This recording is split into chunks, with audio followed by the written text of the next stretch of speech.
All right, we are back with another episode of Speedruns from the Crypt, the bi-weekly Halloween horror hotfix. Well, I guess for this month is very fitting given that we're 4 days out from Halloween.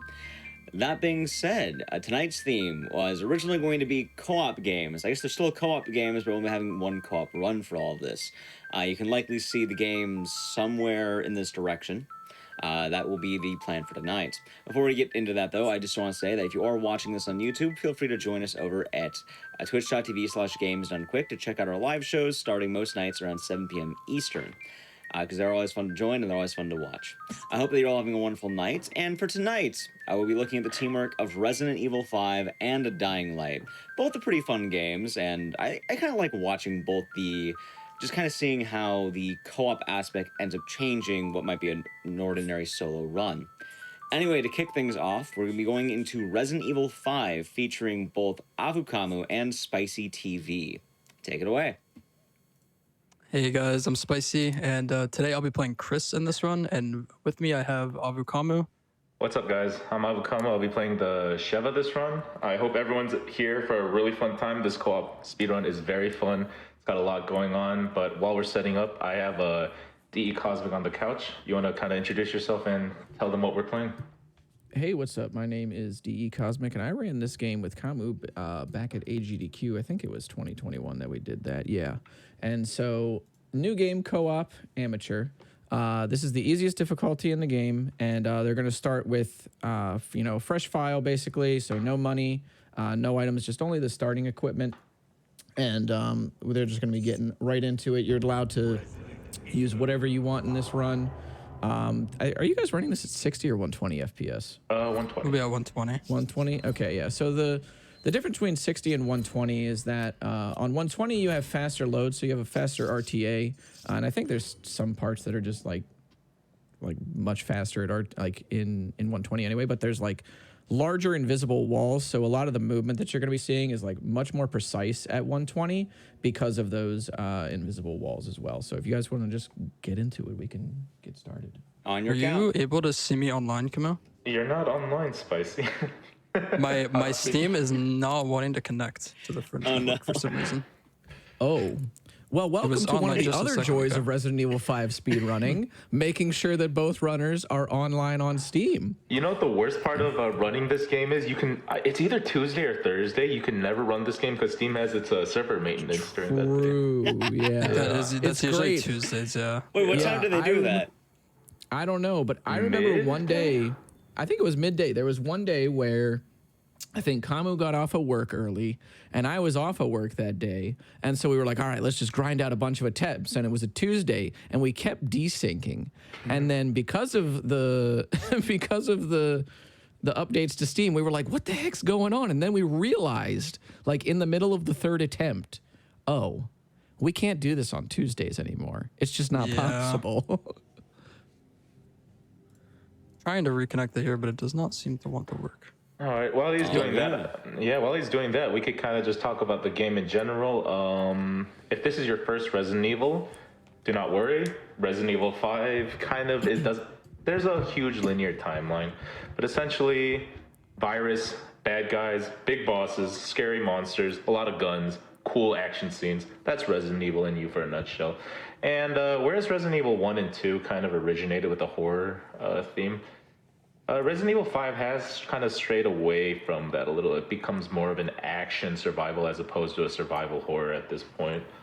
I know the reception for Resident Evil 5 and 6 is a little bit negative sometimes when it's compared to maybe perhaps Resident Evil 4 or Resident Evil 1. But I think the co-op actually makes it one of the most fun speedruns I've done, and I think I've ran most of the Resident Evils. And honestly, both with sorry Cosmic to- and Spicy. Yeah. Sorry to cut you off. Would it be possible for me to restart my computer real quick? I tried restarting Steam completely, and it still doesn't want to go, so. Yeah, we can go to that's break fine. really quick. All right, sorry about that, Brit Beck. So that being said, we're going to be right back very quick. It's right at the beginning of the run, but we have to take a quick moment just to restart this. But we are back very quick. And the interim will have some fun music.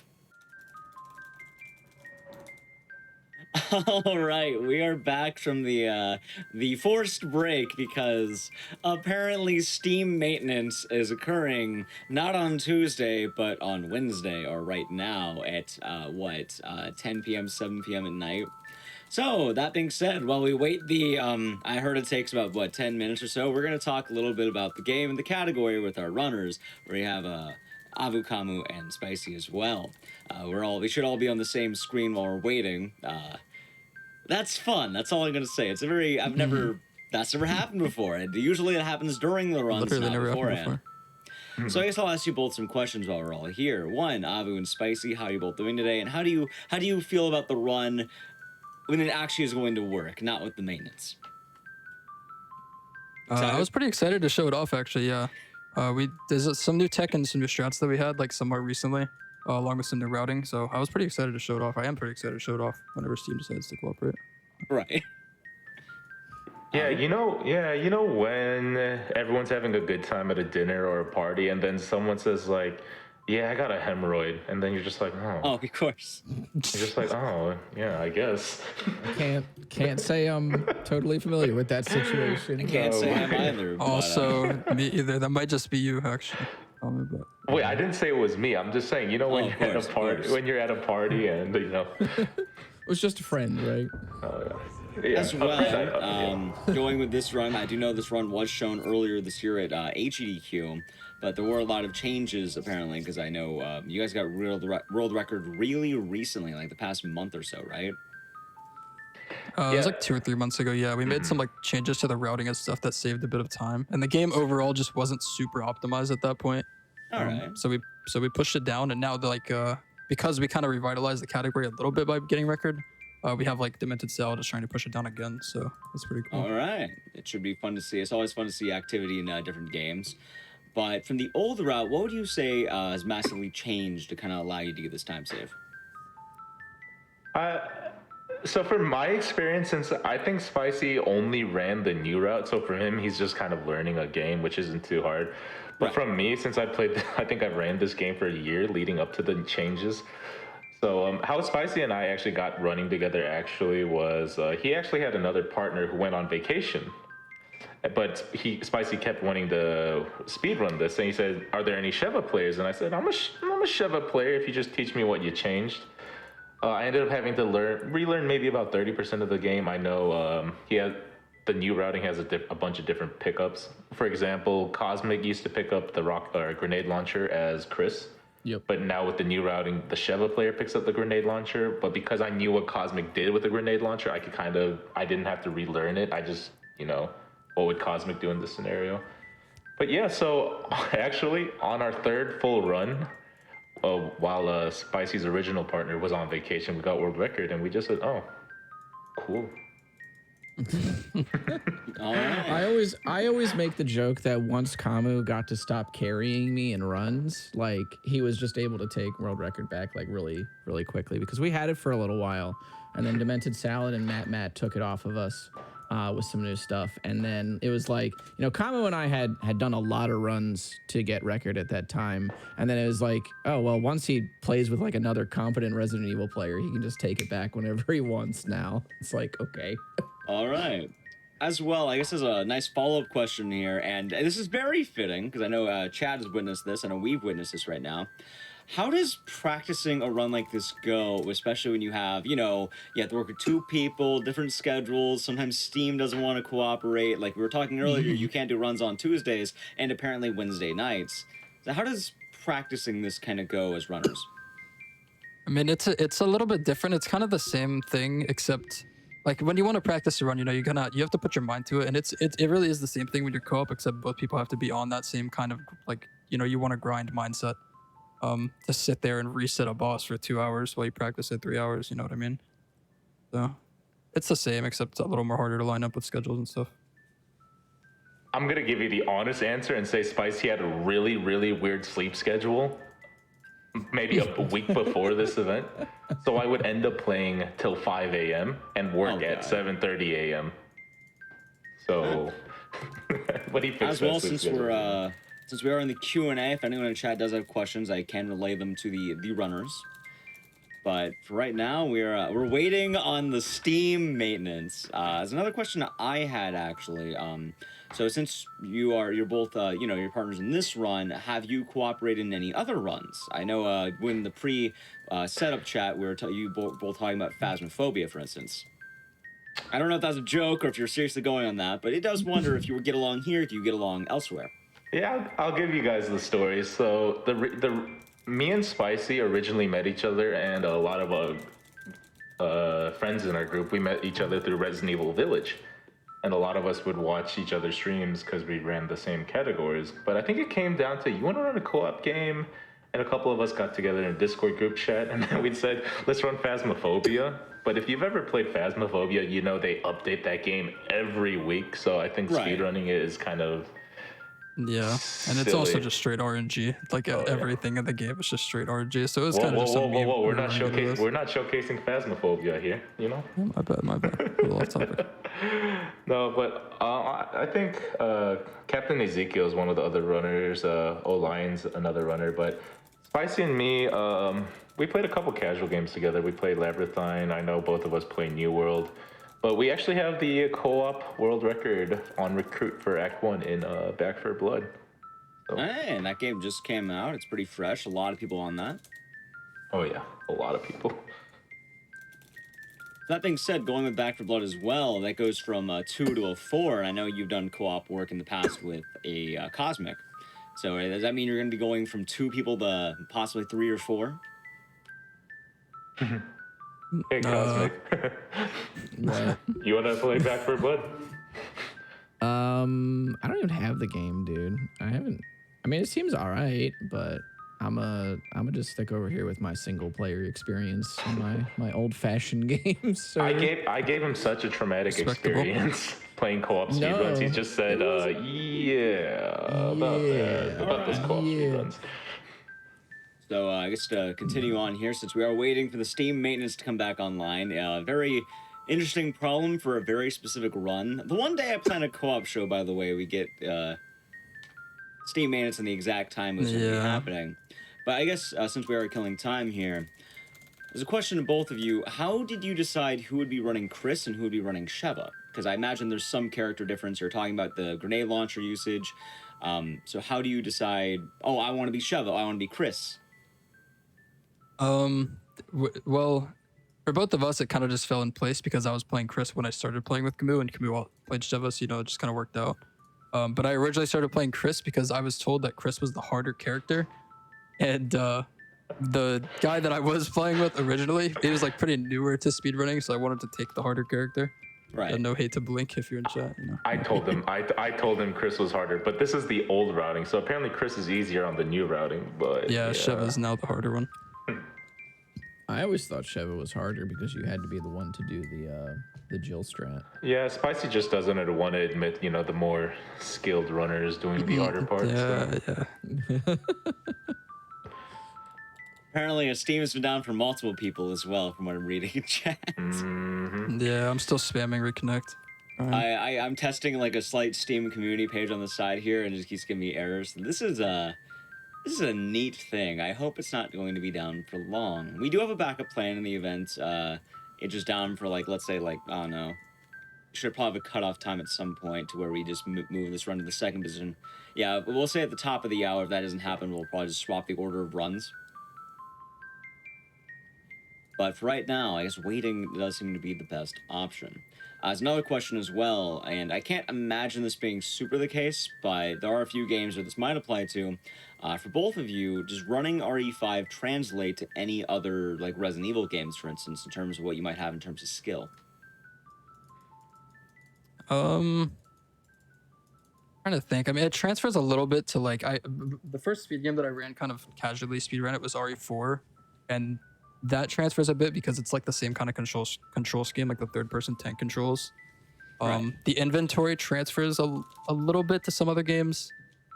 But that's all. RE5 is pretty unique because it is a little more faster paced and more action based. The other RE games are a little slower.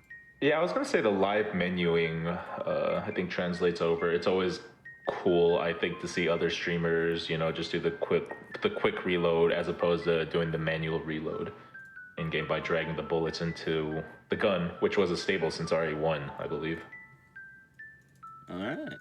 Also, apparently I got a question in chat. My shirt is a Siren shirt. It's from the video game Siren. I like the game. It's fun. It's a fun franchise. Doesn't get talked about a lot. So that is my shirt. That is it's a fun real. one. I just want to say that is a really good game. I was supposed to go to bed last night, but I yeah. saw Ek run the game, and I stayed up like an hour past just watching it. I was like, this is actually super fun to watch. Oh yeah. I kind of like that weird PS3, Xbox 360 era of gaming. It doesn't there's a nostalgia for it now. I think it's cool. The game came out in like 2008. That's what 13 years now. That's dope. It's also why I kind of like RE5 for this. You have the I think there's a bit of nostalgia for that feeling now. It's kind of fun.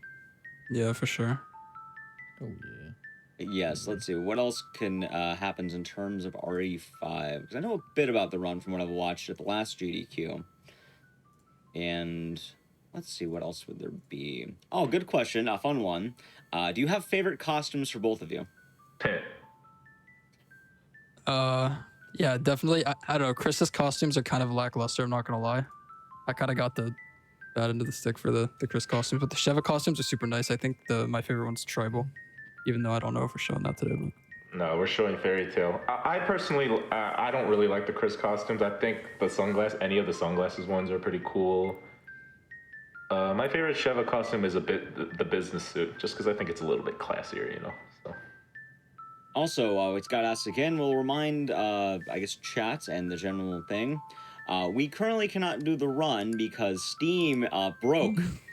When you have an online co-op run, you kind of need Steam to function for online gameplay. Hopefully it's maintenance. It sounds like it's maintenance. So either one, top of the hour, we swap the run order, or two, Steam starts working again, hopefully, which that's surprising. If Steam's messing up, there's larger issues at hand, I suppose. And I guess there's another fun question. I definitely know you do a bit of running, both of your speedruns, not only this game but other games. But I guess how much Resident Evil do you all do for both of you? I guess I'll answer first. Resident Evil is pretty much the only thing I've speedrun. I just got into speedrunning, like, what was it? I guess 5 months ago was whenever Village came out. That was my first serious speed game. Like I said, I played Resident Evil 4 for a little bit before that, but nothing serious. But yeah, pretty much I think the only game that I've even run other than Resident Evil games is for a little bit. All right. So yeah, I'm gonna help Spicy out a little bit here, cause his first game, most RE runners kind of know each other that are relatively, you know, top 20, top 30. Spicy came out of nowhere, took all these world records to the point. I'm a mod for Village, to the point where a bunch of us were like, "Is this guy cheating?" And a couple of us actually made the joke that Spicy TV was actually, you know, Splicey TV, because he wasn't splicing his runs, but no, Right. Spicy is the genuine article. He's actually really, like, inherently talented speedrunner. But I played a lot of RE. I think I grew up on like the GameCube RE4. That was one of my most played games. It's a lot of RE4 here. So we actually have a couple good questions in chat right now. For the first one, we have it from Tibbs775. How much RNG is in the run, or are there any RNG parts in the run? There's a lot of there's one big RNG point in the run which literally just kills your run or lets you continue playing the game if you're pushing for world record. Which we'll get to that whenever we get to the run. Literally, yeah, it's pretty bad. No, but throughout the run, go ahead. Go ahead. I was gonna say, just as a teaser, I know you don't want to spoil too much of this ahead of time, but is it going to be like an early thing or like an end game thing? It's about like the midpoint. Yeah, almost about the midpoint. Had to be one of the three. Yeah. Anyways, you were saying? No, hold up. So Spicy's definition of a run killer is if it loses 10 seconds. I just want to point that out. Okay, but it loses a minute, bro. It loses a minute. Come on now. I think that's a lot of time. Spicy could mess up for 4 seconds on a speed run, and he'll be like, "Oh my god, this run's over. I can't believe it," and he'll just reset. Okay, man. All right. Then we had another one here for both of you, actually. And this is from Sniper Killer. For both of you, casually, what is your favorite part of the game for RE5? Casually. I'm gonna keep it 100 with you. I have not played this game casually since Xbox 360 Well, what with did you my like back boys on then? split screen. I can't even remember. I'm gonna be honest. I'm just gonna say Albert Wesker's voice lines in this Resident Evil are the best voice lines you'll get in most Resident Evils. Like they're so good with the whole global saturation voice line. You have the 7 minutes. Right. 7 minutes. Yeah. Right. Well, that's one way of doing it. Personally, I always like the part with the giant ants or the giant bugs. I don't remember exactly what they are, but which are in the cave and the mine and the giants, wherever they are. I don't actually remember what kind of bug they are. I think they're ants. Yeah, they're like the formal name is Buikichiwa, and I remember because when I ran this, and Carcy was telling Carcinogen SDA was telling us the formal names. I thought he was just making that name up, but it's always stuck to me. It's Buikichiwa for the. How do you pronounce that?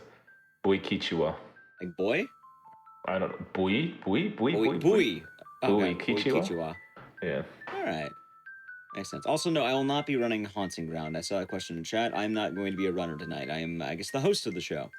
We run this every other Wednesday, so in 2 weeks we'll be back again. For right now, though, we're waiting on Steam, as it's still error here. It's funny, too, because wait, actually, would it have kicked you from the game, actually, now I think about it, if it went offline during the run? Oh, that would have been worse, I think. Yeah, that would have been worse, wouldn't it have? Yeah. Oh, I like, as well, we're showing the games on the list. I think we switched over to the screen here. Yeah, you can see there's Resident Evil 5 and Dying Light. That is going to be the 2 games for today, which we do have a strategy where we're not only going to be talking the whole time. If it does get to the top of the hour, which is, I think, around 11 p.m., 8 p.m., depending what time zone you might be on, or other times. Right now it's 53. Once it's the 00, we will be trying to go and just swap the run order so we can actually get runs going.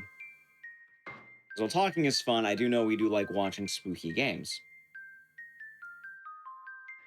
Not too many spooky games. It kind of gets scary. All right. I know a topical one. I actually have, I guess, more of an off-topic question for both of you. Are you both excited? Because I believe on Saturday we'll be having the dropping of the GDQ games list. Oh yes, I'm very excited to see that. Hopefully you both submitted, and hopefully you both have good odds. I haven't submitted anything. I forgot. I completely forgot. Oh. Did you not? I thought you did. Oh no. No, I had a couple of runs I was reading up, but for some reason I thought it was the week after, so I didn't really do any of the video editing or run preparation. And then by the time I found out it was submission period, it was like the last day of submissions, and I said, okay, I guess. Feels bad, man. It's okay. I wasn't gonna get any in. It does happen, but it's always a fun time. But yes, no, RE5 is not started yet. Steam is currently down. We are waiting, or we'll be going to the next run and swapping the order. I can't repeat that a few times, but people come in, and that's what we do. Oh, here's a fun question. Thoughts on the RE movie coming out next month? Spicy. I don't really have thoughts personally. Haven't seen much of anything about it. This is one of those conversations I have when I've been, having had a couple of beers. But I really think Hollywood needs to stop. They need to make new content. Like everything comes from a different original source material, and they honestly keep trying to milk like a super old cow. Like I don't know. Like the Resident Evil movie series is bad enough with Mila Djokovic. I'm mad. I'm just mad now. I'm so mad right now, actually. I'm excited for it. I'll tell you that much. It seems like it'll be fun. I like fun movies, whether they're good or bad. I think they can be fun regardless. I have one minor complaint, but it's something massive. Didn't they give Leon a beard? I think it was general facial hair. I was wondering why the He-Man music played. I still don't understand that. It's a meme music, right? Well, yeah, it's nice. It's a nice song. I just don't understand why it was chosen. Because they don't have it in the international trailer, only the US trailer. It's so across the world. That one, right? Exactly. Yeah, I remember. I guess as a going back on topic kind of question here for a moment. So you guys ran the main category RE5. Have you ran any of the other categories? I haven't. I was thinking about trying New Game Plus, for a little bit, but it's timed a little differently, so it's like I don't know. It's a little different, but I How never ended so? up doing it. So for new game, which is what we would be running here today, it's timed with was it real time with loads removed? But for a new game plus, they actually use the in-game timer, for the timing method, which changes a lot actually because between every chapter, every section of the game, you get like the inventory screen, where you can like shop and stuff. And with the in-game timer, all that stuff is not counted, so you don't get penalized for like taking a long time to shop. Which I guess it doesn't matter that much for New Game Plus because you're not shopping in New Game Plus. You have everything that you would need in New Game Plus, but it's a bit different. All right. Yeah, it's when you think of speedrunning, a lot of different people have different ideas of speedrunning. Some people want to get it through a game the fastest you can, and they run a lot of games with glitches. Some people want to beat the game at the hardest difficulty fast. And I know a lot of people I think New I think Game it's back Plus. up. Nice. And I think Let New me Game. check. Yeah, I think The New Steam Game Plus. community loaded on my what's the word? Something went wrong. Oh wait. Yeah, mine's still not coming up. It came up for a moment. Like I got through the Steam community page. Like it showed Steam communities. I think it's getting there. Mine's like trying for a longer time to connect than it was before, so maybe. I think we're right at the end. We might be right at the end of it. That would be hilarious. See, it's what I hate, and this is just kind of the thing. You know, like when you're waiting for something, and then you're waiting a long time. You set a cutoff time. You're all nice and ready, and then you're like maybe a minute or two away from that cutoff time, and then the slightest sigil of hope just shows up, and it's like, all right, now I can't just wait. Yeah, that's the classic. Yeah. Anyway, Kamo, as you were saying. I lost my. No, I'm just kidding. But I think New Game Plus is for the runners who just want to take infinite rocket launchers, mega magnums that one shot everything and beat the game as fast as they can. Which is, some people have different tastes. I really don't like infinite anything, infinite rocket launchers. I think that's silly. So.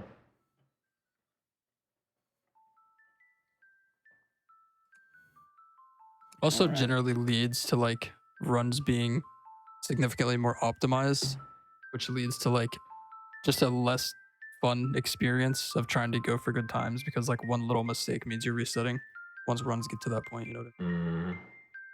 And I think there is fun running around enemies, routing bosses, as opposed to let's shoot a rocket launcher at this boss. And for those of you guys who have never seen a Resident Evil run, there's always even a new game. Most bosses die to a rocket launcher hit. Even Resident Evil 4, Resident Evil 2, Resident Evil 6, most bosses just die to a rocket launcher. So they're already easy enough. So it's fun to run the rest of the game with a little bit of challenge, Right. All right, so I think we have our total plan. We are almost at the top of the hour, I believe. We'll check to see if Steam is working. If it's not working right at the top of the hour, we'll probably swap the run order. And if it's still not working, we'll probably just give you guys a round 2, just in case we do need to end the show earlier. So you'll probably just show up on like the next following show if need be. Just to make sure that we're all like, you're not getting like, oh, I just got to talk on GDQ for like 20 minutes. I had fun. It's been pretty chill, I'm not gonna lie. I'm glad. It's been fun talking to both of you. And I do All like the smaller shows because it's a lot more casual as opposed to the main event. I don't get nervous for anything, but I was nervous during that. I think Cosmic was too, weren't you? Was that your first run, Kamu? At main stage GDQ, Yeah. yes. I've done smaller marathons before. All right. All right, so really quick, it looks like we are at the top of the hour. I don't think Steam is still working. So what we're going to be doing is we're going to swap over to a break, and then we're going to be going to our secondary game. If Steam comes back online, we'll hopefully be able to continue with RE5. If not, we'll have to just postpone it to the following show. Sound good? Sounds good. All right, that being said, we're going to be right back very quick. I guess it's time to stand up and stretch. Normally we don't hit this point until later, but I guess we're here given the weird, what's the word? Waiting of it all. Yeah, circumstances of it all.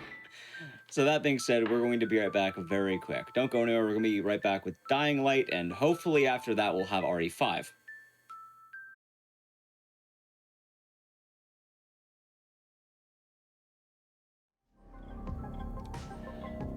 All right, we're back from the break. Well, so we had the issue of Steam being down. Apparently, Steam just decided to wake back up. We're just going to be swapping the run order. It's okay. We got everything cleared up. We have our second game, which is actually our first game now, and later we'll have our first game, which will be our second game. They'll be still running RE5, yes. We cleared everything here. Provided Steam does not break, we'll still have that. For right now, though, we're going to be going to Dying Light with Deebs. Normally I like to do a longer intro, but if anyone's been watching this, you know how this has been. We've been talking a lot. Let's go to Deebs with Dying Light. Take it away. All right. Well, name's Deebs. I've been speedrunning this game for like a few months, and I just want to say I'm very glad the Steam is gonna work out. Yeah. Because it's been rough, from what I can tell.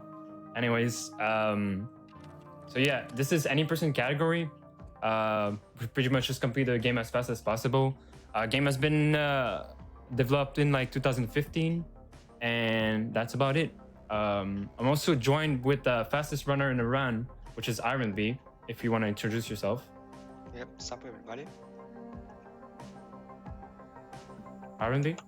Yeah, I just forgot to press the button. Yep, sup everybody. My name is R&B. I'm currently holding records for this category and for others as well.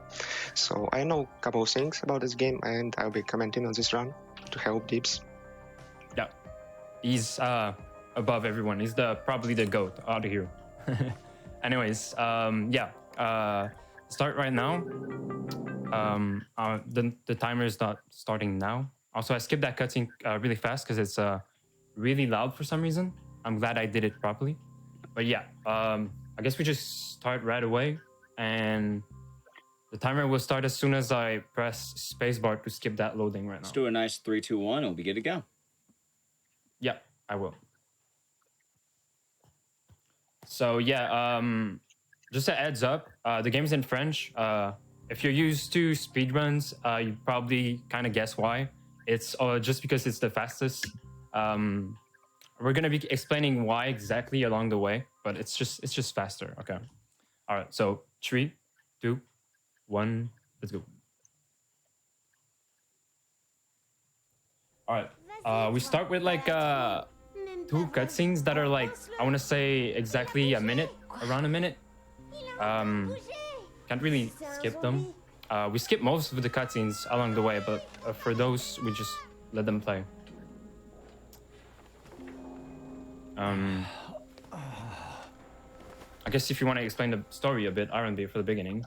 Yeah, so since there's nothing to happen in about 1.5 minutes, we can quickly run to the start of the story. So in the initial cutscene that we skipped, we found out that we are playing a Sky Ukraine, secret agent for so-called Global Relief Efforts Agency, and we are on a mission in the city of Haran, which is overrun by a zombie outbreak, and we are about to find a man who stole a file which supposed to have some sort of toxic solution which can be weaponized, so we don't want to get it into the hands of bandits. So we are dropping into the city, getting ambushed by bandits, and to our mistake, we decided to use our weapon, which attracts a lot of zombies.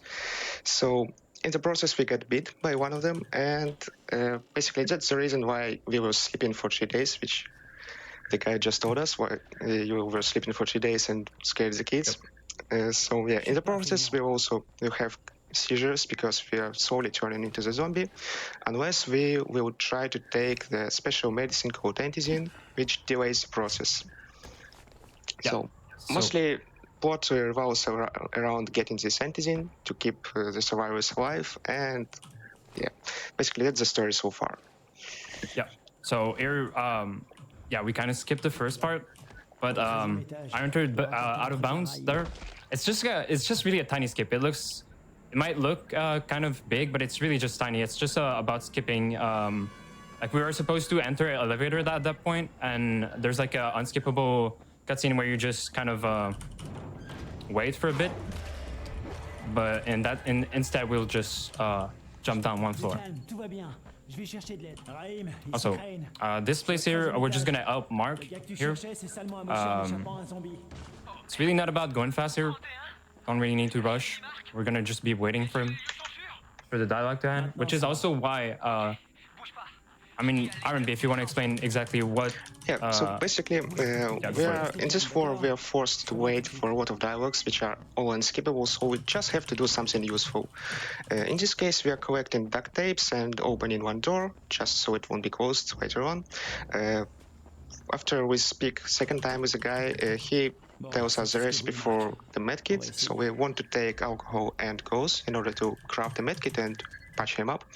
And why do we take duct tapes is because we want to use them for duping, and it just happens that there are the biggest amount of duct tapes, that basically the biggest amount of one type of item is duct tapes, so we just pick them up. Yeah, actually gonna be duping about 8k of them. Just we don't need them for crafting or anything. It's just for selling, so we can get the good endguns, or not endguns, firearms. Yeah, so we can dupe basically any item by having a really large stack of anything. So since it happens that the largest stack of anything is duct tape, so we dupe first 8,000 duct tapes, and then we will dupe everything else using this stack, and then we just sell it to buy some weapons. So yeah, we are not going to fix the Haran with all this duct tape, just for intermediate purposes. The dipping process itself is not exactly frame perfect. Yeah, it's just tedious. You have like a couple of milliseconds of window where you have to press the item you want to dupe with 2 mouse clicks, and if you mess it up, you basically lose like 4 seconds or 2, depending on how fast you are. So yeah, here we are duping all the duct tapes, hoping to not miss every cycle. Also for marathon safety, we are duping medkits. With latest strat, we skip duping medkits. 1 is just enough for the whole game. Yep. Because basically we are playing on story mode most of the time. It's the easiest difficulty, so it should be easy. However, yeah, enemies in this game, especially ranged enemies, are extremely powerful. They are melting you in a matter of couple of seconds. So yeah, also the volatiles and all the night zombies, mostly volatiles, can also be really dangerous.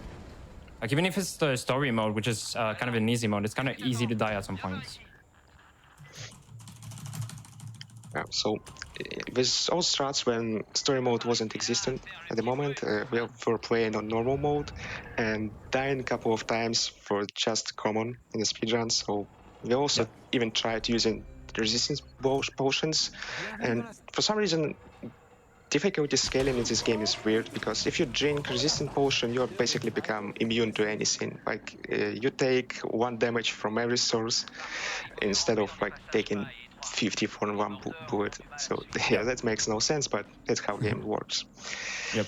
Also, just a second ago, I was jumping off a crane, right? You saw as you started seeing the game as I was getting down of the crane. That's not how it's supposed to be, right? But it is like that because we actually have black screen movement in this game, which is pretty much if we were to do blind speedruns. So like every time I will enter a loading, every time actually explain it RMB if you want, because this part can be a bit tedious. Every time you exit loading zone and every time you skip a skippable cutscene, you'll get this fade in, fade out animation, during which you can walk. So you can easily use it as a time to save, because, well, staying in a speedrun is a bad idea in general. And also the most interesting thing that you also can move during the loading itself, which is strange as hell, but yeah, you can hold your movement keys before you even press space to continue game, and this also moves you to in direction you were holding. So this also saves like 3 seconds every time you basically skip loading screen. All right, here I quit to the main menu. We're gonna be doing that really often. Well, not that often, but a couple times. I would say about 20 times throughout the run. This is done so we can actually TP to a location. So let's say I have like a specific quest that I selected. For now, it's the main quest, right? This is gonna TP me to a location that's like closer to where I want to be. It's like for certain main quests, we're actually gonna be TPing to side quests. So I'm gonna be changing the quest that we're tracking in order to TP to certain locations. That makes it way faster. So just like that. Yeah, basically that's one of the fastest way to move around the game world. And second one is to perform so-called death warps, which is basically killing your character in order to teleport to the nearest safe zone. At least that is specified in game rules, like whenever you die you teleport to the safe zone. However, it's not quite true in second half of the game, because for some reason second map is just broken. You may occasionally teleport to absolutely random locations. Yeah. But luckily in current route we are not death warping in all towns, so everything else is pretty much controlled and consistent. Yep. All right, here we're actually kind of proceeding with the main quest, as you can tell, but we're also gonna be gathering some materials so we can craft actually speed potions. Speed potion, and also in this game, there is certain different skill trees. I think there's 4 of them. Yeah, there's 4 of them. We're actually only using 3 for the speed run. One of those trees is the survivor tree, and you'll see later it gives us a grappling hook, which is really useful to go fast. So we want to be leveling up the survivor tree as soon as possible, right? To do that, we're actually going to be grabbing this loop right here, and we're actually going to be duping it. So that's going to give us the maximum survivor rank really early, so we can actually get the grappling hook in the first 10 minutes of the speedrun. Yeah, and then we just dupe the packages again in order to get maximum legend level. And legend 3 is basically just leveling up certain stats like fist damage, health, rage damage, and stuff like that. It's not exactly necessary thing, but we can have it, so why not? Yep. All right, here I made a clip. It's really tiny. The only reason I did that is, as you could tell, there was a guy in front of the door. So it saves you like roughly no time whatsoever, but you're gonna have to be waiting for the guy to move anyway, so you might as well. And also, I guess this is a good time to explain checkpoint triggers. We're actually gonna be doing a lot of out of bounds, but for the out of bounds, we're not gonna be going at the faster, like we need to get to a certain spot, right? Let's say like we need to get to a door. We're actually gonna be traveling at certain spots, certain specific spots where there are checkpoint triggers. Just like I did there. I walked into the person because there is a checkpoint trigger there. And otherwise, if you don't trigger the checkpoint, you won't be able to proceed with the rest of the quest. Yeah, checkpoints are really unforgiving in this game. You just can't miss any of them. So basically, the starting part of the game is really a miracle, because we can somehow skip unskippable cutscene, which in most cases is impossible to do. Like, even if the checkpoint is to open the door, you are forced to open the door. Like, you have to interact most of the time with the thing you're scripted to do. Yeah, also, I just want to be, I'm not sure why, but I'm just going to take some time to lower that a bit, because I'm not sure why, but it feels a bit slow. Anyways, here I'm also just jumping everywhere in order to get some agility XP that we're gonna need later. We're gonna need to get level 5 as soon as possible here. Yeah, so why exactly level 5? Is because at level 5 of agility we can learn a skill called Freerunner Adept, which it also exchanges the amount of XP we get, but we don't care about going past level 5. The most useful effect of this skill is it shortens all climbing animations, and climbing animations are generally way too slow. We are trying to avoid that, but in places where we can't avoid it, it's better to have faster climbing animations. Yep.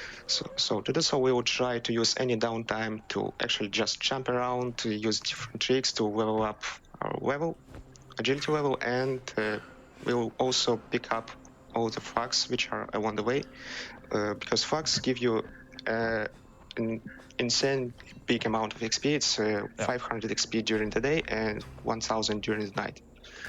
Yep. All right, here we're also gonna be looking for certain materials like plastic and chemicals that we got here. That was pretty lucky. We're gonna need plastic for way later, so we're just gonna probably explain that a bit later. And we also need household supplies and chemicals that we can find in shops and certain crates that we're gonna be able to loot while we're waiting. We need those in order to craft do-it-yourself grenades, and those grenades are gonna be used for skips later on. If you don't get the materials, you can also grab them from a specific point throughout the speedrun, throughout the main story, I should say. Hopefully we get it, and it seems like we got lucky, so we'll probably just be able to grab it there. Because we do, I think we have 3 shops where we can actually get the materials we need. And we got 2 materials out of 3 on the first one, so we should be good.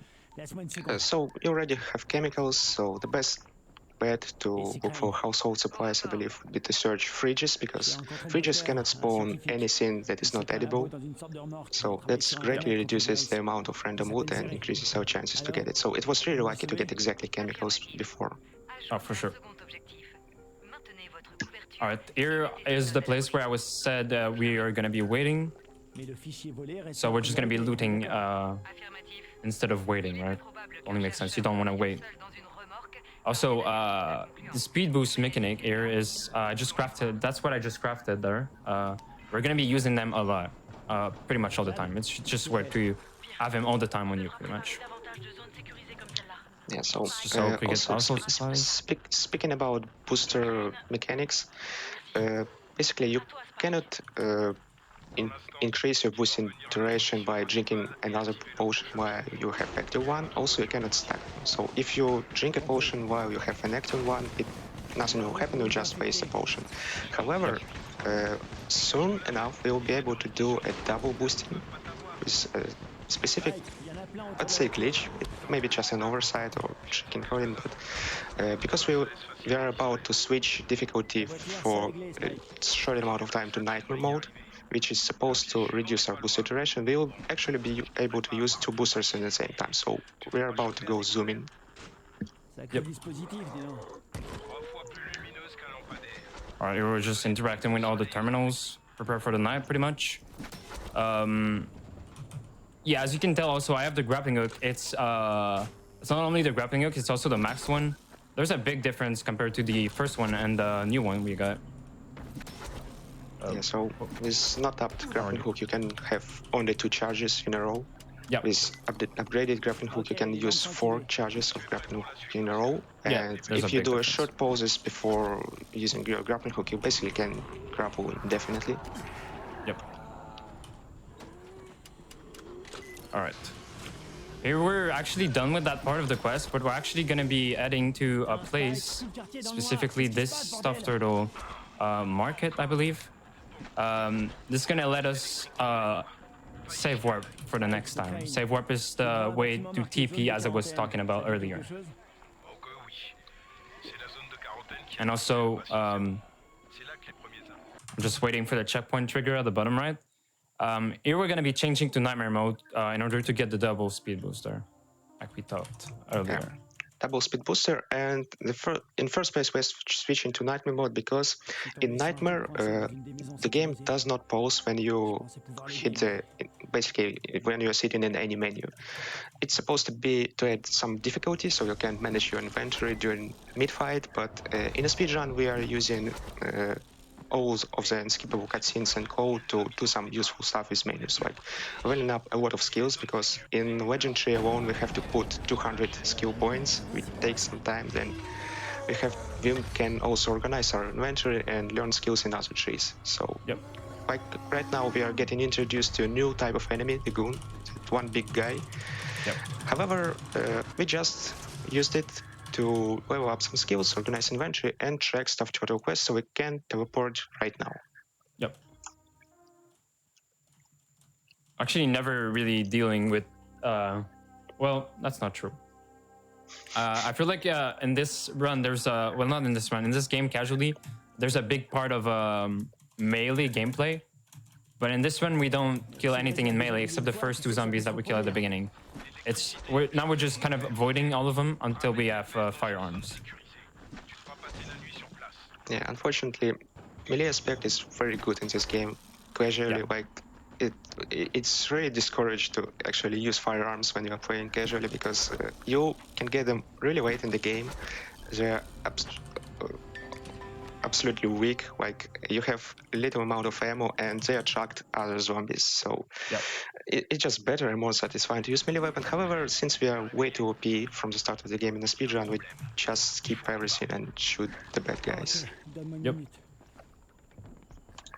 Also, I will be jumping every time I drink a speed potion. That's actually just because I want to skip the animation. Just like that. All right.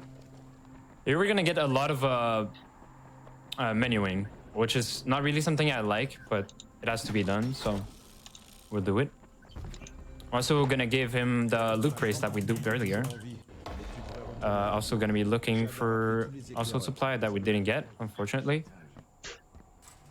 So here we're gonna get unskippable cutscene, but we're gonna use it for menus, so it's not a big deal.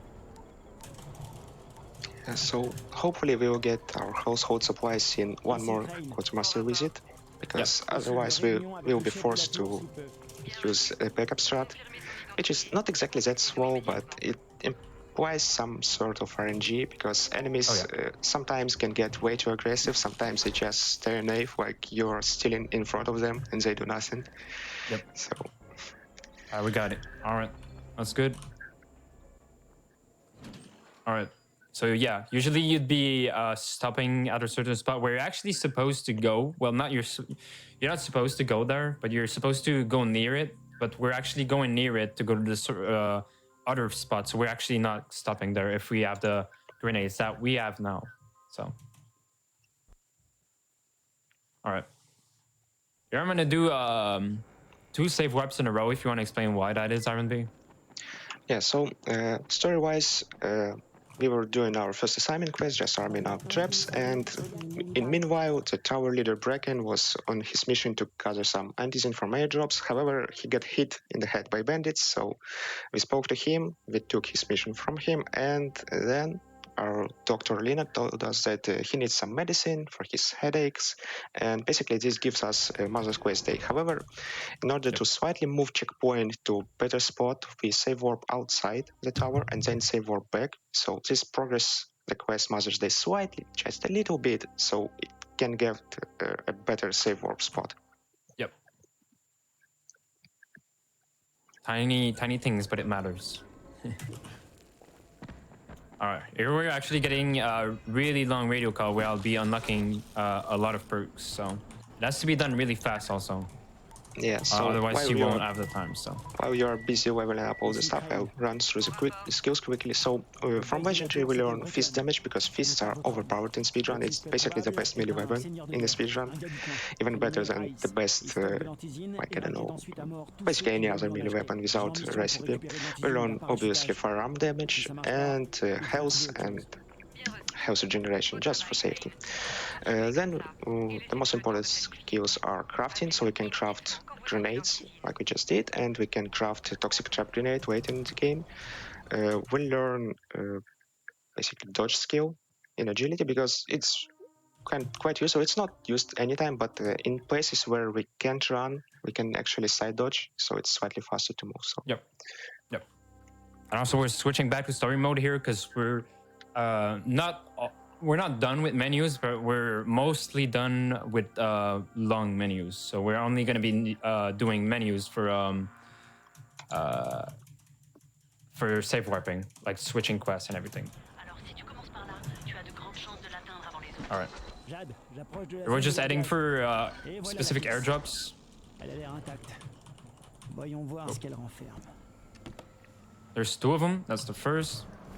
So as you can tell, it's like really close to the save warp. So otherwise you'd have to walk from the tower. So it's kind of a big deal. Quite a lot of time. And now we can actually follow the casual playthrough. So we follow the Jade's hint, and we are actually avoiding rise guys, because we got our crafting parts for grenades. If we didn't, we will try to just ignore every bandit and open up a chest with grenades. There are 3 grenades.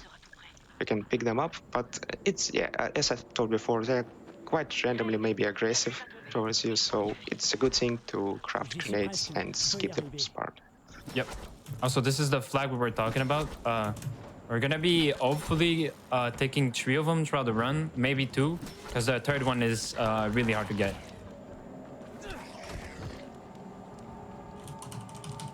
Like you don't have much time to do it, and also there's a lot of odds of dying. Even though dying is not a big, well, it can be a big deal depending on where you die, but dying is not really a big deal.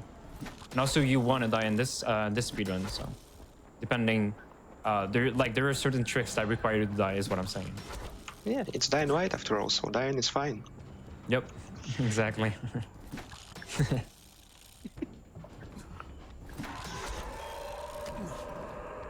All right, here we're just heading back to the tower. Gather the 2 airdrops that we needed. Yep. And story-wise, unfortunately, we got a crate full of antizin, which is such good medicine, and it's such needed in tower. However, we got go from GRE, our contractors, and they told us to destroy every piece of antizin. So, like, Crane is not doing exactly this. He still picked up like a couple of ampules, but yeah, obviously that's not enough. So, since we identified that tower leader is not the guy we are looking for, or we are now forced to work with bandits for some time to check if that bandit leader is the one who is trying to steal the file with bioweapon. Yep. Also, there is another part of RNG in this run. We were talking earlier about do-it-yourself grenades. Other than that, there's also weapons, right? There are 3 weapons that you want to get: SMG, semi-auto shotgun, and military rifle. We got 2 of them. You can only get SMG or shotgun in the same shop. So getting like the perfect way would be probably like a shotgun and military rifle, right? But the SMG and the military rifle that we got here was actually really good luck anyways, so we'll take that. Also, as I did with Spike earlier, Spike being the one with like the spiky arrow, we did like a small clip to avoid someone that was standing in front of the door. We're actually just gonna be doing the same here. And we have to wait here because of checkpoint triggers. For the end of the dialogue again, which is why French is faster. All right. All right. Now you would possibly go for a second shopping spree here, but since we got lucky, you don't need to, which is pretty nice. And also, like, black screen movement is really, really tedious.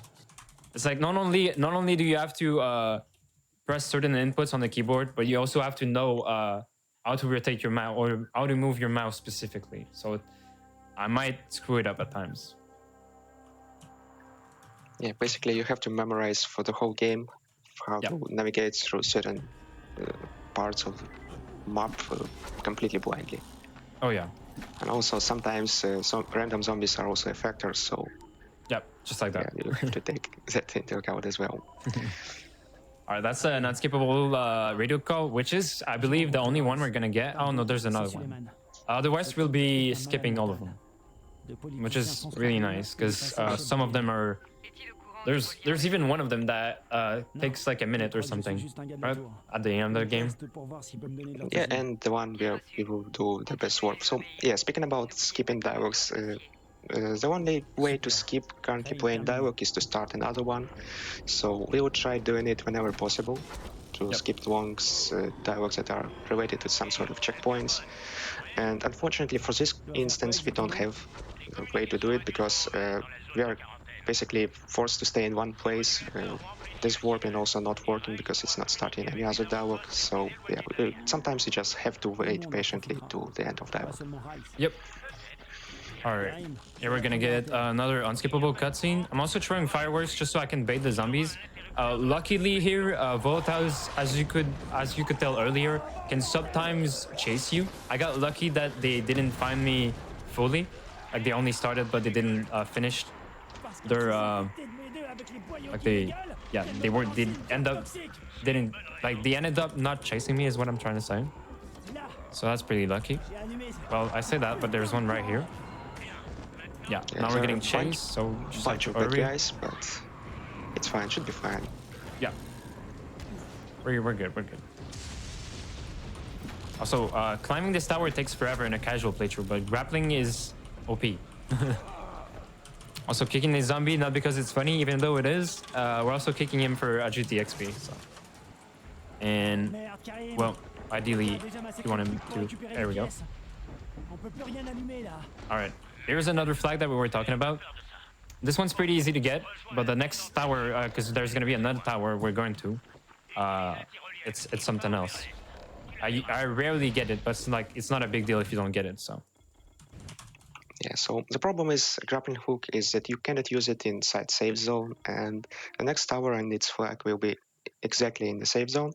So what we will try to do is to ride a zipline to get like slightly outside of safe zone, jump, turn around, and try using grappling hook mid-air, which is basically very difficult. You have like half a second or even less to do so, and grappling hook is quite precise in this place.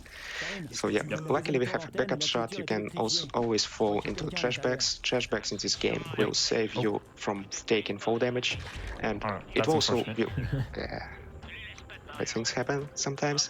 Yeah, that's fine. We respawn literally beside the tower, so I mean I think we even respawn on the tower, so it's not a big deal. Yeah, we are spawned inside, so we can just do the thing again. Yep.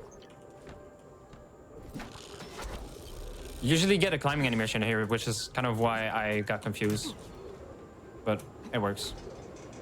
Also, someone was asking what's world record for this game. World record for this game is 1 hour 29 minutes. My PB is 137. Yeah, this tower can be way more tedious to climb. Also, like this tower is really skill based, especially for the trick that's coming. Because there's always a flag on top of the towers, right? Unfortunately, this tower's in a safe room, or safe zone, I should say. And you can grapple in safe zones, so it didn't work. You can actually get on the edge of the safe zone and grapple on top of the tower, but it's kind of hard. So we missed it. But it's fine. So it's like only a flag, so. As a participation prize, we got 100 XP for falling in trash bags, and we haven't died from doing so it's also working fine. Yeah, it's like not that crucial to get level 5 early, but yeah, it quite helps because you can get it before a couple of unskippable climbing sections. Yeah, for sure. It's definitely nice to get, but not needed. All right, here we're actually gonna use the do-it-yourself grenades. We're gonna use them twice. We have 3 just in case, but yeah, because sometimes physics for grenades is quite wonky.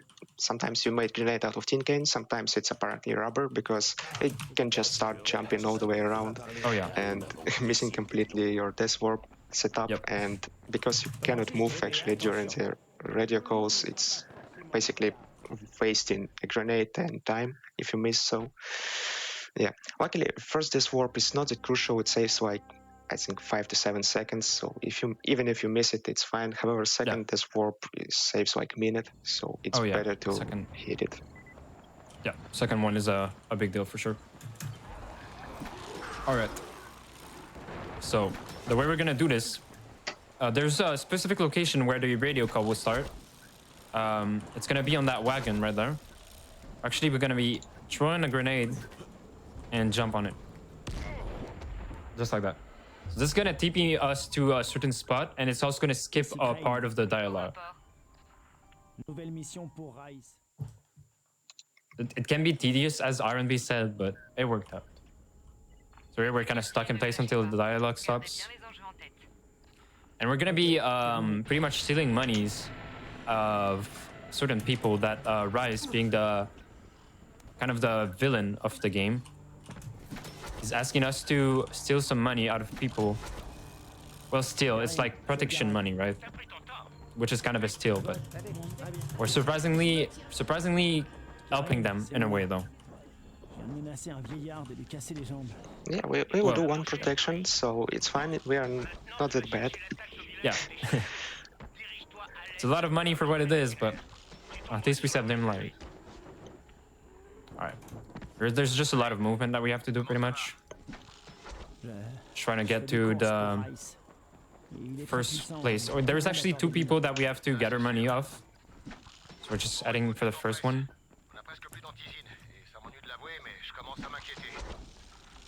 All right.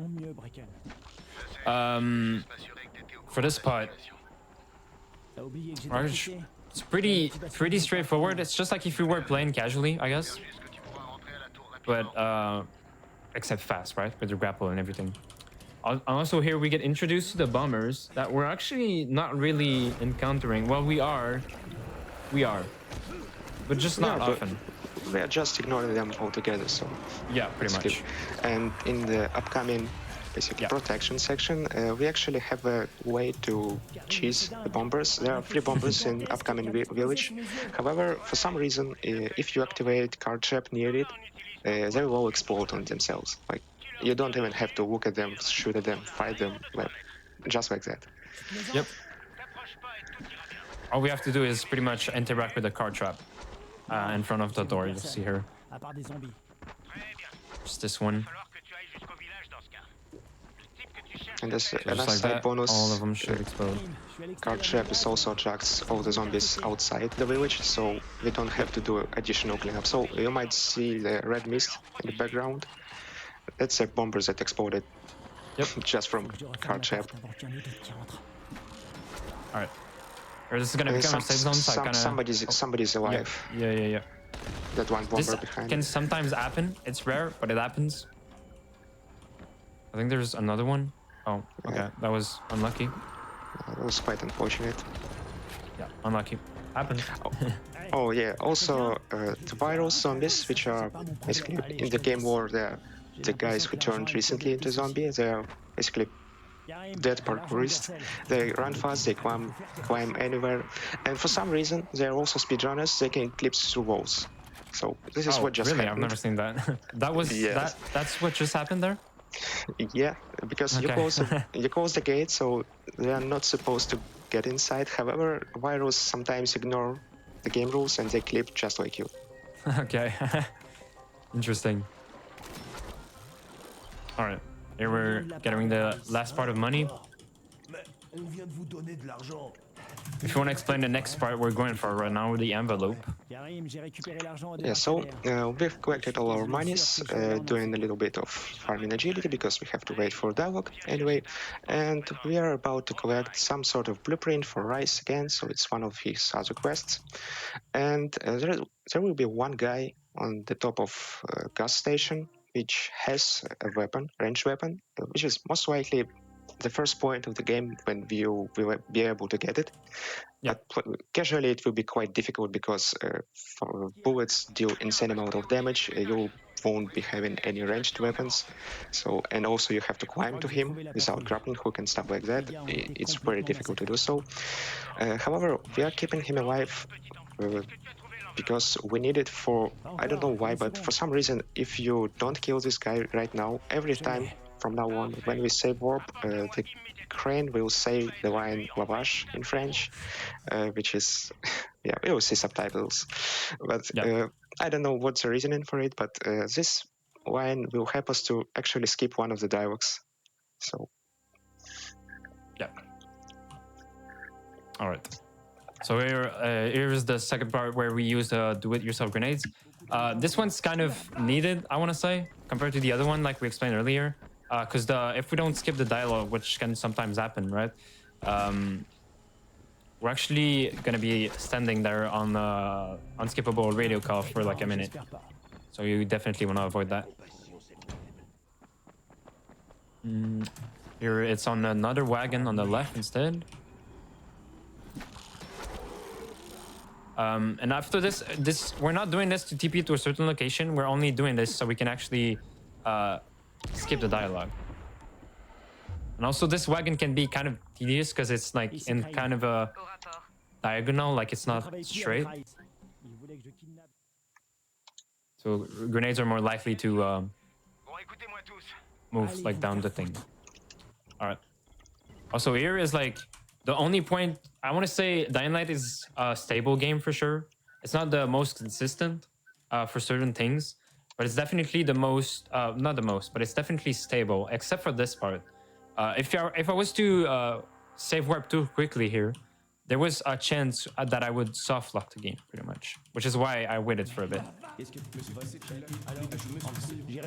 It's really easy to avoid though, so it's not like a big deal. Also, you see we're talking to multiple NPCs. That's firstly because we want to start certain side quests. We also want to skip dialogues, right? That makes sense. Here I screwed the taxi movement, which is fine. All right. We're also going for another radio call. I feel like after that, it's kind of more gameplay intensive. There's a lot of save warping and a lot of preparation, like most of the games, right? And after that, it's mostly just a lot of gameplay after gameplay after gameplay. I want to say a place where that, well, it's kind of iconic to me for Dying Light. When I think about Dying Light, I often think about the school.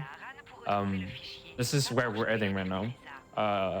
We're going to the school because there's it's like the one of the base of Rise, which is the main villain of this game. There's rumors. I'm not sure where the rumors come from exactly. If we want to clear that up, R&B, but there's rumors that there is Entizen in the school that we kind of want to steal for the tower. So that's where we're going for right now. Yeah, so basically Jade saw that the Rice Bandits are carrying some basically crates into school, so we are theorizing that that might be Antizen, which we are looking for, and since Rice kinda lied to us, he promised to give us a couple of crates of Antizen.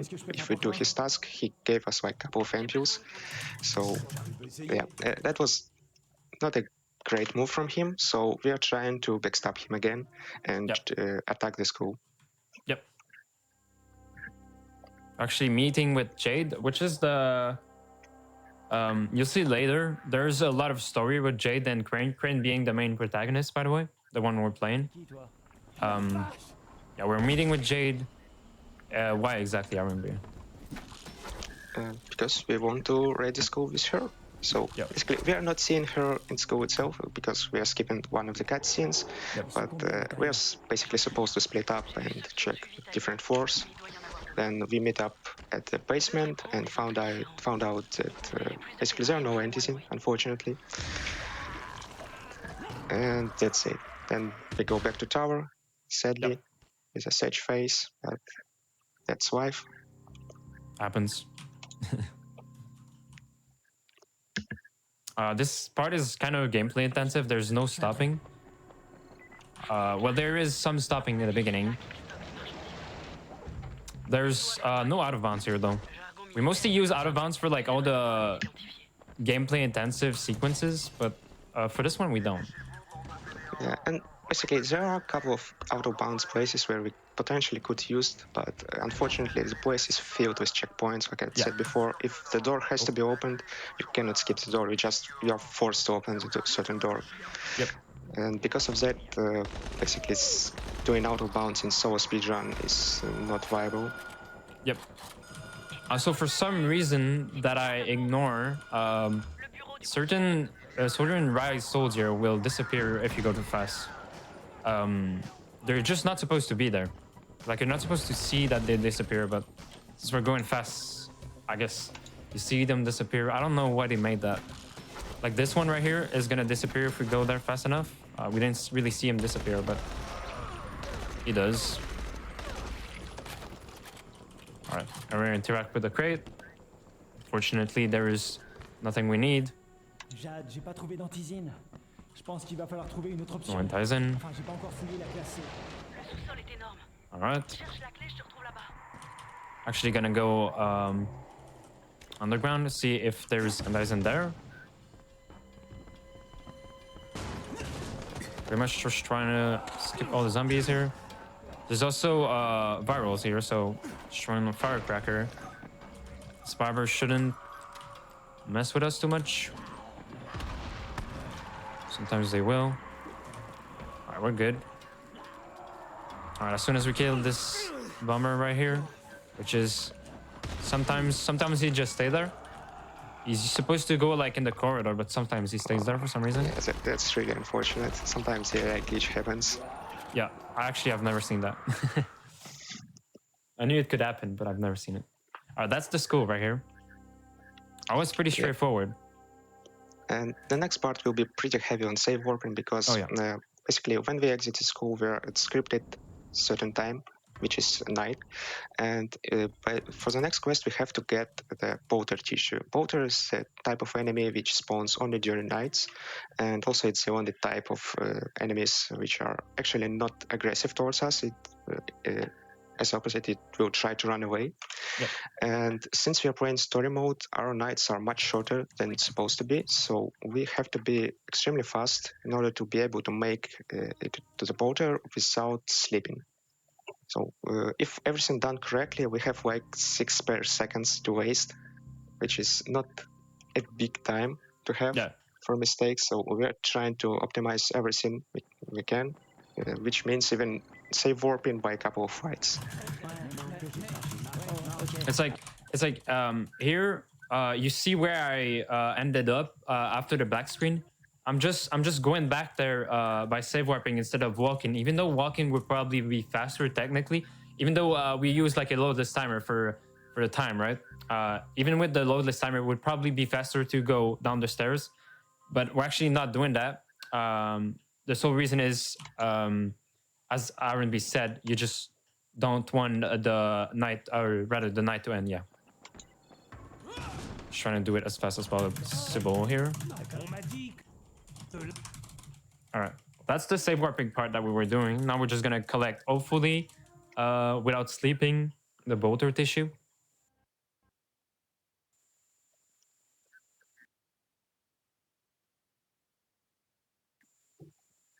It looks good so far. Just don't forget to speak with Quartermaster.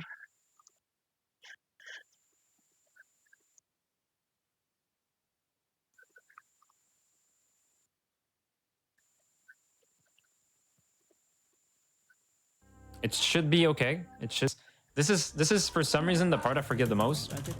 I thought about it this time, but it's like straightforward, right? Just speak to him before going for the bolter, but I didn't think about it multiple times. You should be fine though. The bolter is just right here. As you can see in the minimap, there's a blue skull. As you can see, we have a little short amount of time, night time. It's the one right here. Because we as soon have as we to get a bolter get it tissue, we spawned can to the just save warp here. minimap, because otherwise, even if we are pretty close to it, but it changed today and the bolter had who is studying the virus in Haran, and he also dispenses the antizin. And basically, it was him who asked us to get the bolter tissue because basically nobody else were able to capture one, and it might provide some useful information for developing a vaccine for zombie virus, because the bolters are basically a new type of enemies. Nobody's seen them before. They just came out of nowhere from recent time. And also, I was referring to Lavash before that it skips part of dialogue. This is exactly the place. The dialogue here is supposed to be much longer. However, because Crane decides to shout Lavash every time we save warp, it skips how the dialogue with Rahim. Yep. All right. We're actually going to the trainer yard here. We're gonna be learning some bad news, really bad news. We didn't see him for long, but Rahim, which is the like at the beginning we thought he was the boss of the tower, which he's actually not. I think he's just a member of the tower, right? He's not something important or whatever, right, R&B? Mm-hmm. Yeah, but he's still like you know, a friend of mine, or a friend of us at least.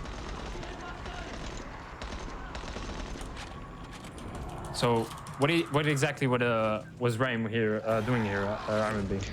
So he was dreaming about blowing up the volatile nest, which is located awfully close to the tower.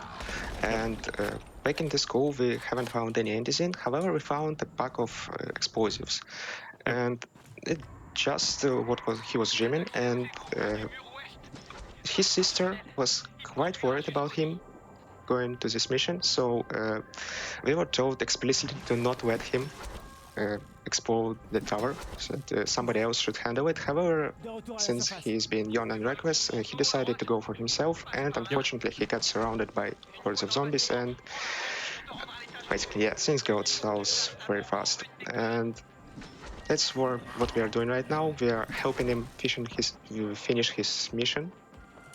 We are trying to put on explosives on the building and blow up the volatile nest. However, unfortunately, he hadn't told us, but he got bit in the process. Yep. So we're about to hear some bad news. Yep. We're unfortunately not seeing it, even though it's like a really good cutscenes. There's a lot of good cutscenes in this game. I personally don't feel like this game is really interesting. Whoops. I don't feel like the game is really interesting for the story, even though the story is pretty good. I feel like you mostly play with this game for the gameplay. But there's certain parts like here that definitely makes it a good story for sure. Also, here it doesn't seem like it, but we're going out of bounds. For some reason, the game doesn't want to... Like, the game here is not developed for grappling hook, which doesn't make much sense. Because New Game Plus is a thing, right? Yeah, so there's actually an invincible wall for some reason. Yeah, that is also grabbable. It's not.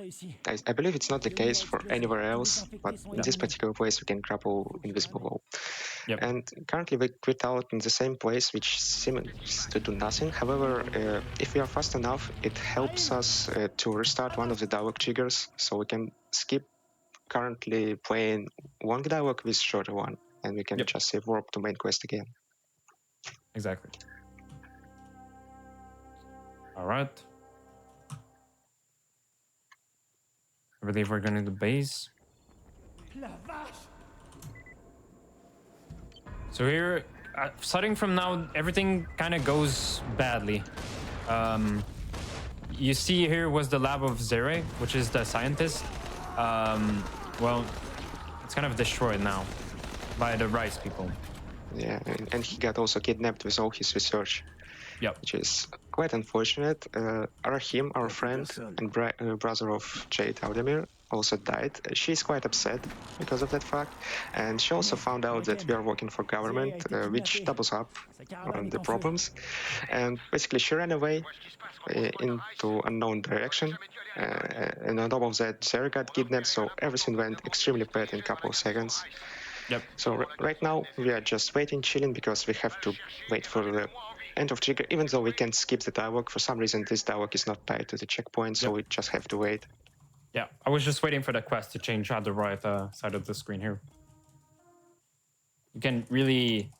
There's not a lot of spots where you can do anything, but that was one of them. All right. We're also going on the another gameplay intensive part, which is... That's one out of bounds, but there's a lot of out of bounds in this game that are not really useful. Well, they are, but they only save like really not that much time. Yeah, basically, upcoming out of bounds saves like opening the door. That's it. Yeah, But we don't have to do anything useful otherwise, so why not doing it? Exactly.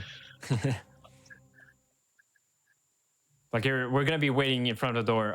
Well, hopefully we get the trick right. Even though I don't want to jinx it, but it's pretty easy. So, also here we're gonna be grabbing chemicals and also supplies. The reason why is to craft a certain type of bombs that we're gonna use later. For the same reasons, we used the bombs, so the do-it-yourself grenades earlier, which is to skip radio call. Attendez un peu là, vous pouvez pas raser cette zone. Il y a Okay. des centaines d'innocents ici. I might have jinxed it. Des milliers. Aucune importance. C'est pour le bien de milliards de personnes. All right, we got it. Vous devez bien comprendre ça. Il y a un scientifique ici, un type So du yeah. nom de Zéré. Here we only do that because we're skipping the door. It really doesn't matter, but you know, Yeah, so we're waiting. So we just cannot open this door while dialogue is playing, so doing this first try easy trick. yeah, might as well, right? We're waiting for a certain point of dialogue because there's a checkpoint trigger.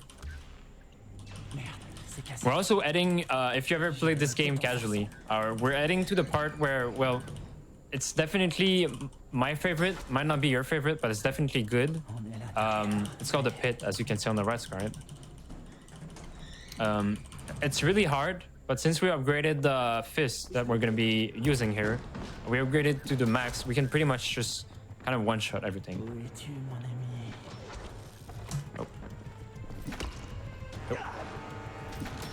So we're going to be fighting a big horde of zombies, and yeah, might be hard, or maybe not. Yeah, the biggest Slaying a problem few res people. in cleaning is that sometimes zombies are really like to play ninja and play silently, and Yep. you cannot progress the story until you kill everybody. Yep. So you might have noticed that our HP just melted, and that's playing on story mode. Yeah. So yeah, story mode used to not be a thing. I'm a fairly new runner into this, so I wasn't there back then. But I've heard from R&B that story mode wasn't a thing before. They were playing normal, and it seemed like it made a big difference. Because I've tried normal mode, and it's way harder. All right, here we had a really long cutscene. We kind of learned that he has actually been kidnapped, right? We also get to see how badass Crane is, and how this guy is Qu'est-ce que tu racontes? a bit. Yeah, he's definitely a psychopath. You'll see.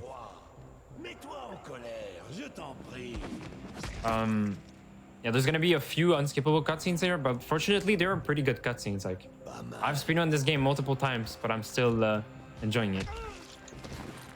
See, for some reason, he got hit by Crane, so he just kills this man for some reason. That's Rise for you. And here, we're gonna be fighting a big horde of zombie, and it's really satisfying to do. Really satisfying.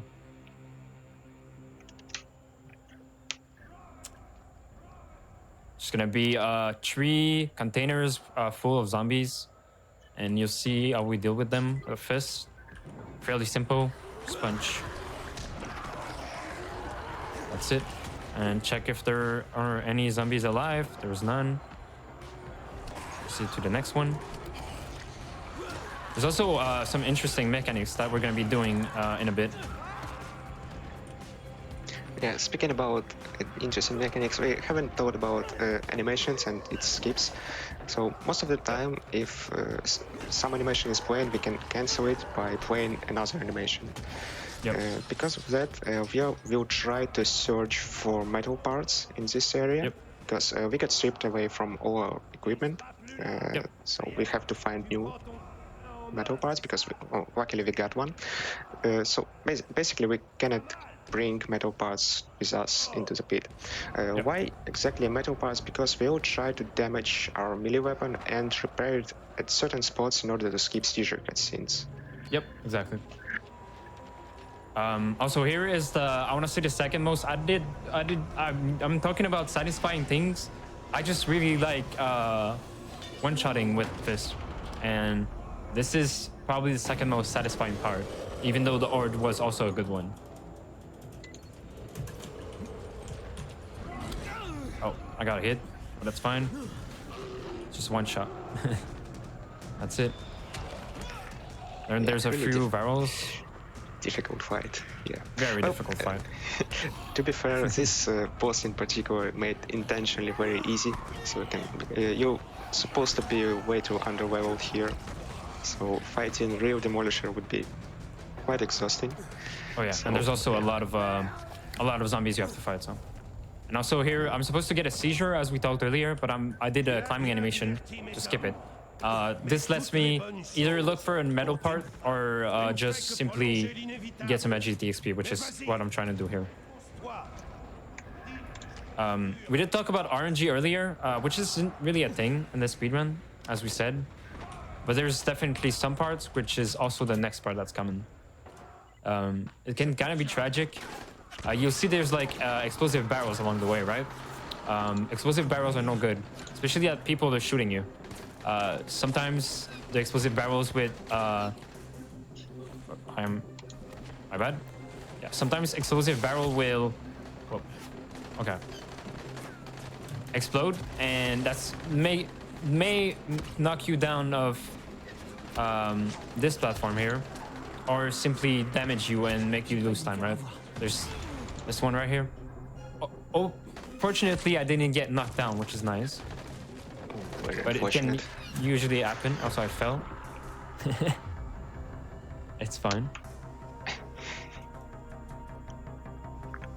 I was Just a bit sad, but do not upset that barrel. Like the barrel was trying its hardest to push you down, so yeah, we cannot let Yeah. anybody down. Yep, exactly. All right. There's also a barrel here. This one's not a big deal compared to the other one. It's like you'll simply get a animation. It's not like too bad. Now we're just running straight pretty much. Also, there's like water at the bottom of this. I tried to skip it by like climbing onto the window and then dropping down. Kind of failed. Also, we're gonna be walking in certain spots of water, and jumping in the water is just faster overall. So Yeah, basically you can try in deep water, which makes sense. yeah. Also, we didn't explain the kick. Why you see me kicking at times is for some reason, kicking resets your stamina. Makes sense. I don't know why. Yeah, it makes perfect sense. Like, why do you think football players have such insane stamina? They just kick from time to time to reset it. Exactly, you're right. Just makes sense. Perfectly realistic behavior. So, Deebs, Yep. really quick, I've seen a few up? questions in chat about this. They're wondering, how can you kill a man in one punch? Good question. Well, for some reason, I can just open menus and get some good skills out of it, and that's it. Yeah, so basically we duped the relief packages, which gives you survivor XP, and we dupe a lot of them, like 8,000 of care packages basically give you max level in the game. Yeah. And since we are max level from the very start, we just can level up our legendary. And one of the Exactly. skills in legendary is fist damage, and you can get your fist damage amplified by 375 times, Yep. which is pretty much a lot. Yeah. Yeah. Just dupe. You can just dupe everything, and it makes the game pretty easy. Also, I was side dodging here because it's just way faster overall. And there was 2 spots where the screen kind of became more yellow, I should say. Don't really know how to explain it. It's just more yellow. There's supposed to be seizures at this point, but I was repairing, so I managed to skip all of them. Also, we get to take all our stuff. Was there any other questions, Dices? No, that was the primary one. There's a few, but everyone's having fun Alright. mentioning how you became Ultra Instinct, climbed 50 skyscrapers. Pretty much calling you Right. Satima. All right. It's just so satisfying. All right, your movement is a bit tricky. I'm having a bit of a hard time with it to do it perfectly. We're just gonna be meeting with the saviors. Missed it. It's okay. Meeting with the saviors, and they're gonna bring us hopefully to the Old Town, which is I believe where Jade went, right? Yeah, so since Jade got upset with us before in the game, right now when we tried rescuing there and failed miserably because he died in the process, we are actually can start looking for Jade because we have nothing else useful to do. And there's a group of people who are supposed to help us transferring from slums to Old Town, called the Saviors. So we are speaking with one of them. It's for some reason it's quite underground group of people which are not exactly public faces. So yeah, that's why we have to meet with some certain person who will call other man who knows a man who knows a man, so we can get past the sewers to get into the old town. Yep. So now we're just adding for the sewers pretty much. The next part is there's 2 parts in this speedrun that are really, really tricky. I've been practicing for multiple hours and I'm still having a hard time with it. Like multiple hours, not for the speedrun, multiple hours for only those tricks, and still kind of tedious for me. Probably tedious for also other runners, I believe. This one's kind of easier than the other one, but it's definitely something. Yeah, so basically the silver section is run killer in this category because due to checkpoint magic that was mentioned earlier, we cannot lose any checkpoints because we are risking safe soft lock the game. One of the checkpoints in here is located mid-air, awfully close to being inbounds, so we have to be extremely precise, and there's basically no setup how to do it consistently because you have to jump and aim quickly, use grappling hook shot precisely in order to get as close as possible to being inbounds, but still stay out of bounds and hit the checkpoint. Yep. Also here, another different reason than the other ones, why I save wipe twice is because you're actually supposed to follow someone that's leading you to this guy right here. But you can actually save wipe twice in order to make him move to where he needs to be without waiting. Yeah, so I can let you take over because this is tedious. You skip his animation. Like, you have save warp for yourself and save warp your friend, right? Never be too selfish. Yep. There's a checkpoint trigger right here. Checkpoint trigger right here. This first part is easy, kind of, but the next one is definitely something else. Yeah, and casually wise, we are skipping a huge amount of gameplay because there are a couple of gates which have to be opened by using Valve, which takes awfully long to play out animation.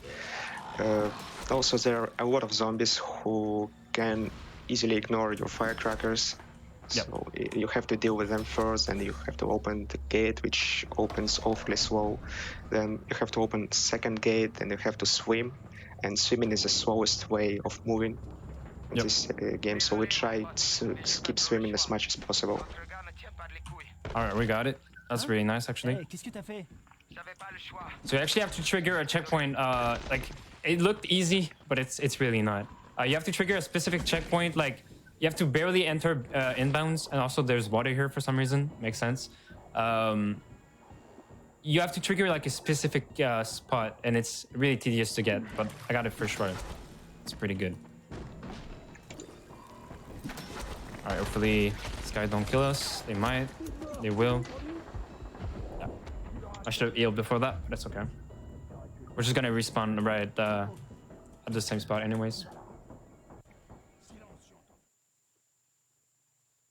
Yeah, that was the out of bounds, so it's definitely something. Because those guys who open the door have iframes, you cannot kill them right away. Yeah. Basically, the only thing. My God, the gun was making me stuck. I've never seen that. Yeah. This game always has something in its sleeve. Yep. So, the only thing you can try to do to avoid those bad guys blocking the doorway is to level up Vault skill, which is level 4 agility, but we hit level 5 in quite unfortunate timing. Like, we don't have that much spare time to level it up, so we don't have Vault right now. It happens. But yeah, now we're actually in the second map, I should say. It's called Old Town. We're not gonna be going to the other part, like the first map, for a long time, except at, like, I believe the last part, right? Yeah, basically end of the game is the only time we get back to swamps, and just for a couple of seconds. Yep. So here, I'm just you were talking about Death Warp earlier. If you want to explain what happened there exactly.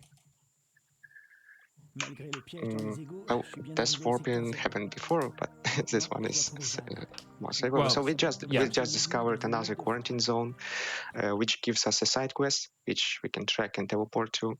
So we are supposed to get to the tower to speak with Troy, Yep. the leader of survivors in Old Town.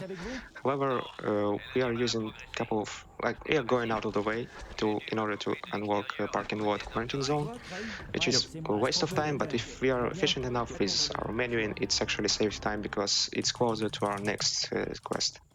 Yep.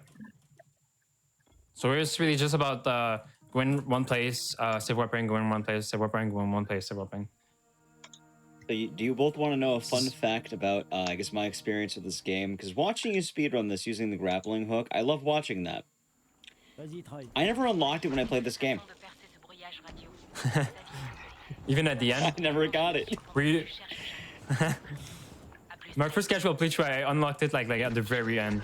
It's like you suppose, well, not really. It's like something you would get if you were to complete like all the side quests before, Right? Or something you would get like a New Game Plus, right? Yeah, and even then, you most likely will get the first grappling hook, which is extremely crappy. It has only 2 charges. It's absolutely unusable. Yep. Jade, ici Crane. Might as well just not use it at this point. Jade, tu me reçois? Oui, qu'est-ce que c'est merveilleux. All right. So now we head back to the tower we just went to talk to Troy, and we're gonna proceed with something else here. Yeah, so upcoming skip is will include out of bounds section, which is basically undoable without upgraded grappling hook. It requires exactly 4 charges, so we cannot miss anything. And the worst part is that there is underwater under the whole old town, and if we hit water, we will lose a couple of seconds. And the most problematic part is that the out of bounds skip saves only like 4 seconds as opposed to doing it casually. Yep. So you should go for it if you're trying to score a top time, but if you do a slight mistake, like if you miss at least 1 grappling hook shot, you basically do the same time as going casually. Yep. Also, here, I'll be save warping another time. The reason is the main quest requires you to move away from the tower for some reason. So you just move away from the tower, and then we proceed to where we want to be. Which is the clip R&B was just talking about here. It can be really tedious. Like the out-of-bounds tricks that are coming are not like the one that we did at the beginning. They're really hard. Especially one of them that we'll see later. I am not really waiting for it. All right, here's the first. This can be kind of inconsistent. All you have to do is shake the camera like crazy. Hopefully it works. It's gonna work someday. All right, didn't work here. Can be hard to watch, of course, but all right. Hopefully, like fortunately, there's water at the bottom, so it's not a big deal. All right, what you're supposed to do is land on this, and then grapple on there, but I missed it. This is a really tedious spot for sure, though. Actually supposed to enter the sewers right here. All right, that works. So now, we're entering a new area, and guess what we're doing? Just going out of bounds right here. Yeah, which interestingly enough, this skip was found recently because nobody thought that you can just climb this pipe and clip out of bounds just like that. It doesn't require to do anything specific. Yep. That works. This is also really fun to do, but it's kind of easy compared to the other ones. Okay, this part here is public, right? So I'm gonna explain what we're doing exactly here. Yeah, so we weren't able to find Jade. She went nowhere, nobody saw her. So what we're trying to do is to help the city run to survive, because we got a message from government that the city is about to be nuked, because basically they convinced everybody that there are no survivors here, just a bunch of zombies, so might as well just nuke it, like by keeping it. And Yep. apparently we got upset with this news. We are trying to tell everybody that there are survivors in Haran. You cannot just nuke everything. So since communication with outside world is jammed, we are trying to do some other way to tell people that we are alive. And we are planning to do a fire in the tallest building in the city with a specific pattern which resembles sad smiling face. Yep. So hopefully this will help us to save the city. So people will, from the aircrafts, Nice. will see that somebody is alive. Yep.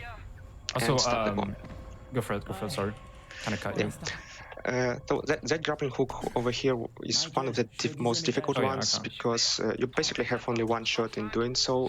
Since if as soon as you quit elevator, you hit the seizure Yep. trigger, and during seizures you cannot actually use grappling hook at all. So if you miss it first try, you have to climb casually, which was like 20 seconds. Oh yeah, it's a big deal. C'est bon pour le premier appart. Okay. Here pretty much we're just planting bombs on the ovens. And as soon as we see the checkpoint trigger at bottom right, we're just gonna save warp to go for the other bombs in a faster way.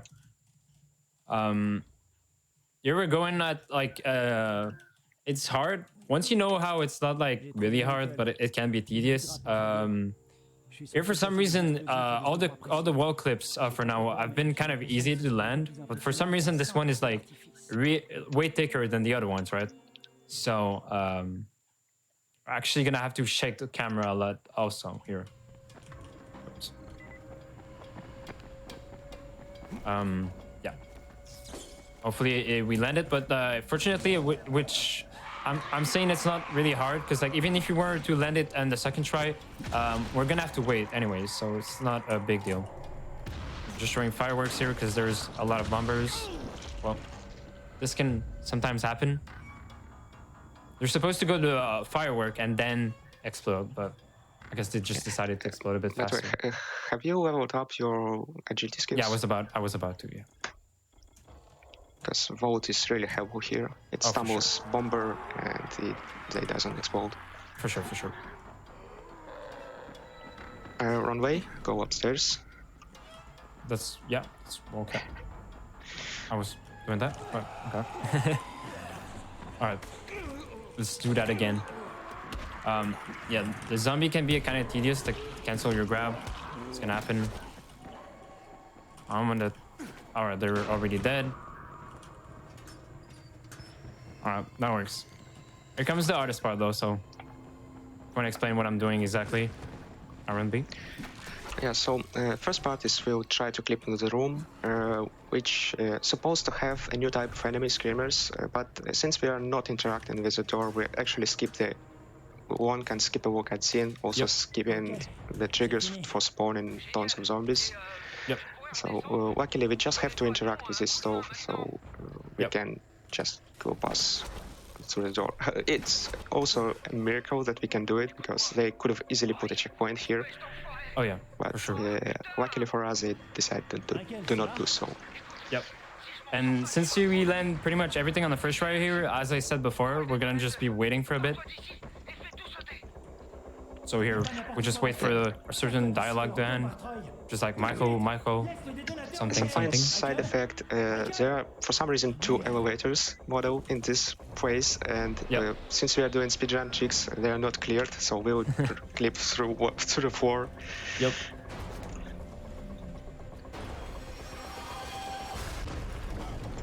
So that was the part where I was saying it is kind of tedious, that thick wall, where I had to shake a lot. It took me forever to actually learn how, but all you have to do is shake the camera, I guess. All right, here we're actually going on another out of bounds for the last part.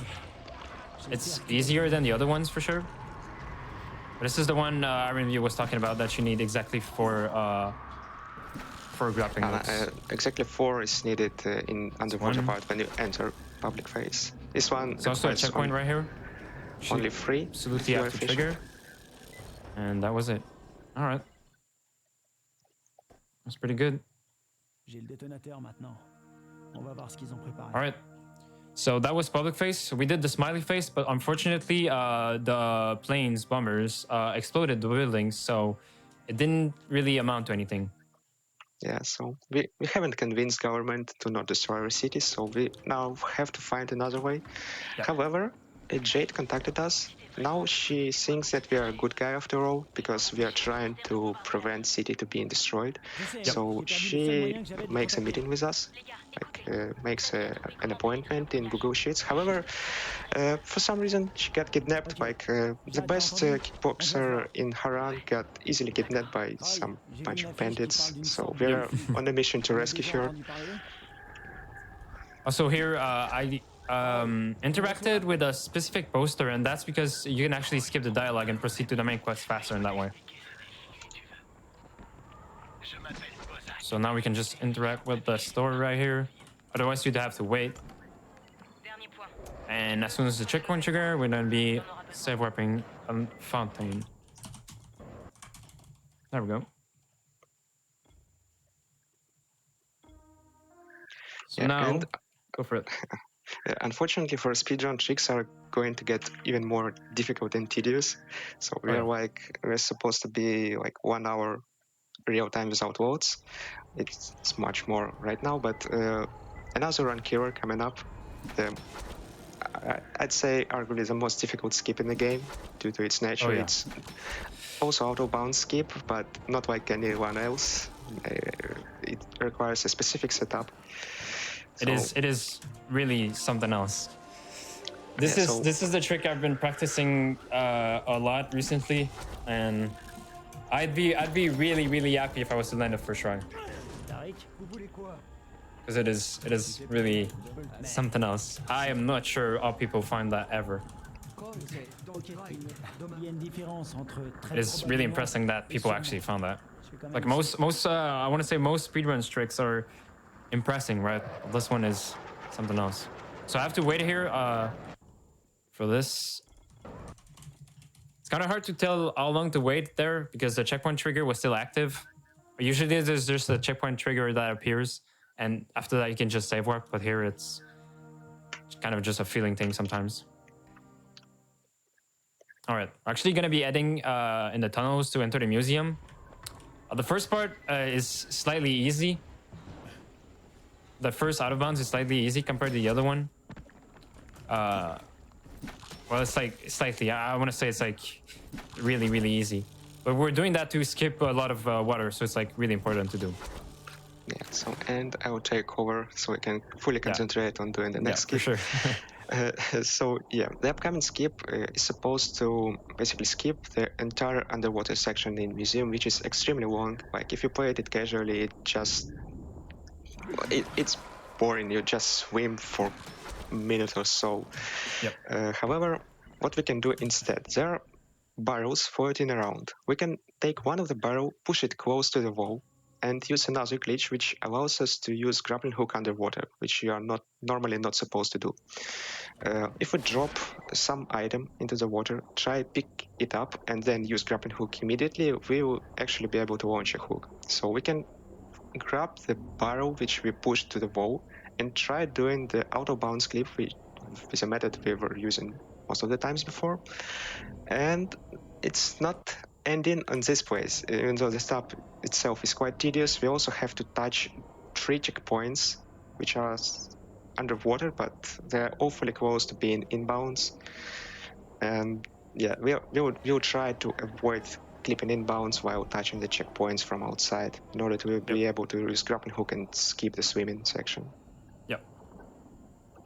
This is a really interesting trick, but it can be kind of inconsistent. As you can see, sometimes Crane will just be climbing. Sometimes he just stop climbing, just like that. You want him to hang on the thing, and then you can actually flip like that.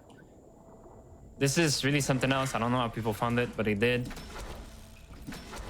Yeah, shout out to Bob, member of our community. He really has a speedrunning bone. Like, I don't know how he finds it, but if something is tedious in this game, you know who found this trick. Interesting. So here I kind of screwed it up. You're supposed to grapple farther away. I'm just gonna try it a couple times. Hopefully it works out. There are like I believe 3 parts to this, or like 4 parts where you can actually screw up. It is really tedious, and the barrel isn't even the hardest one. even though it looks like it. It's definitely probably a second one, but still. All right. Now he climbs. Okay.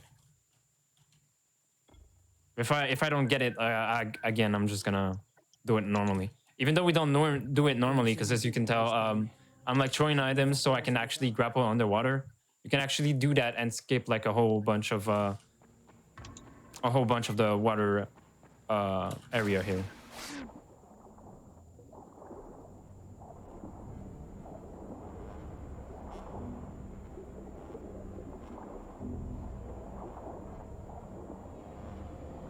It is really tedious.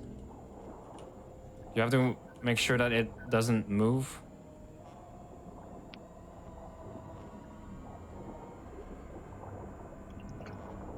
All right, it's good work. Actually, it doesn't matter what you drop, as long as you drop something. It's that. It's the first skip. And then you just grapple on the other side. That was close, but it worked. Then there's a checkpoint under the stairs here. You gotta make sure that you don't clip back and bounce. It can be really easy to do, actually. And here comes the hardest part here. So there's no way to tell if you're doing it right? It's really just a feeling thing. So it worked, fortunately. That's what's supposed to happen. Sometimes you just clip back and bounce, but it worked. So that's the out of bounds. That's how it's supposed to go. Supposed to go first try. It didn't. It still saves you time, anyways. Well, if you were to land it on the second try, I believe it still saves you time. But since it was like the third try, it doesn't really amount to anything. But it is a pretty cool trick, anyways. Just say first try easy and you're forgiven. Yeah, that was the first try easy, right? It's what I just did. I did the first try. Also here, Troy here, I don't know if you read the subtitles, but she says it's like the easiest part, which is really untrue. It's like, oh, that was the easiest part. No. It was probably the hardest. Now it's really just about killing a few mans. We're gonna be clipping another time. And then we're gonna get a bunch of unskippable cutscenes. Hello? Alright. Alors, t'as pas mieux? Je vais limite commencer à m'emmerder. So the other guy. Oh. Just clearing them up. Just gonna heal. Then there's gonna be one guy here. And two of them can actually double kill here, which is kind of what I did, which is pretty nice. All right, here we're just gonna be moving forward a bit to trigger a certain dialogue, and that's gonna trigger a checkpoint so we can proceed forward. Actually supposed to keep going that way, but yeah, we're not. This didn't work. Probably won't work again. Yeah. This is gonna work though. All walls are clipped, like can get clipped in different ways, which is kind of weird. Like you have to move the camera in certain ways for all the walls. Like it's different for all of them, which is really weird. All right, we're just gonna be walking through a bunch of zombies. Don't really need to deal with them, just vault above them. Kill those two guys. Here we just clear those guys, and after that we're gonna get like a bunch of unskippable cutscenes in a row. But they are good cutscenes though. Really tragic, but good. Big explosion. Another one. Should be it. There we go. Now comes interesting cutscenes for sure. We're gonna meet up with Jade, which is unfortunately hurt. Jade! Oh non! Oh merde, qu'est-ce qu'ils t'ont fait? Ça va, Crane. She's kind of lying about what happened to her, but we're gonna meet up with also Rise, which is the villain, like we talked about. He's gonna reveal exactly what happened to her. Ça risque de ne pas être possible, Scorpion. En fait, ces quelques minutes de sursis, tu me les dois. Crane, grâce aux antennes que tu as réparées, j'ai pu écouter tout ce que vous disiez. Comment crois-tu que je t'ai trouvé, Jade? Yep. Ou ce bon docteur Camden? Just revealing all the contacts he has. Entre les secteurs. C'est moi qui tire les ficelles. Et maintenant que j'ai les notes de These cutscenes are really good in my opinion. vous ne me servez définitivement Yeah. plus. Or actually, there's a small part of gameplay before we learn what happened to Jade exactly. Just clear out a few zombies, and then we'll get to know what. This is a really hard part, usually, because there's a lot of zombies. I've had a hard time here with casual playthroughs. That should be all. Should be interacting with the door after that. It seems like there's one missing. This one? I think it was moving. Was it not moving? Interesting. You have a quest mark. Go for it. Oh, I didn't see it. Interesting. Viens, on se barre d'ici. All right. So now we get to learn what exactly happened to Jade here. Ici. Et est-ce qu'ils t'ont mordu? Ça va, ça va. So I have the subtitles. Donne-moi Don't have the speech. Well, if you speak French, you do. Unfortunately, do. Infecté il y a plusieurs heures. But yeah, we learned that she's got infected. So J'ai été mordue à la here, for jambe. some reason, Je voulais pas te le dire. you know how villains go in games or even in movies. He's giving us an opportunity to live, even though he wants to kill us. He's giving us one dose of Enticin, knowing that Crane is infected, and as well as Jade now. There's gonna be one of us that's gonna need it. One of us that's gonna have it. Tiens, prends-le. Each other doesn't want to give him to each other, like they want to give him to the other. Besoin que moi. Crane, je veux juste que tu me promettes une chose. Quand le moment sera venu, je veux que ce soit toi qui me tue. Quoi? Non, Promets-le-moi. Jade, je peux pas.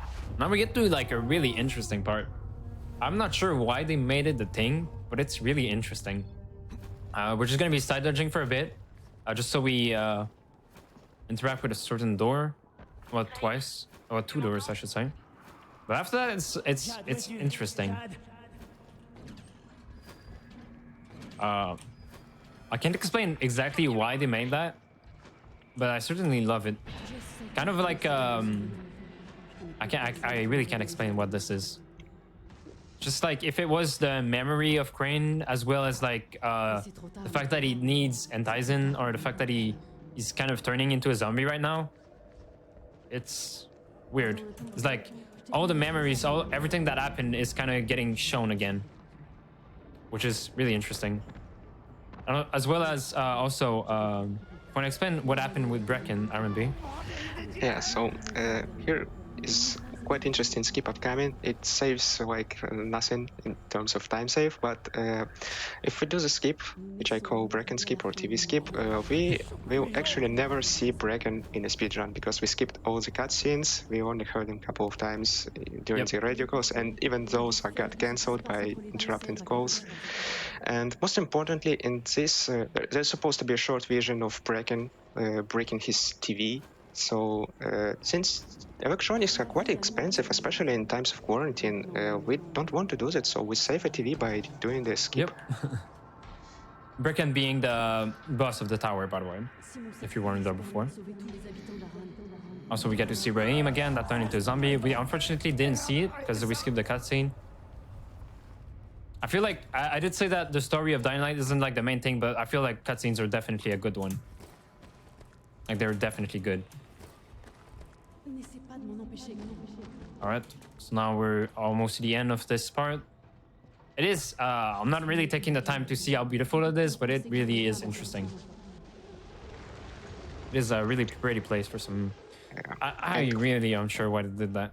Quite broken also, because you can get out of bounds by just doing nothing special, by poking outside of the specified route. Also, you can climb on those upside down overpasses by just climbing the poles we're skipping, but if you climb all the way up, you can actually get out bounds from here. And unfortunately, this doesn't give you any time save because there are tons of checkpoints you have to hit. But if you're just a casual explorer, know that you can go everywhere in this section. And also, you don't have any fall damage. You cannot die in this section. So if you like exploring and you like trippy stuff, make sure to spend a couple of hours in this definitely worth. place.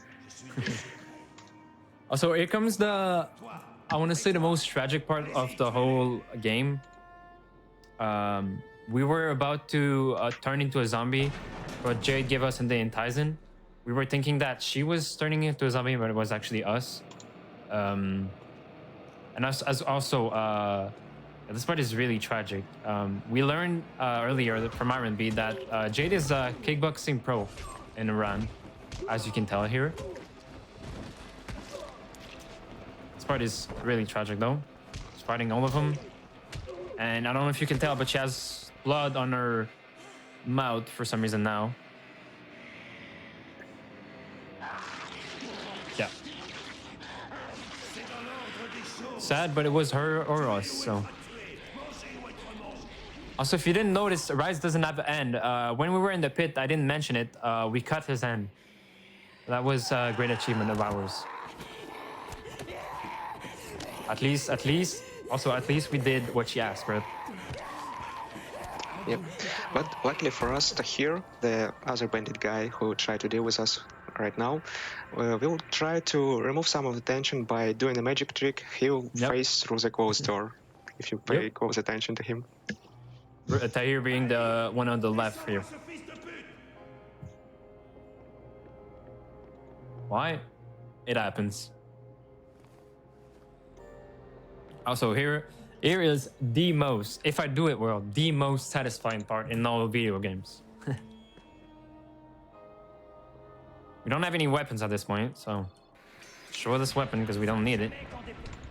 And we can actually one-shot him, but it worked. It was really satisfying. This can be a kind of a hard boss fight casually also. It's like broken jaw. when you get when you get these guns. Also, funnily enough, you can actually smuggle some weapons into this fight, but devs made Tahir immune to any bullet damage, any explosives type of damage and stuff like that. So only melee damage, fist damage, and arrows actually can hurt him, and also fire damage. But fire damage deals awfully small amount of damage, so it's just better to punch him in the face. Yep. Also, we fought Tahir, which is supposed to be a really hard boss fight, but those guys are actually the real boss fight. As you can tell, he's dodging every hit. We got pretty lucky though. He kind of failed. Sometimes it can be not hard, but they are probably the hardest boss fight in the game compared to Tahir or the Destroyer that we saw earlier. All right, now we're just leaving the museum. There we go. That's that for unskippable cutscenes. There's still some waiting time at certain points, but that was it for unskippable cutscenes. All right. We're just gonna be save warping to where we want to be.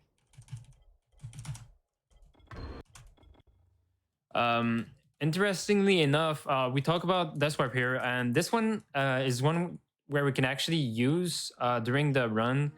It saves you like roughly 2 seconds. If you were to do, you need to die at a certain spot that I'll point out. But it's like sometimes it will just TP you like it's kind of random, right? Compared to other places which aren't random. Some of them are. That's the only place where it is actually random. Well, we think it is. There might be some certain way to make it not random. But if you were to die in this gasoline here from fire damage by like shooting on the gas, sometimes you just warp to where we want to be, which is on top of this tower here. As you can tell, it's like not really a big deal, so we can just kind of grapple there. Just done to talk to Troy here. Gonna be save warping. So like, since it's like so far into the run, you don't really want to be risking to just save warp, or rather warp or death warp even, with somewhere which is like really far away to where you actually want to be. So, all right. And we're going also in a really interesting part of the game. We're just going to be touching the castle corner here, and it's gonna give us a checkpoint trigger, and we're gonna select the main quest so we can TP there a bit faster than walking. We're about to say something, Narundi? Upcoming section has one of the type of glitch in the speedrun, which is unfortunate. It's a quite cool glitch, which allows you to fly. You can actually fly in this game, so if grappling hook is not enough of movement freedom for you, you can always fly. Yep. Unfortunately, because of grappling hook is mostly faster for most of the places, and because of checkpoint magic, it's not actually usable anywhere else outside of this place, but it's still a cool trick. Oh yeah, very much. We're still gonna do a few things before that, but this is how we're gonna end this part of the main quest here. Actually gonna go out of bounds first. It's like kind of tedious at times. All right, I got it first try. Then we're gonna be hooking this place here, so we land on here. There's actually no checkpoint trigger here. There's one checkpoint trigger, but you actually always walk on it pretty much. It's like right here. This part can be kind of tedious sometimes. Right here. So you're gonna be hooking on top of here. It's gonna lead us exactly to where we wanna be. Just checkpoint trigger on the left, on the right here. It's gonna make us spawn a lot of zombies, which means that it worked. And here comes the interesting part. We're actually going to be collecting a keycard to interact with a certain door. Okay, I just want to be hooking this. Got it. And then we're going to be, well, I was about to say we're going to be climbing a tower, but we're not really climbing it, as R&B mentioned. Yeah, climbing is boring. So, story-wise, for those who haven't played this game, since we are terrible at saving people, we got fired from that position, so now we can try climbing, which is something we can do. Since our first initial plan with Smiley Face didn't work out well, we just try to bypass that jamming and to contact the military people directly. So what we want to do is to climb on the highest tower in Haran to install the amplifier and try calling them. Yep. And right now we took some damage intentionally because in order to do the flying glitch, we want to be slightly damaged since to set up the glitch itself, we have to play 3 animations at the same time. So it will be healing animation, and to start healing we have to be slightly damaged at least. For 1 HP is enough, but you have to take damage. We want to land on the ledge and start climbing animation, and we want to use grappling hook to start grappling hook animation. When doing so, this completely confuses the game. Our whack animations become broken. Also, it applies some interesting physics mechanics, like we cannot take fall damage anymore, but it's not quite interesting. But what's more important, if we jump from another wedge, in this state we can fly. Yep. It is kind of tedious to do at first, but once you actually learn how to do it, it's not as hard. The first time I did it, it took me, I believe, like 20 minutes before landing in the first try, but now I can kind of land it consistently. I might jinx myself like I always do, but... Yeah. Anyway, you have like 2 tries to do so, because you have to wait if you fail first try, so it's fine. Alright. I'm gonna get it one day. One day.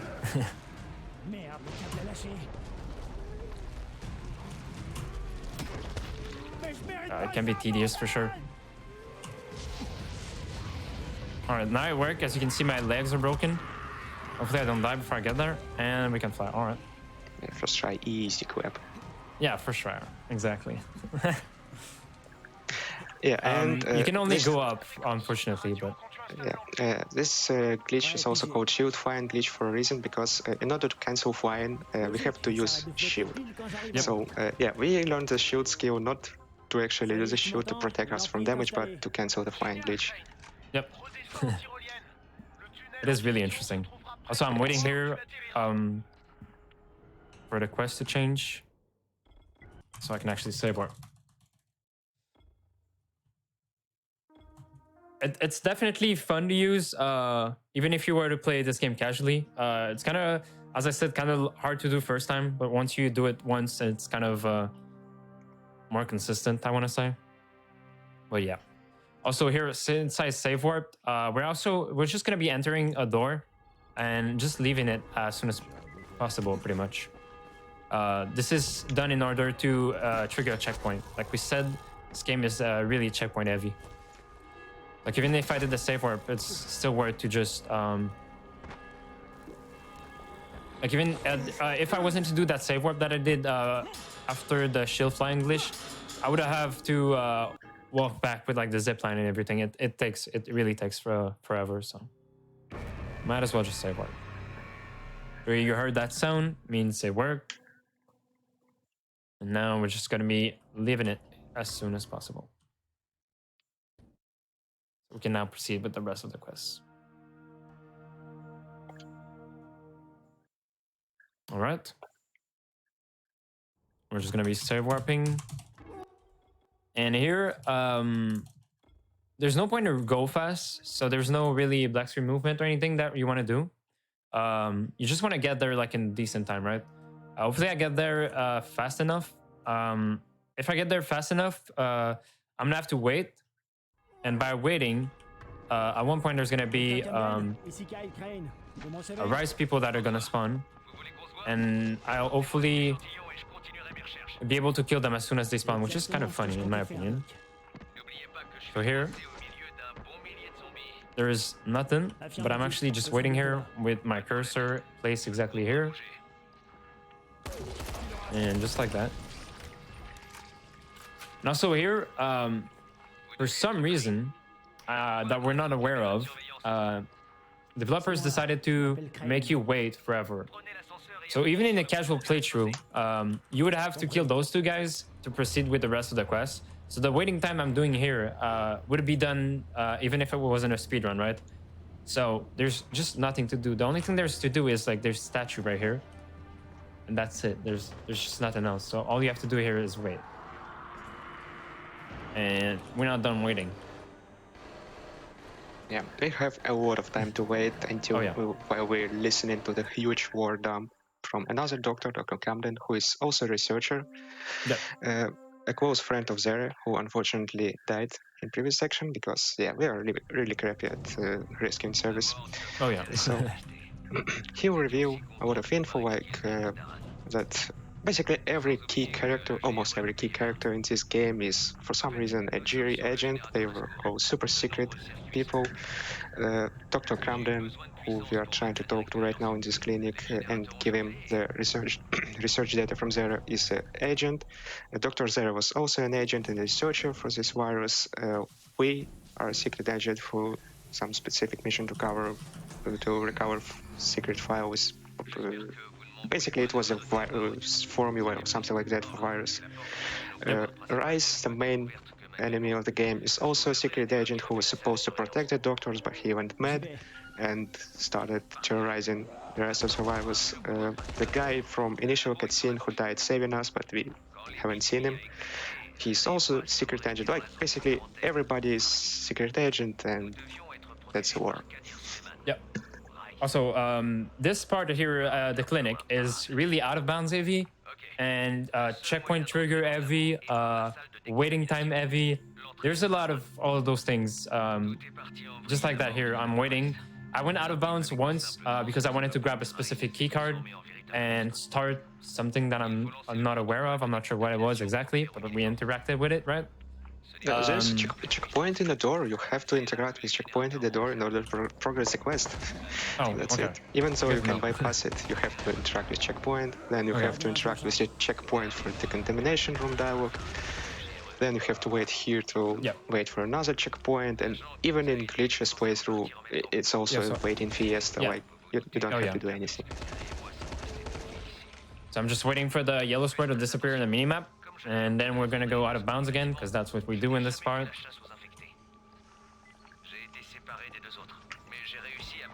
The lamp pole are, for some reason, really helpful here. Oh. Yeah, this area is awful in terms of, like, I don't know, you can clip out of bounds almost everywhere. Even in the final room, you can climb unintentionally. And if you're a glitches runner, it's awful room because you can you miss a checkpoint, previous checkpoint, by the way. Oh yeah, I think I missed it, right?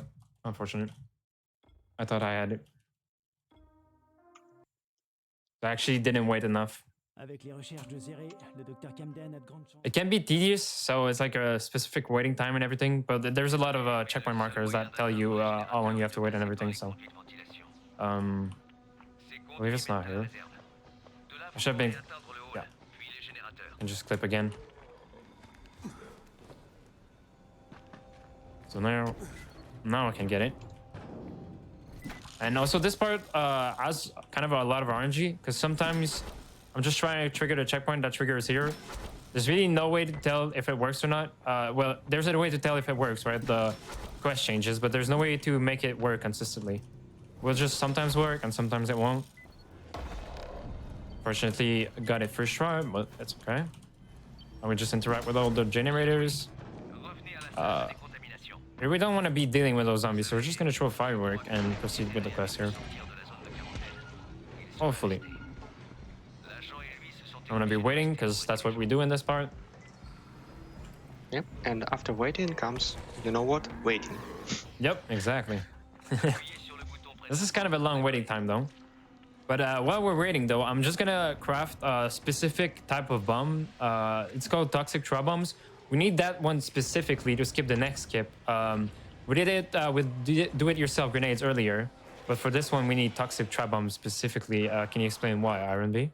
Yeah, so the next dialogue with Jerry is supposed to be extremely long. It's just a couple of minutes long, and the biggest problem is it consists of two parts. So even if you skip first part by dropping do-it-yourself grenade, we still have to hit second part. And basically it was the old strat. We used two grenades in order to skip first part and climb back and use second grenade, which was it was the most difficult skip in the game. Luckily, since discovery of toxic trap grenades, we can basically skip directly second part, because first one is really short. And what's so special in toxic trap grenade is, first of all, it has a delay in explosion. It works as a regular firecracker, which supposed to attract zombies and then explode. But we are not attracting any zombie because we use it for ourselves. We are selfish special agent. And it applies damage over time instead of direct nuke damage. So this delay on top of damage over time will give us just enough of time to skip exactly second part of unskippable dialogue. Yep. Alright. All we need to do now is head on top of that tower. So yeah, usually you'd get like a radio call that lasts for several minutes, or like 1 minute or something. It just takes really long, right? You're supposed to be talking to Rice, and he's like taunting you. He's taunting us, and it actually works. We're gonna be adding for him after that. So here it works. This part can be actually kind of tedious to climb for some reason, but we got it, so it works. And there we go. So the crane is just gonna get his radio out, and we'll probably die a few seconds after that. There we go. The skip was made successfully. And here comes a really, really funny part, in my opinion. It's just really fun to me. Which is also the final part of the game. Just gonna be waiting for the UI to show up, and we're gonna be serve warping to a specific spot. Yeah, the last quest called Extraction is really gameplay heavy, but there's no well, there's some skips, but we're done with out of bounds for now. I mean, for the rest of the run, I should say. Yeah, now it's just about kind of doing it fast without dying, hopefully. I've been having some problems with it recently. There are certain spots where it's kind of easy to die, I should say. But hopefully we'll make it work. Yeah, there are certain skips that you're not supposed to go to. There's one floor that we're going to be skipping completely. You'll see later. Otherwise, it's just certain speed tech that are kind of straightforward, but at the same time, they aren't. Yeah, basically, casual playthrough in fast manner. Yeah, exactly. Hopefully. Here we got a bit of a seizure. We'll just proceed. So Rice is gonna taunt us a bit more. Once we get to that door right here.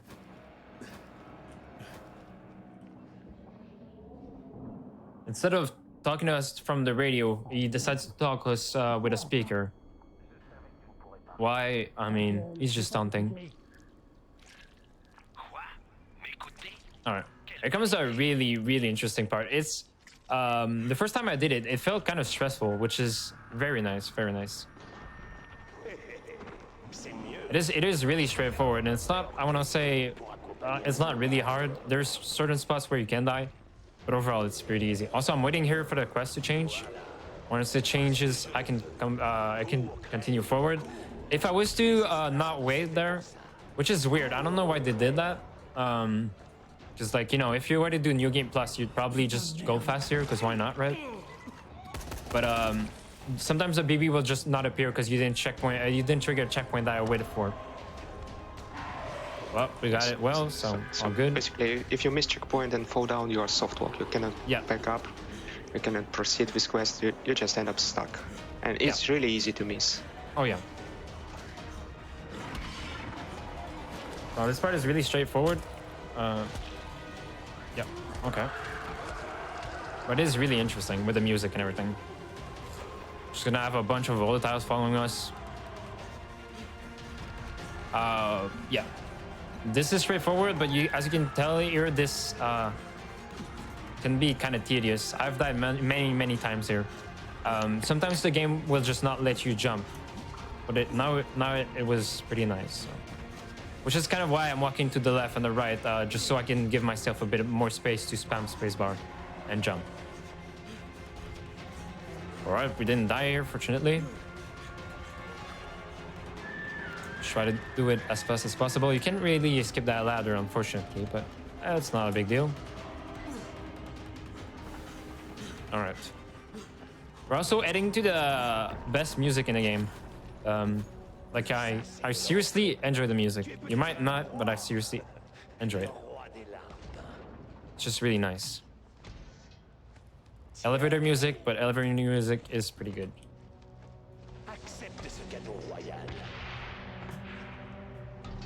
I failed, but it's okay. You can actually kind of skip the climbing a bit, but that's okay.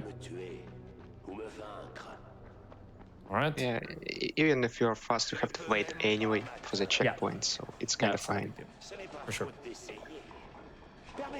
So here's the music that Rice is giving us.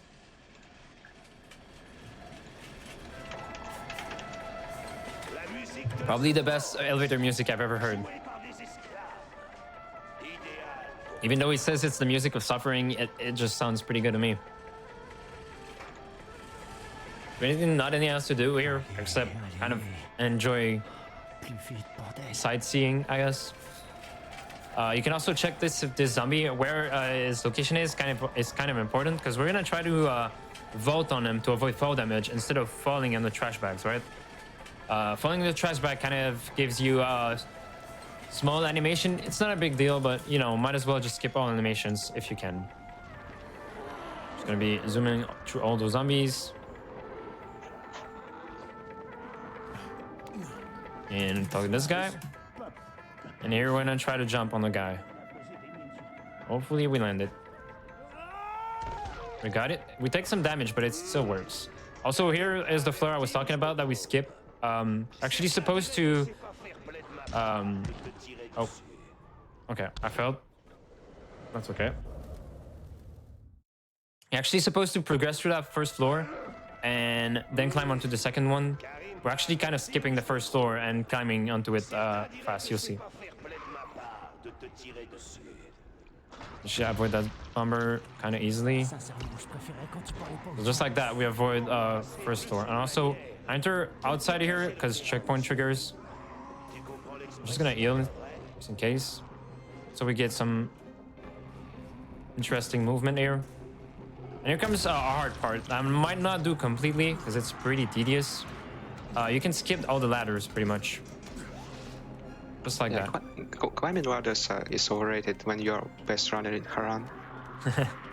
Exactly. So there's 2 ladders that we have to climb. Other than that, we're just gonna be jumping on one side on the other, and then etc. Also, this destroyer right here, I'm gonna take the time to kill him because he can sometimes throw rocks on you and that makes you fall down. And that's not good. Unlike us, he is really like a sniper.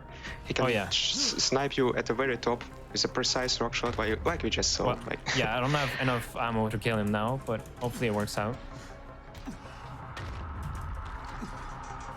It's a bit scuffed, but it might work.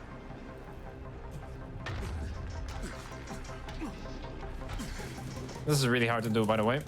Well, to me. It worked, kind of. We can skip most of the climbing I did, but it works. So now we got pretty much all the interesting skips of the game. The rest of it is kind of straightforward, I want to say. It's going to be one last checkpoint that we're going to trigger, and then we're going to be save warping. But after that, it's going to be over. We're going to get to the last boss fight, which is probably the best one in the game. Really interesting gameplay, by the way. All right.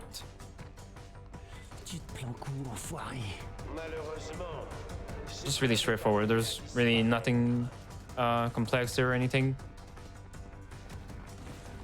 This part can be kind of tricky for this movement here, but it's usually pretty simple. It's really just the same movement over and over. Oh, that's okay. At least we didn't die. And then we just enter here. I'm gonna switch to grappling hook just to tell. And as soon as I see the grappling hook, I can just save warp to the final boss here. So here's the final boss. Best gameplay. I didn't get grabbed this. I don't think I got grabbed this run. Maybe I did. But when you get grabbed, you actually get a QTE. I guess you know where I'm going with this.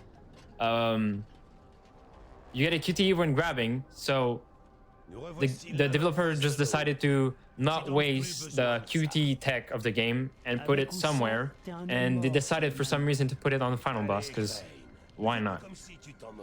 So it does feel like a cutscene, but it's actually not. It's pure gameplay. It quite surprised me when I first played the game casually. Like I was, oh yeah, unskippable cutscene. I can just sit back and enjoy, and then I did. Wow. Yep. Exactly. Also, fortunately for us, especially for me, because I feel like I'm having a lot of problems with QTEs in games, it's always the same QTEs. Always the same buttons for us. It's A, S, D, W, A, A, F, F, and that's it. It is an interesting cutscene, but the gameplay is a bit lacking. Quite unpredictable sequence of buttons: A, S, D, W, A, A. Yeah, for sure. Really surprising that there are 2 A's in a row. Oh yeah, for sure. Also, after this F, we're gonna get another F sequence. It's gonna be like in a minute or something, and this is gonna be the end of the run here. So we're gonna be get to go to stop the timer here. Yeah. By the way, message to a Twitch chat. We are enabling Twitch chat integration, so in order to help us finish the final cutscene, I would like you to spam F in chat so we can kill Rice. Thank you for your attention. Of course, of course.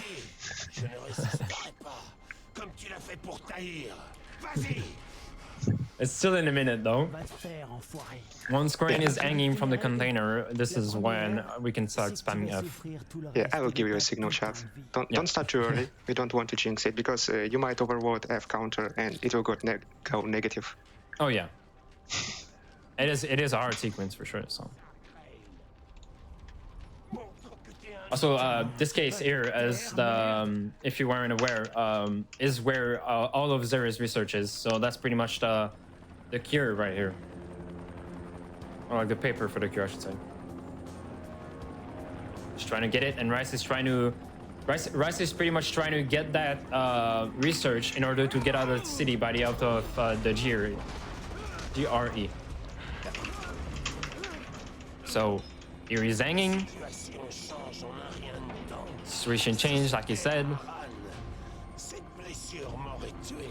And now we can kind of start spamming F slowly. Yeah, build up your F spamming speed. Yep. Seeing a lot of Fs, by the way. Nice. I'm glad you're helping for it. It is tedious.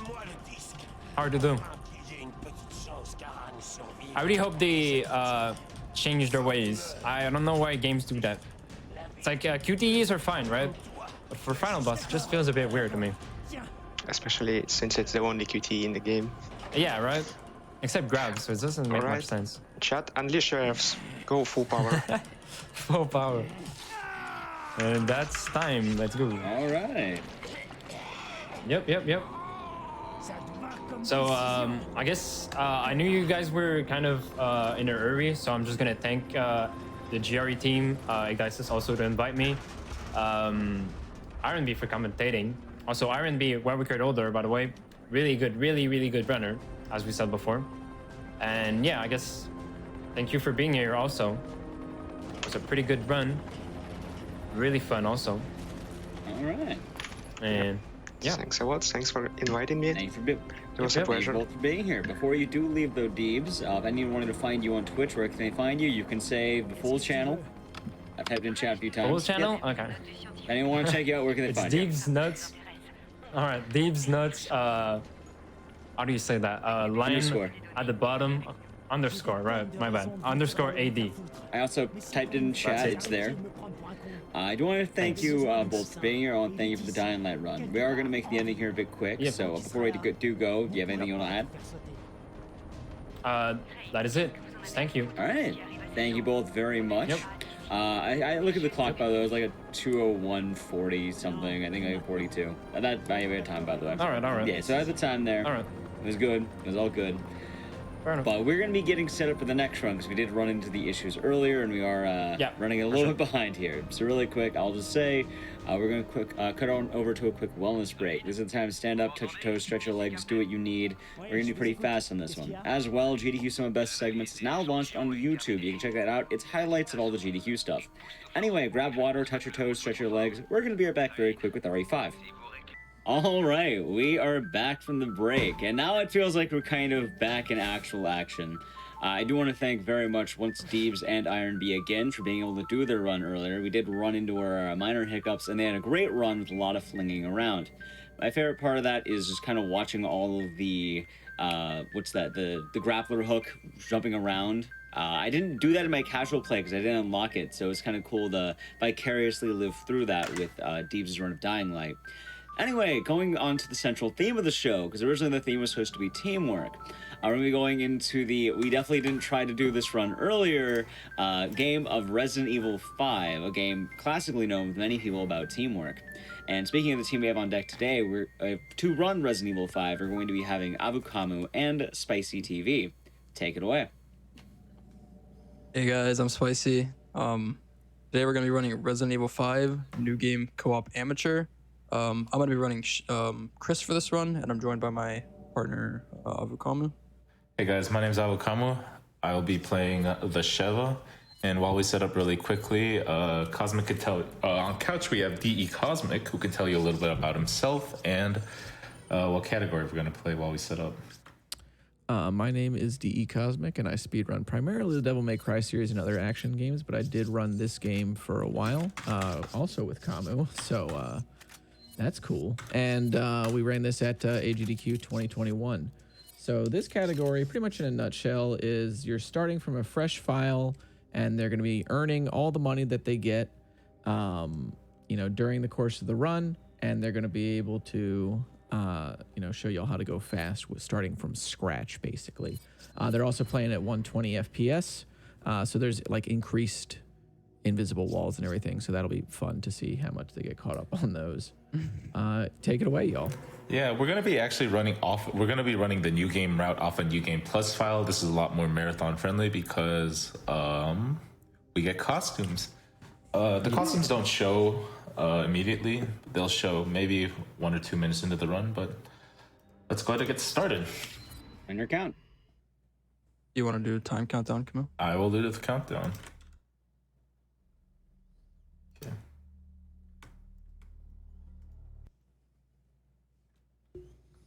Run begins in 3, 2, 1. So, Resident Evil 5. Chris Redfield, the protagonist ahead of me. Main protagonist of RE1 has a lifelong dream of punching giant rocks and boulders, but instead, unfortunately, he's kind of sent to Africa to bring down a weapons dealer. And with his new partner Sheva, who knows what he'll encounter? And will he ever achieve his dream of punching a boulder? He's also received word about the disappearance of his partner, Jill Valentine. And I believe he's actually, this is like his ulterior motive for coming here, is that I like the T-pose there on this guy, by the way.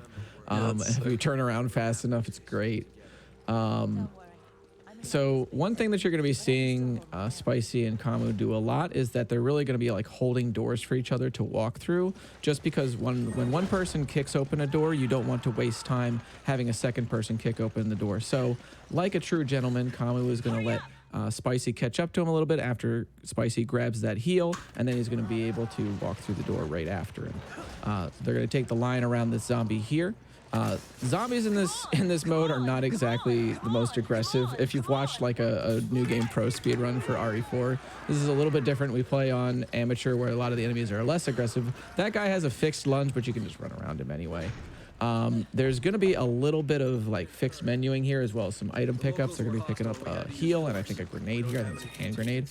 And this is the first start of the co-op doors, where both players will have to interact with the door, and you both want to be sure that you're like right at the door to interact with it and like skip the prompt that comes up. What does this mean? Was HQ expecting this? And then you just have to jump down the hole one after the other. And there's these things called bumps where when player hitboxes overlap, when they're jumping up or then they're jumping down a ladder, they'll be able to push each other forward a little bit. Well, I think one person will just be able to push the other one forward just because the hitbox is colliding. Come on. Pretty neat. Saves like, I don't know, like a second or something. Milliseconds, if that. Yeah. So coming up here is actually a timed section. Much like any siege section in a lot of other Resident Evil games, we're just going to have to hold out. A very common theme in most Resident Evils. There are a couple things going on here. Notably, difficulty manipulation is one of the big things that's going to go on here. So what is DA/difficulty adjustment? Most of the RE games, if not all of them, have a dynamic difficulty where essentially the better you're doing, the harder the game is going to become. And the worse you do, the game will become easier. And what that means is if I start killing 100 zombies, the game's like, you're a little bit good at this, aren't you? As opposed to if I got hit by 100 zombies and the game's like, wow, you're really bad at this game, you know? So we're gonna be tanking a bit of damage in a coming up section ahead. But for now, we're gonna be killing these zombies. This is a scripted time section before an executioner spawns, who we're gonna kill for the gold for some item routing. Hopefully, we're kind of hoping for a grenade drop here, really, because that helps a lot later on. Oh, yeah. A bit of random nade drop. Yeah, absolutely. Random like nade drops right at the beginning of the game are always helpful. Like, the hand grenades are really good, especially, and like incendiary grenades too. Like, just anything you can get really in this section is great. I do appreciate that this game, and particularly this run, decides to get cabin out of the way for you just in the first chapter. Oh yeah. And I'm going to give you my heals now. Yeah, makes sense. So both players are going to stand in the positions where Chris is actually behind that box there and Sheva's standing in front of it. And Sheva is going to try and get grabbed by one of the zombies so that when Chris aims at the executioner that's on the other side of the fence is going to start walking immediately. And the timer for this section coming up begins when the executioner actually breaks down the wall. So it's just flat time loss if you have the executioner activate a little bit late. So you see him move pretty much immediately here on Spicy's screen. And then he's going to swing down the gate. But by the way, this has no hitbox on it. You can literally just run past it. It's great. You could walk right through that axe hitbox, and Chris would just be like, "It's fine, all good. I got this." Here we're going to be killing the executioner. As like we said, there's a time section that we have nothing to lose by killing him, but he does drop a treasure that gives us a good amount of money that we will need later on. A lot of guys here want in on the action. I was gonna say, there's a lot swarming here. Oh, you see that iframe, though, Spicy? That's huge. There we go. So right here, we're gonna be going each our own ways to do a couple item routing inventory. But before we talk any bit more about the game, I just kind of want to give a little kind of cool tidbit. So when me and Cosmic first ran this game at AGDQ earlier this year, the community itself had a couple of members, but was relatively quiet. But you know, thanks to the exposure and the whole AGDQ event, the speedrun for this community for this game actually has been growing immensely, and with a lot of more runners. The routing's better. We got our own load remover time, reworked leaderboards, and the community is just so active. And you know, big shout outs to GDQ and all the RE5 speedrunning communities, both new and long time. Yeah, there's a lot of tutorials for this game now as well, and there's like a ton of people in the Discord that will, help you out if you want to learn this run, both solo and co-op. Kamo and I actually did a whole tutorial for the old route that we had, but that old route is still pretty dang good. Probably need to update it at some point, but the old stuff will get you pretty far. The new stuff is pretty good as far as I've seen. A lot of it's combining like solo strats into the co-op run, which is pretty neat. Yeah, I think in total, Cosmic and I had the previous world record, but I think we've saved, probably with new routing, 5 minutes off that world record. So here's an example of the difficulty adjustment. 5 minutes? Did I say 5 seconds? No, I don't think it's 5 minutes, dude, because that's like counting for load remover too. You gotta think. Oh, that's true. Right? Yeah. So like our RTA was what, like a 133 or something. I don't know how long your RTA was. Maybe it's a 131 or something. I don't remember. Yeah. But you see here is a little bit of DA manipulation. It's a rather shocking experience for me, but I'm lowering how the enemies perceive me. Worth noting, by the way, that they have to do something like this because this game specifically doesn't lower your DA for missing shots. It's only for like really taking damage or like using heals and stuff.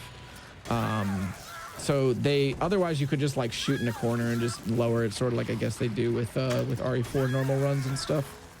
You close, Spawn? You're good. So this is one of the easiest ways without, what's it called? Using ammo. There you go. So there's going to be the heal.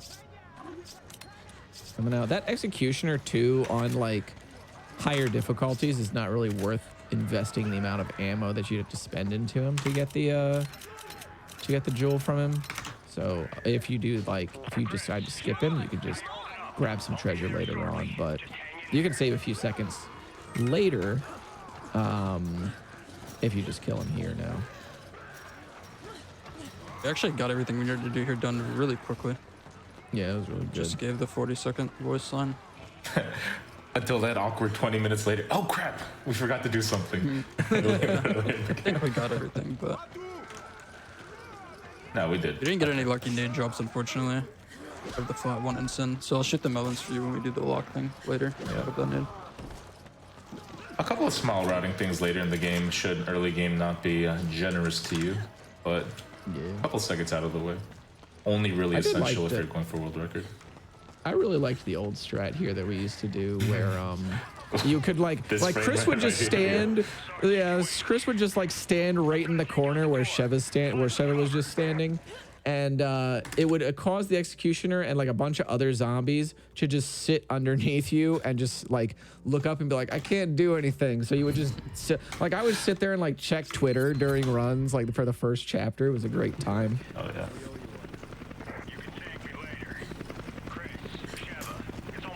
So another tech that's going to come up in the run is manipulating AI movement. So what it essentially is, because it's a co-op run, most zombies are usually attracted to one or the other person. So what usually the person in front is going to do is go one way, and the person directly behind him or her is going to go the other way because the zombie is going to lunge really slowly. What happens oftentimes if you run in the same direction is the second person will get hit by the lunge intended for the first person. So coming here, you're gonna just see, just naturally me and Spicy run almost the opposite directions. The two zombies coming up here is the perfect example of really basic movement.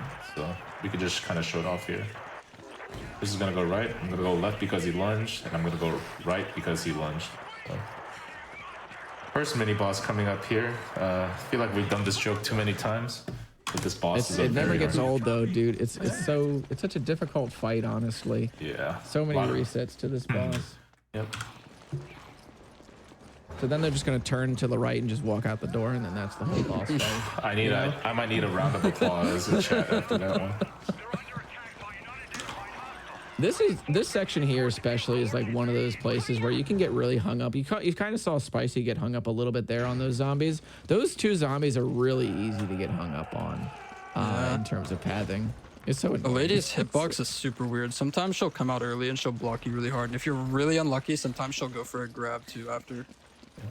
Yeah, I think I've seen that a couple of times. So before we come on to the main boss of this area, I kind of want to say for those of you interested in running this co-op speedrun, it's very important that you not only find a partner that is in similar skill level in terms of pace, technical ability, but it's also someone you're able to have fun with.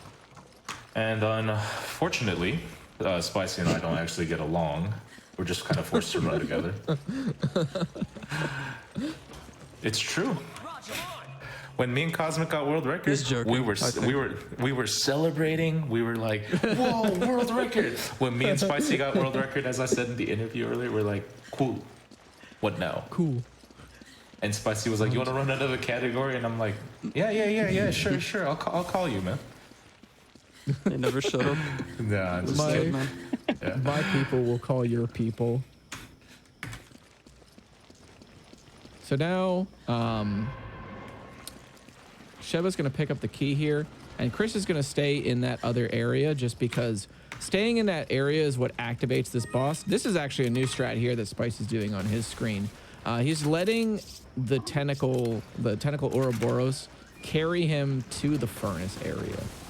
I don't remember exactly what this does, but I remember seeing like an early version of it. It makes him teleport around the corner, so he doesn't have to round the corner completely. It saves a few seconds. Oh, okay, yeah, that's fair. They're just pretty new, you know. Got us to the Demented Cell. I don't know if he's here. He probably went to sleep. Yeah, I think he did. It's pretty dang early for him. A little bit more DA manipulation. And fun fact, anytime you get hit in any speedrun in any Resident Evil game, you could say deliberate DA manipulation. True. And perfect timing for the gate to open by the time we're healed, and off we go.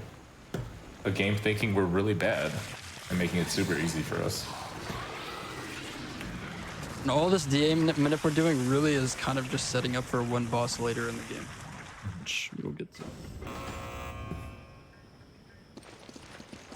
So pretty easy first chapter. Pretty simple. It's one of those things, the easier it is, the more time save there is, right? Which is like the double-edged sword of speedrunning. Or I guess it's more like the more nitpicky time save is because the chapter gets optimized really quickly. The game definitely picks up like in chapter 2 though. Chapter 2-1, like when a lot of cool stuff starts happening. Mm-hmm.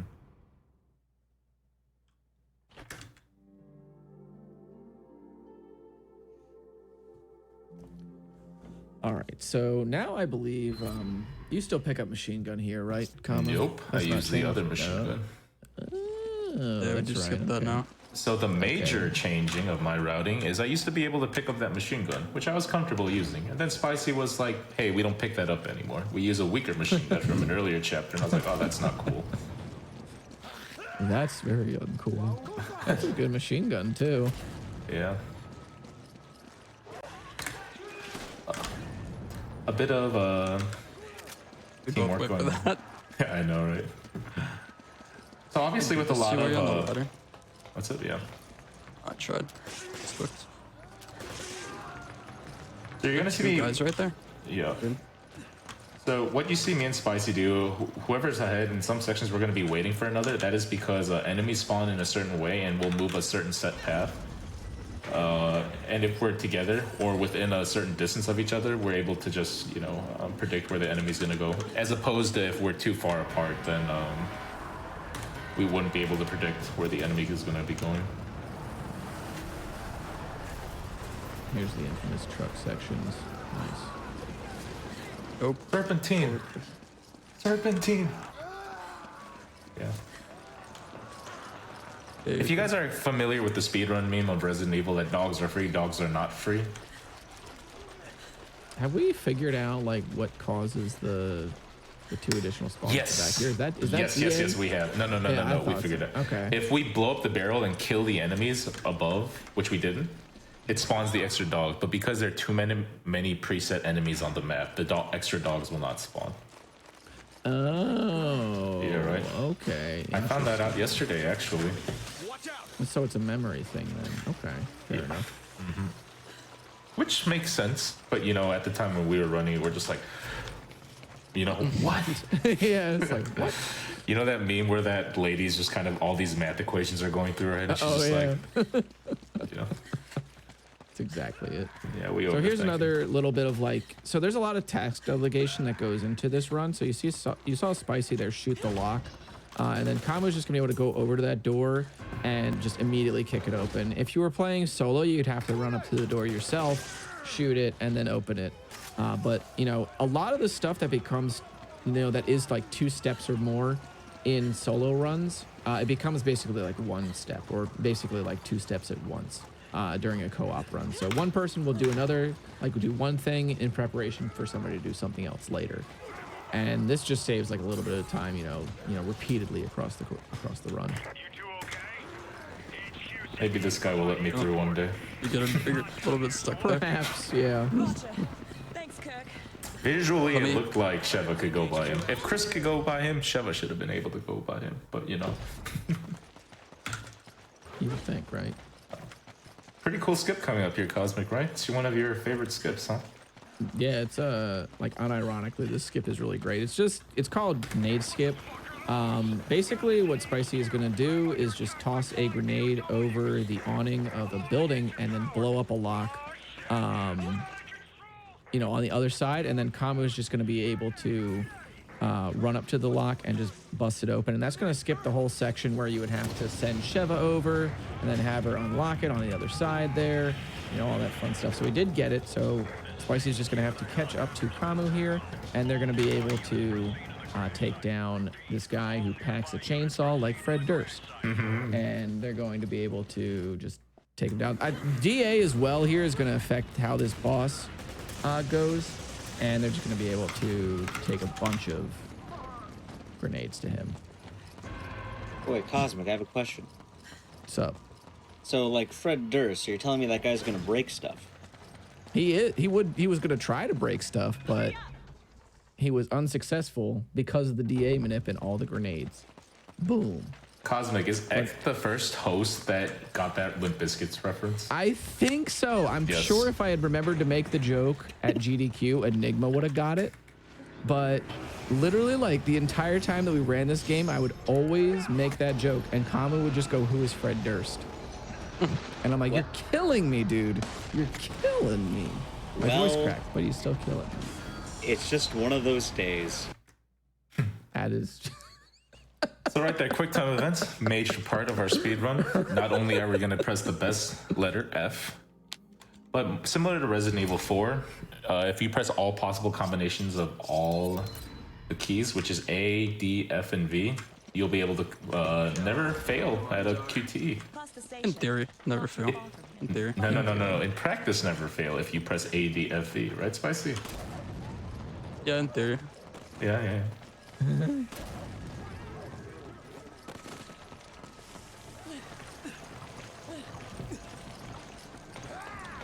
All right, so there's more dogs here. These dogs are actually free because you do just get to use the trip mines there to take them out.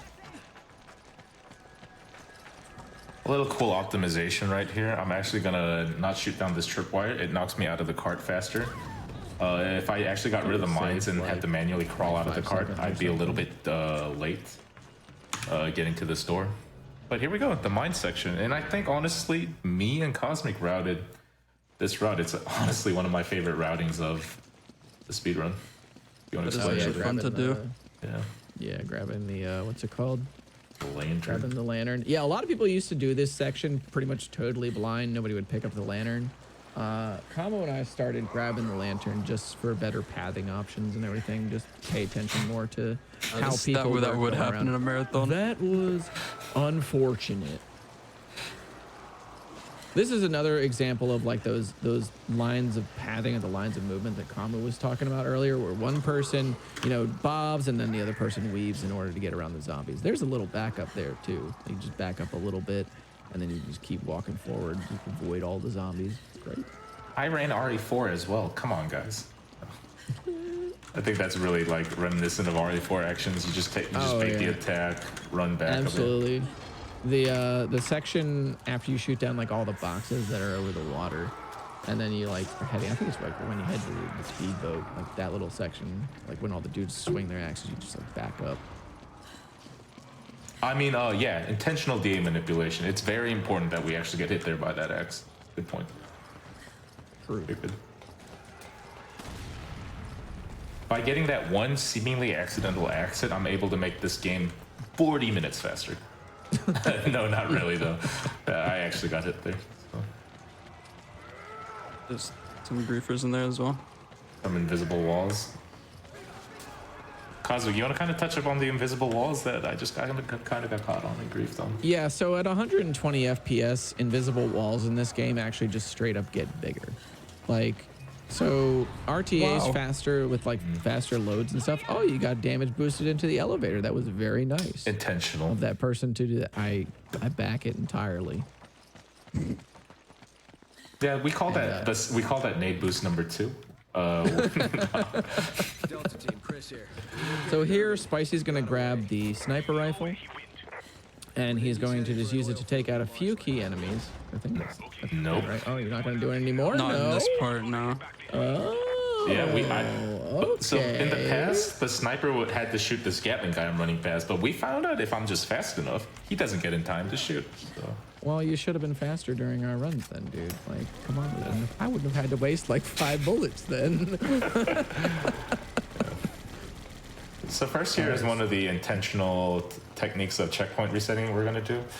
We're pretty much 3, 2, 1, where one person is actually going to... Sorry, I'm doing inventory. Yeah. You want to explain it? Yeah, so Spicy is going to upgrade the capacity on his sniper twice, as well as the damage twice. Here, what actually used to happen was Sheva would upgrade the machine gun, and then use that in order to down this boss, this upcoming boss, Popo Karimo, in one cycle. But now they're going to use the sniper rifle in order to do this. Previously as well, Chris used to use the sniper rifle to take Popo Karimo down. But now he's going to use a hand grenade in order to take the boss down to the ground here. Holy, the double. The double. He tries to back boost me the double. If anyone gets the reference. Hilarious. True. Real and true. All right, so here we go. Here is the grenade, and then the boss is going to go down, and they're just going to unload into him, and then he just should go down pretty much immediately here. Okay. Easy peasy. And those upgrades are very specific that we're able to one-cycle the boss, and we want to avoid reloading. Exactly. And then we're on to a wonderful part of the game where Kamu loved to play his gotcha games for like 5-10 minutes. Very long auto scroller section with no way to speed it up. Pretty much, yeah. And then coming up at the end of this section is the boss fight that we were talking about. We were kind of getting our DA set up for.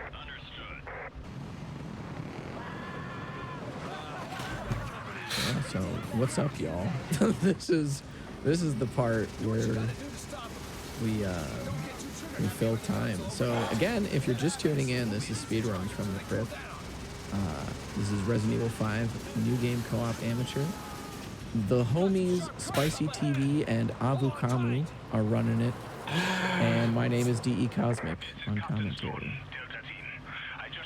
If you want to plug yourselves, go free to do so. I remember when we prepared this for the main event at GDQ, we're just like, thank God we have time for donation section. Yeah, sure.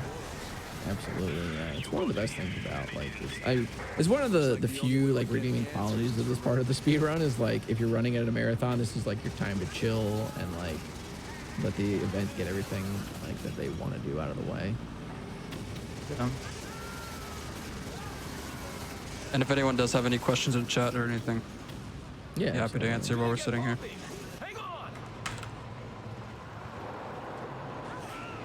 How much would I pay for the power to skip that? Not really. It's kind of a cool. It's kind of like a break in the run, right? Because I don't think there's any really dead sections after this point. So. Yeah, I mean, still though, it's kind of hard to pass up saving 5 minutes of my life every run. I would pay to skip the boss coming up at the end of this. With the time save. With the time save, right? Yeah, fair. Absolutely. Yeah.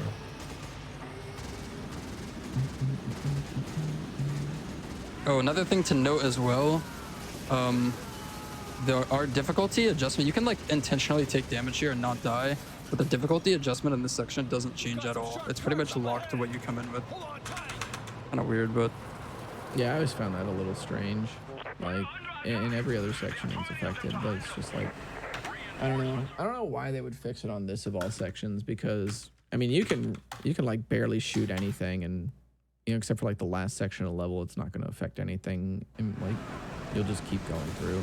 I mean, theoretically, if you had enough health, you could go through most of this level with This is also my favorite section to just kind of AFK and hear Spicy complain about how he has to kill every single enemy, and then we get into like red HP and he's like, we're actually gonna die here. But we've never died here.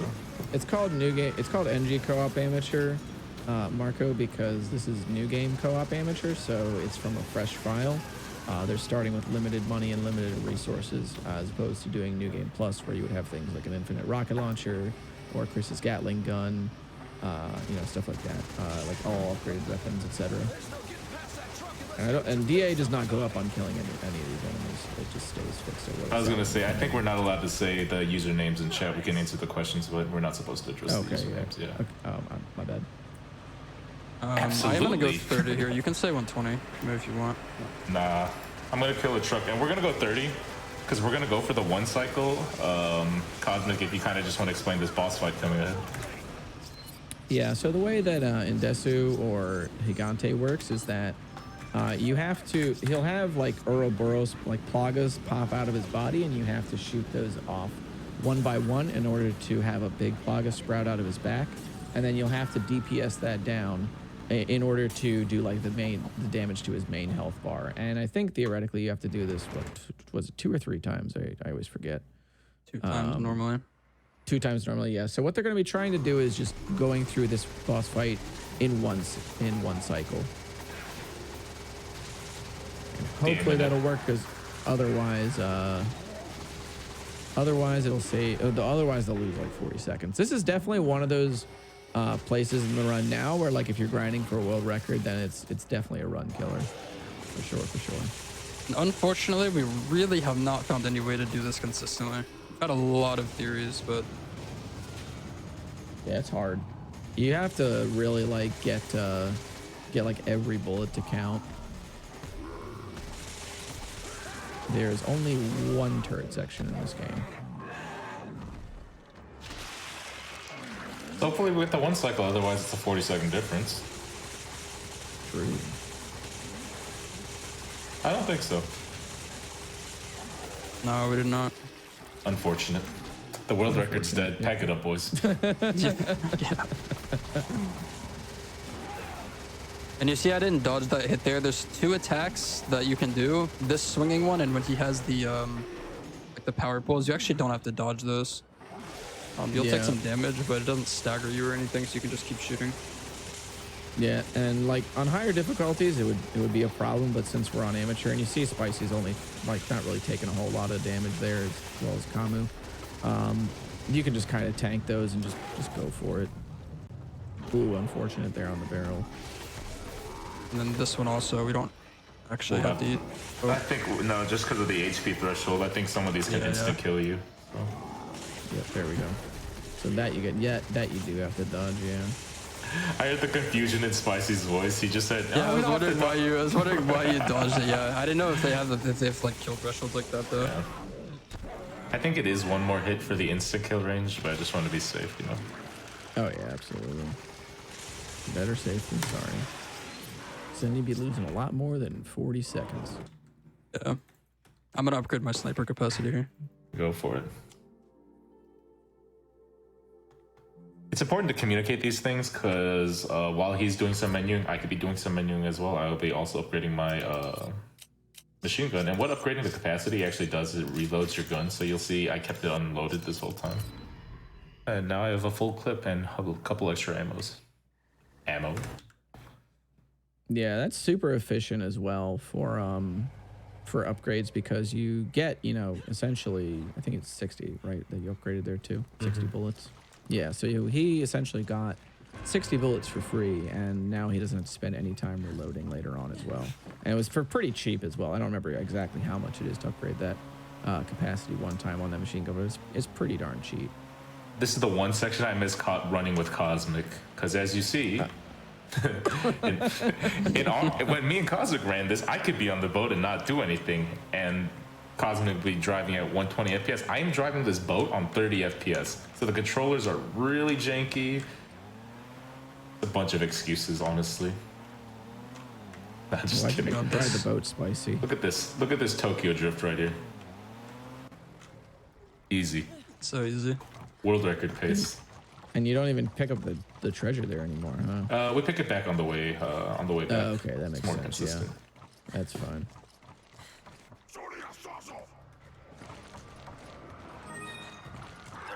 So now, while Chris is going to grab the piece of an artifact here, Kama's going to pick up a treasure and then just head on back to the boat. There are some like optional heals there if he wants to grab them, but and some ammo as well if he wants to try for it, but not really necessary, so just going to keep going.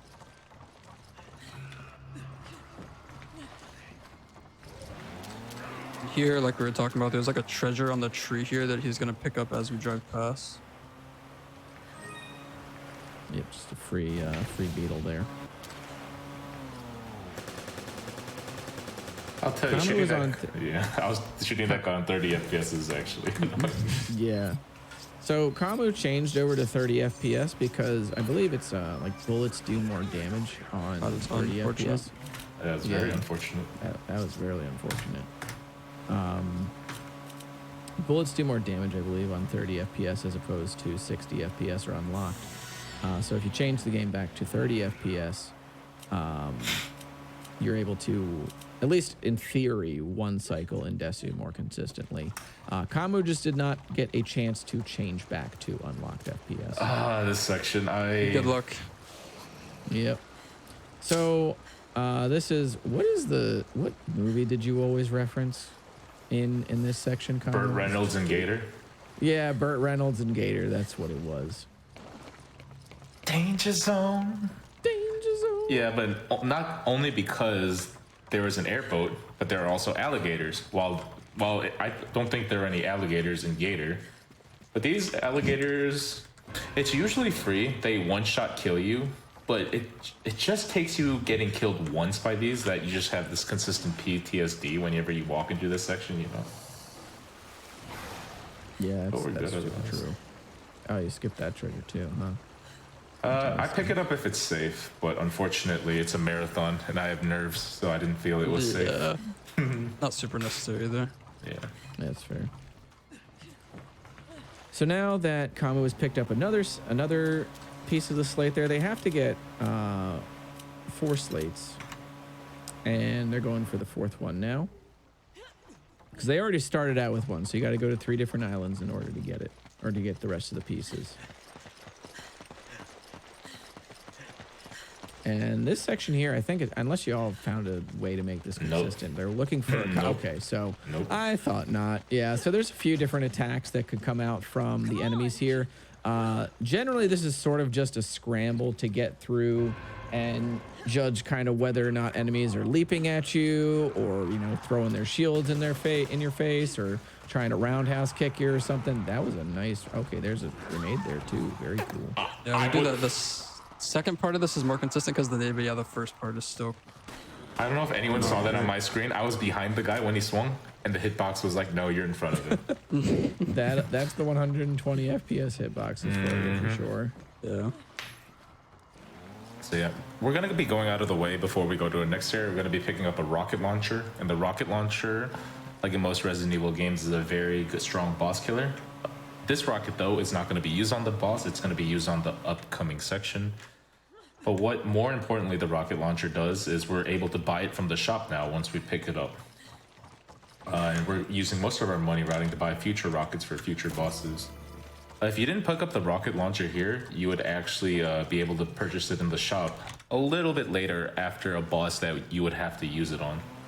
But because we took time to pick it up, we're able to just continuously buy it at the shop now. So, on to the next area.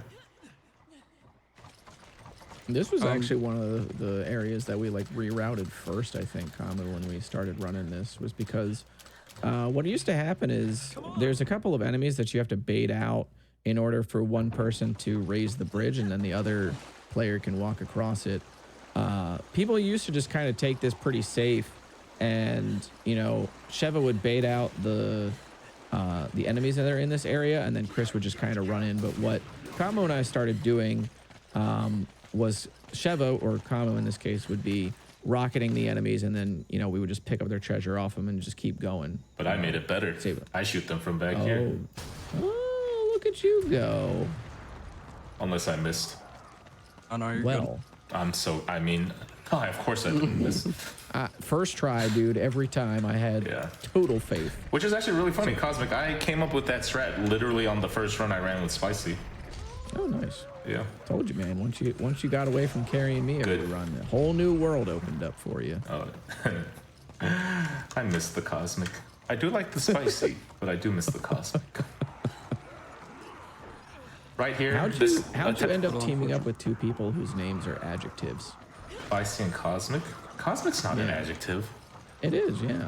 It could be. It could be an adjective. Cosmic Coal. No, it is Cosmic. You're right. Or like the power Cosmic, you know? Yeah. Yeah, you're right. You're right. Or like, it's like the cosmos. Like the cosmos would be what's the noun, you know? Yeah. You'll see over the course of the game, we're going to be running into stronger versions of each previous enemy we fought. So, like in the first couple of chapters, we fought the village Majini. Very basic, stereotypical zombie representations. These are the tribal Majini. A little bit more aggressive, some shields, some weapons, some headgears. And in an upcoming section, in a little bit, we're going to be dealing with fully armored Majini who know how to use machine guns. So that'll be fun. I'm letting Spicy go ahead here first because he actually has to get to a further point than I do, and we both kind of want to reach where we have to get at the same time, so we're not dealing with enemies, unnecessary damage, whatnot. We're going to be abusing a checkpoint reset. Resetting the checkpoint actually despawns all the enemies. Yep. And I think it actually just puts you both back in like the same position every time as well. So a lot of these checkpoint resets that you'll see, they're going to do like usually one of three things, which is bring one player to another player, despawn enemies, or it will just put you in a better position at a certain point in the room. You'd see a lot more of these in New Game Plus because New Game Plus is timed with the in-game timer. And so a lot of that is just, you know, like the menus and everything are not timed in New Game Plus at all. So you would see a lot more of those just for positioning purposes in New Game Plus. But here, since it's real time without loads, and it used to be just straight up real time, so you'll see a lot less of them because there's a lot less useful like RTA or RTA without loads checkpoint resets. I just read one of the comments. You're reading what I'm reading? It's so funny, dude. That's so good. Oh, it's true. Cosmic used to be my partner, but I think we just decided to run different games. And like I said, I was kind of a substitute for Spicy's original partner. We just, got the world record. I am not going to be mad at anybody for playing more RE5. No siree, Bob. That's not true. This game is... we had a couple of wine bottles that night. There was a lot of yelling. We just broke. A lot of cheese. It was a very messy breakup. Yeah. He kept yelling at me, "You always make me pick up the grenade launcher. What's up with that?" You know, and I was just like, "You don't think I want the grenade launcher? Pick it up? Spicy lets me pick up the grenade launcher. Why don't you let me pick up the grenade launcher?" Okay, but this section coming up here, the oil rig, is a bit of a fun section that kind of just tests how good you are both solo. We're both going to be going completely out of the way from each other, dealing with a lot of one-hit KO enemies. If the other one goes into a dying state, we can't help each other because we're super far apart from each other. And Spicy and I usually like to race who gets their section done first here. Sometimes he wins, sometimes he wins, but most of the times I win. You have a little bit different routing here as well too. He says, because unconvincingly.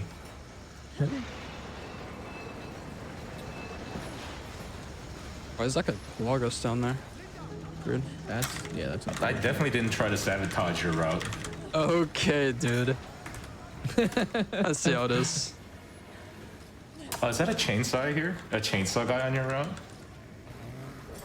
We both get a chainsaw guy on each of our routes, but if one's too fast of the other, that's like the other person's chainsaw guy will kind of just aggro towards the other person.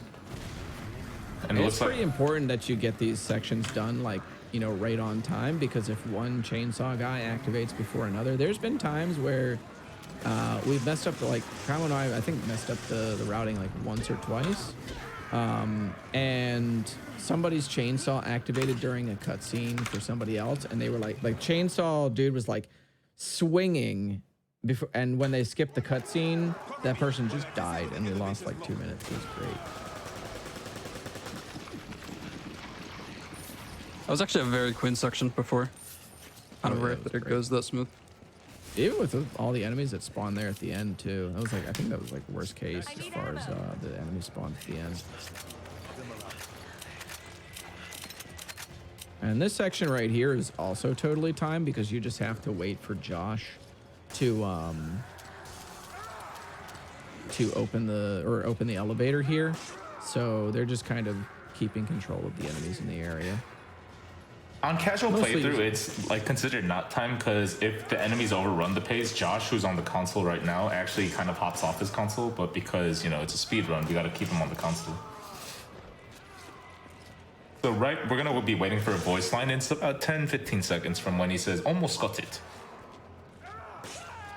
With his strangely British yet Jamaican accent. I love his accent. Another pipe. Another pipe. They don't spoil another pipe. What? You keep saying another pipe and not to spoil it, you know? What? It'd be good, but shoot this guy again. Oh, we're good.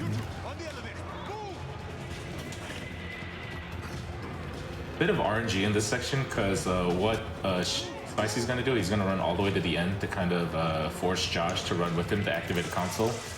I'm gonna be kind of clearing the enemies for Josh, but what could happen is the enemies could either block Josh, or Josh could decide to follow me. But usually we let the Chris player goes first because the game kind of detects that Chris is a little bit more important than Sheva. Just because he survived some weird mansion like 10 years ago or whatever.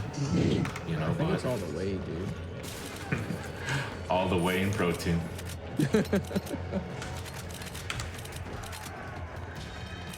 So as soon as Josh hops onto the console, we're actually gonna be killing. Oh, that was you. Run away. That was you. What?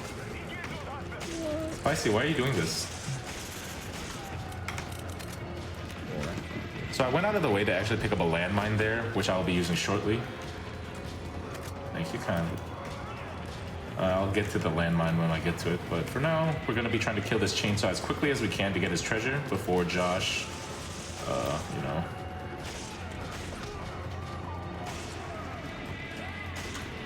I give him a motivational kick to help Spicy out.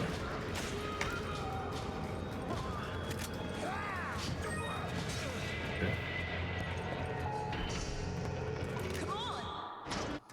We never actually explained the how we're inventory reloading, did we? It's kind of unique to this game. Yeah. Okay, Cosmic, if you wanna. Actually, wait, hold on. Let me talk about this mine first, though. Yeah. Okay. Yeah. Fair enough. Yeah.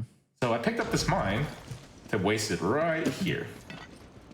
And there's a section we're coming up where we're gonna have to run back this way and enemies are gonna spawn here and it's gonna pre-blow up the lock and enemies for us by placing it there. I could just wait here, but yeah, go ahead, Cosmic. Yeah, so there's two ways you can actually cancel your reloads in this game, or just bypass the reload animation entirely. The way that I actually like to do it is if you're going to melee an enemy, you can do the melee, or you can do a reload. Like you can piano from reload to melee, and it'll totally cancel the reload animation and just reload the gun for you. What Spicy was referencing is that during long or fixed animations, you could open your inventory and then drag your ammo into the gun itself to reload it. So you can just totally like bypass doing any sort of manual reloading unless you like are in a section that's, you know, fixed anyway. So like this boat that they're about to hop onto here, you can do manually reloading here without losing any time because you're just on the boat and it's just going at its own pace. Inventory in this game, we do it in between chapters and we coordinate that so we buy a bunch of rockets whenever we can. My inventory looks decked out because this is a New Game Plus file, but trust me, I am doing the exact routing for a new game. Since I said, and the gold was set to 0 too. So. Yep. Did you first aid me? No. No. Understandable. Understandable. And we joke about it all the time that you know, when we get past these arrow guys, you know, efficiency of it. But yeah, we kind of joke, but co-op speedruns are definitely a different kind of speedrun compared to solo, because solos I think are a lot more stressful. I think they're a little bit more competitive than co-op, but with co-op, even though it's competitive, you're having a lot of fun talking to your co-op partner, and whether it's with Cosmic, whether it's with Spicy, or whether it's any of the other games I try to co-op speedrun, it's always just fun catching up in kind of these downtime sections. Because this is where I usually be like, Spicy, how's your day been? And then he hits me with the Avu, I'm shooting enemies right now. Can we talk about this later? But you know, it's just fun to talk about. It's fun to catch up on with people, you know. Yeah, it's one of those things where it's like, you know, some people will say like they just like talking to people while they speedrun. Yeah, it's like some people stream a lot when they speedrun is so that they can have chat to talk to or something, but a co-op speedrun gives you that just inherently. I think honestly me and Cosmic became really good friends, just like not over necessarily the dead sections, but you know, just the overall fun of speedrunning this game. Yeah, I like in terms of co-op speedruns, like I've tried to speedrun other co-op games and this game is definitely just something special. It really, you know, it's really just great. And Spicy too. I'm good friends with Spicy too. I just didn't say that because he's my because he's my current partner. Anyway, best voice line, right? Okay. It's best implied, voice line. yeah. Best voice line coming up to distract me from this awkward situation. Another pipe. Oh, another pipe. All right, and here as a Sheva player, it's very important to the routing that you motivate the Chris player. See? Yeah. I didn't even know you could do that. There are a lot of things you don't. If you only asked, Spicy, you could learn more about me. We could talk about this later. It's always later. All right, Said so you there's a couldn't pick couple this of up here. there's a couple of Gatling gun can't. I dudes told you you coming couldn't. up, and in order to make sure that this section is pretty safe, they're gonna have to take out both of these Gatling gun dudes pretty much immediately. So there's the guy on the left, there's the guy on the right, and then they're just gonna go. I heard a rumor that you actually don't need to kill the Gatling guys if you're fast enough, but Well, the person who told me was an unreliable source. Shout out to Demented Salad, completely. How did I know? How did I know? As far as I am concerned, that can stay a rumor because that is risky as heck. Just going for that. Yeah, you don't need to shoot get two guys off of two Gatling guns. Anyway, boss coming up. You want to explain how a rocket shooting technique works in this, Cosmic? Yeah, so you can actually hot swap to the rocket if you have another gun out and then you aim and then hot swap with your inventory button to the rocket and then fire. You can totally skip the entire like readying up animation where you see them like put it over their shoulder and then fire and everything. Yeah, so like, Spicy shoots right it the there normal way. Yeah, Spicy shoots it right on the normal way, and then you're gonna see Kamu do the hot swap.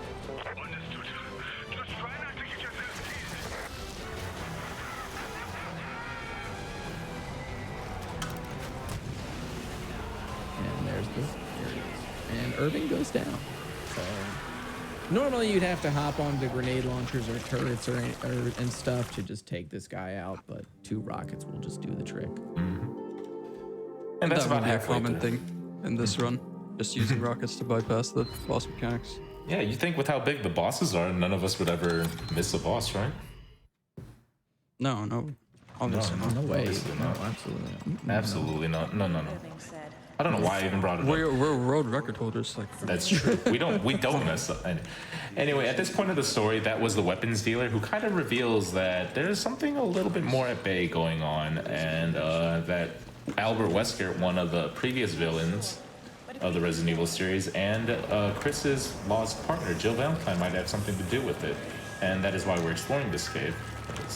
Chris, I think at this point, Cosmic, correct me if I'm wrong, but I think they kind of go off the rails, right? They disobey their superiors and just do their own. Yeah, basically at this point in the story is where Chris decides that he's going to just go for it. You know, like I think he tells Sheva like at some point. I think it might have even been in 3-1 that like they're kind of just abandoning the mission, and he's just trying to find Jill at this point.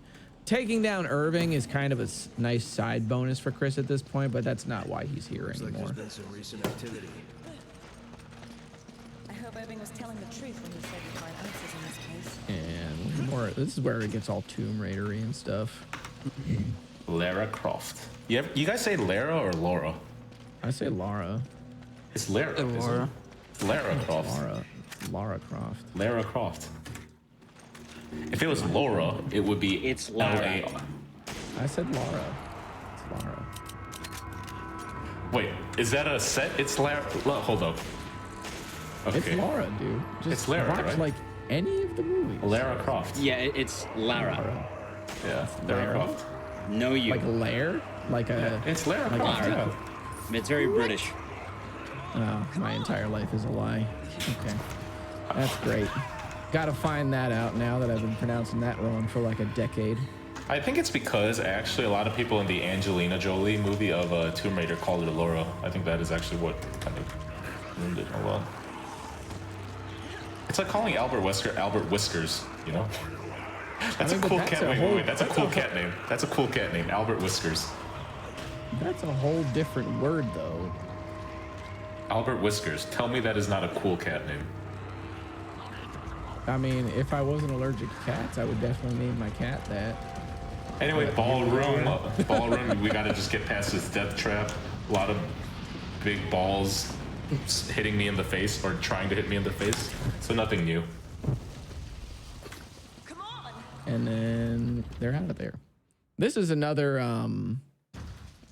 QTE section here. And I definitely have never died here ever by not mashing fast. No, Spicy. Actually, I don't think Spicy has died actually here. Actually, I've died here. Spamming F. Well, F's in the chat, boys. Help us get over this section. What was the room that you said he was dying in like a lot the past 2 days that I never died in? Yeah, we'll get to there. That is a slander. We'll get to there. We'll get to there. Definitely at the end game.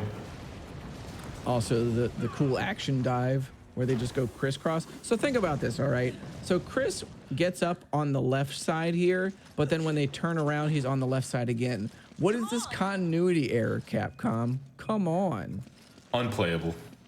0 out of 10. Absolutely. I see why this game gets bad reviews. I don't know. Anyway, we're going to be picking up the grenade launcher here. Previously, it used to be the Chris player, but I think we routed that the Sheva player does it, which gives me a little bit more work, but it's fine.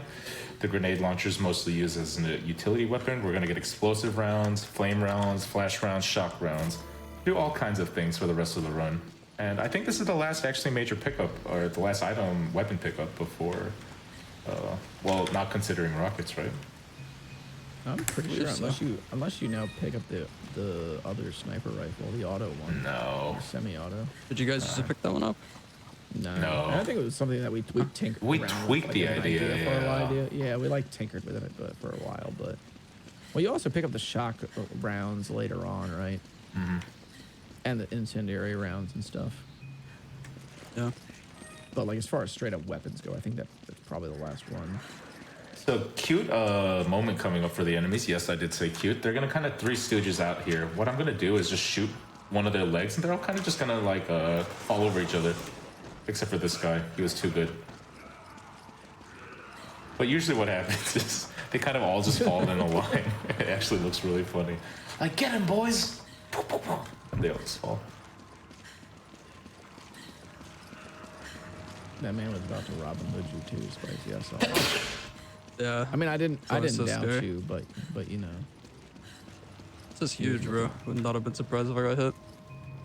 He's a little bit of a Hawkeye sometimes. Other times he's just a straight up stormtrooper. You know. Stormtroopers work hard. You know that? They really do. That is true. So I'm waiting there specifically because a bunch of these bugs spawn, and if you get a face hug like in Aliens, it actually loses you maybe 10-15 seconds. So I'm moving at the exact pace that Chris would pretty much get there at the same time as. So.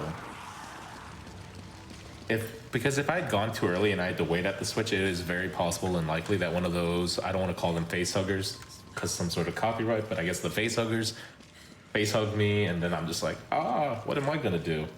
And then while he's waiting for me to get rid of that face hugger, he gets face hugged, and it's a lot of face hugging. So this boss right here, they're going to use a very complex strategy that's reminiscent of the JoJo family, or the Joestar family. It's called running away.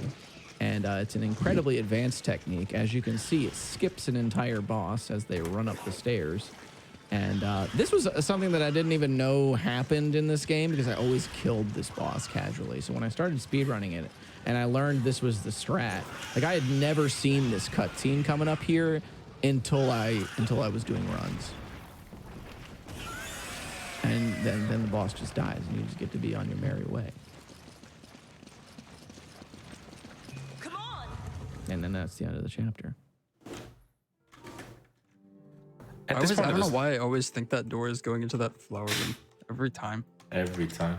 And you, Yeah, I mean, you know, they're pretty similar the right before the flower room, you forget to press W to go forward. You know? Yeah, because I think that one ends immediately.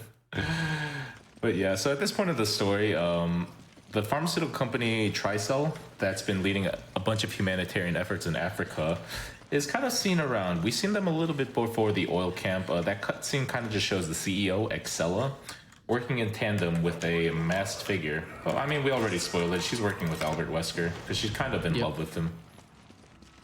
That's true. It's That's true. actual. Yes. So this mission here, by the way, I know this definitely gave me a headache casually, but you can actually manipulate this room entirely. So they're going to have to pick up 3 emblems in this. And so Kamu's going to hit a checkpoint here. 1. And then Spicy's going to reset it, and that's going to teleport Spicy after he grabbed that first emblem over to Kamu. And then Kamu is going to get ejected over to that platform there where he's going to pick up a second emblem. Spicy has now reset the cycle that the lasers operate on, and he's going to be able to run straight to the middle here and then across, and then he's going to be able to run straight down the right-hand side in order to go for the third emblem, where Kamu is then going to start running to the middle of the area so he can activate the checkpoint after Spicy grabs the third emblem, at which point Spicy is going to checkpoint reset in order to bring himself back to Kamu so they can go to the end of the level. If that was a lot to take in, if that was a lot to take in, it's just efficient routing. You do this, I teleport you back, that kind of jazz. But first emblem in 3, 2, 1. I should just let him take damage though. Should have. Okay. But yeah, that totally removes like any RNG from that section at all. It's great. A lot of these Remember the section taking forever casually. Yeah, absolutely. So while me and Spicy are actually not communicating during these puzzles, obviously if you're a very new speedrunner or just getting into the game, you want to be talking a lot, especially this section coming up. We're kind of manipulating the lasers, and these lasers will one-shot you, so the movement is actually very concise. We're not talking because we've done it all 7 times before this. But, you know, no. But at this point, you always want to be communicating with your partner saying, wait, I'm a little bit late. Or, okay, I'm waiting. You can go now, that kind of stuff. So if you're a new speedrunner, I'll be like, okay, I'm in the clear. So Spicy could turn that laser without killing me. And yeah, it's just 3 levels of a laser puzzle. And hopefully we won't die on. That's true. It's one of those things where if everyone does their movement precisely, it'll work out well for everyone. Yeah. But obviously, sometimes it happens. One's a little bit slower, or one messes up an input, and that's when you say, "Hey, chill, chill, chill. I'm a little bit late." Yeah, it's definitely one of those games that, like, especially when you're first learning, you want to just be communicating a lot, and especially I think even more so than that, you want to make sure that both you and your partner are, you know, like constructively critical of each other, so you can fix these mistakes quickly and establish a lot of like very strong communication early on, so that your times can climb, you know, just that much faster. And I think that was something that Kamo especially was very good at. I had not worked with somebody in a co-op sense that was as like very straightforward about being like constructively critical as Kamo was, and that made learning this game a lot easier. I think straightforward is the nicest way of saying it. That's definitely, yeah. We were esporting it up a little bit, but we're out here, so. Inventory? Flashes here. Okay. I don't even have enough for... Oh, look at that. Exactly enough for a rocket. Very nice. I need to inventory something. Yeah, I just dumped 2 heals. We actually have so many heals right now. Yeah. I saw that. You had like 2 you were sitting on, right? Yeah. Like 2 or 3, yeah. 3, dumped 2. He was holding on to 3. We're going to be introduced to a new enemy here, and of course, to nobody's surprise in a Resident Evil game, there's a super fully functional modern technology lab underneath 100 feet under a desert in Africa. But, you know, that's Resident Evil. Anyway, the reoccurring enemy, the Licker, is one of the most aggressive enemies you'll ever run into in a Resident Evil series. They're blind, they react to sounds, they react to bullets. So casually, you're supposed to kind of run around them. But we're not playing this casually. We're gonna, because they're so aggressive, we're gonna be able to manipulate their actions. Because they're always gonna dive on a certain enemy, they're always going to crawl, they're always gonna stick out their super long tongues to try to get a hold of us. But like I said, because we know what they're doing, we're able to just manipulate it. As you'll see coming up right here, I'm just kind of dance around with one of them, chastise him. Not chastise him, what is it? Is that the right word?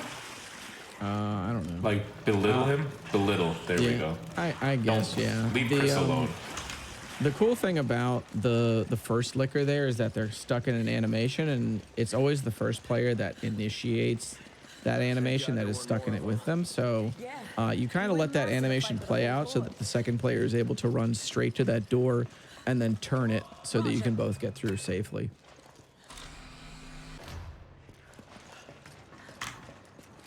I don't think they'll notice us. And then Kamo's just going to shoot up. Oh, sorry. There's this swap in here. That's Spicy. Spicy's going to shoot it. Yeah. Spicy's now going to shoot the thing out there. I was going on muscle memory from the old stuff. Yeah. The glory days. Weird trick with the pistol where if you like move your camera at the right time as you shoot the shot on the first window, it'll break the window behind also. Oh, interesting. So it's like a strange, like a flick shot or something almost. Kinda, yeah.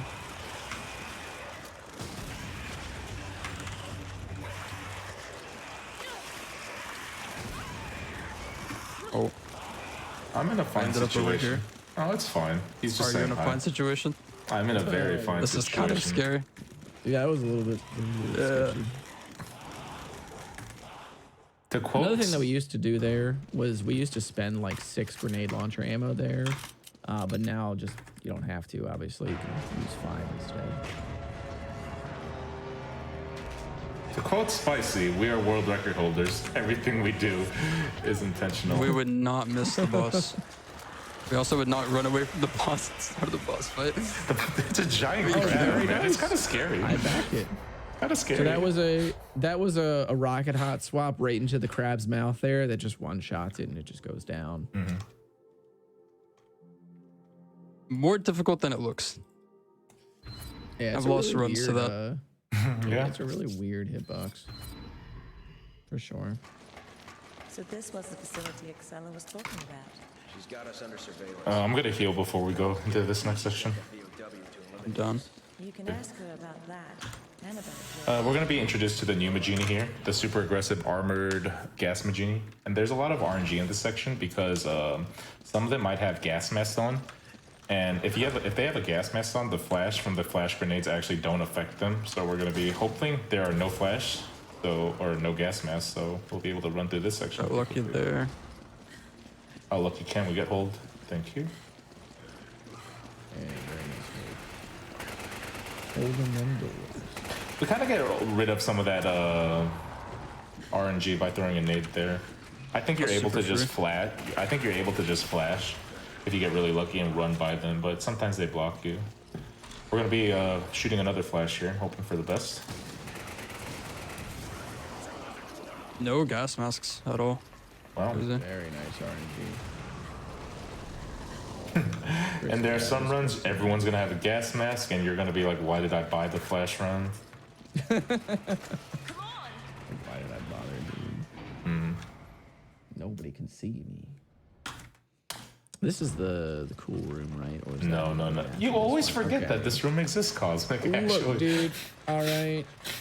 It's just because this room is literally walking. You just walk to the right of the liquors, and then you walk left, and then you walk right again. Why did I get? I've never gotten blocked there. It has literally never happened. It has literally never happened. Sorry, commentator's curse. Yeah. I think usually you're in front of me on that other part though, and I was in front of you for some reason. Okay. Cosmic, this is a cool trick, isn't it, coming up? It is a cool trick. So normally you'd activate a cutscene here and all these enemies would come out and swarm you and everything. But if you walk backwards and just don't look at them for a little bit, and then you just turn around and then don't get into the line of aggro, you will never activate the cutscene. No enemies will spawn. So Nobody weird. will even know you're here, dude. That first enemy actually does spawn still, but he just is standing there. They don't aggro. Well, do those anything. those two spawns there are fixed. So yeah. The solo strat for this room is actually super hard. I think you have to like kill both enemies the same instant as each other. You okay there, buddy? Okay, dude. This is the worst room in the game, probably. Oh yeah. I probably should have almost gone full health for this. No. They have so many Oh heals. no, I'm gone. I wish you the best, dude. I wish you the best. Good luck, Spicy.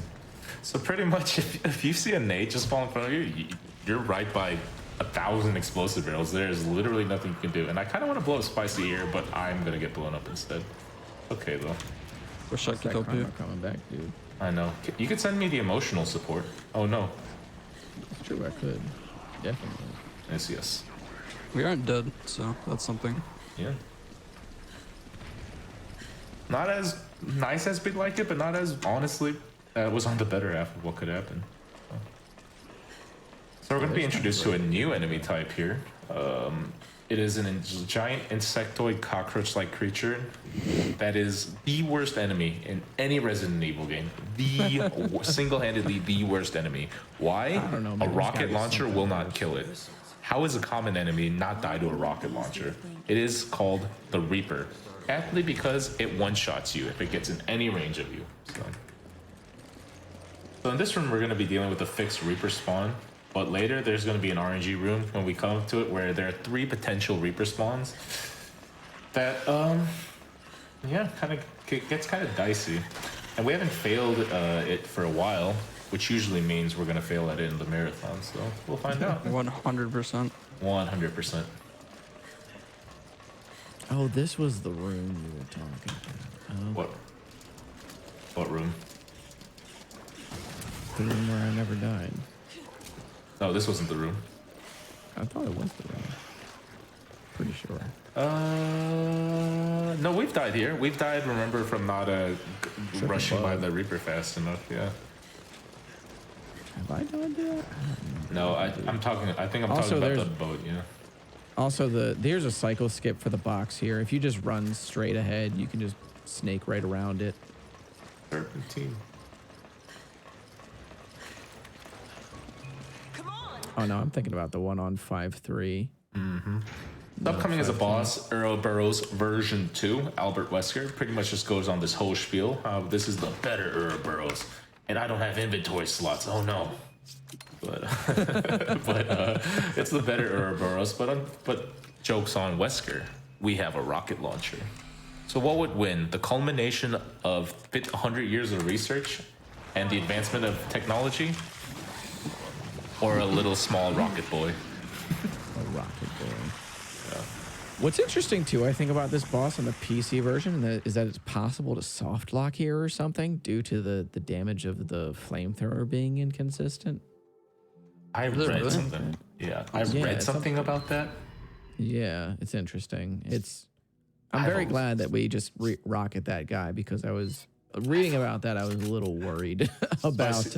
I'm gonna give you some heal spice. I'll use that heal at the beginning. You have so much. I have a lot of things. So the rockets you saw me spam by over the course of the chapters, we obviously have it predetermined where we're going to buy, but it's very important to communicate where both of you are going to do inventory, so that one person's not doing inventory and the other person's waiting, or vice versa. You both want to be doing inventory at the same spot, in the most efficient spot.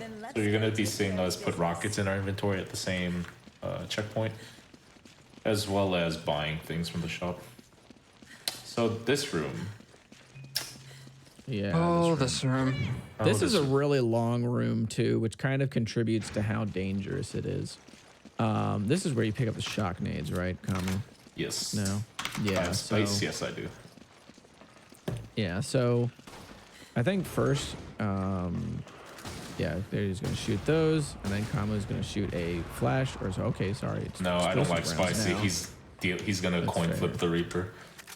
Okay, fair enough. So while Kamu's grabbing the shock grenades there, Spicy is going to run around that Reaper there. So you can get up to 3 Reapers in this room. Looks like that one might not be spawning.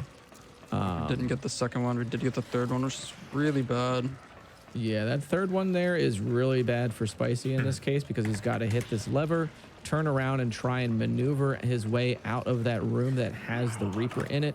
That Reaper can just lunge and just catch you, catch you slacking, and you just... They move in the cutscene too, which... Can you flash this one here?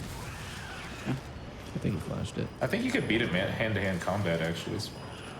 Oh, really? Yeah. Alright, resetting. So they're just... Resetting in 3, 2, 1. Go ahead. Gotcha. Go ahead.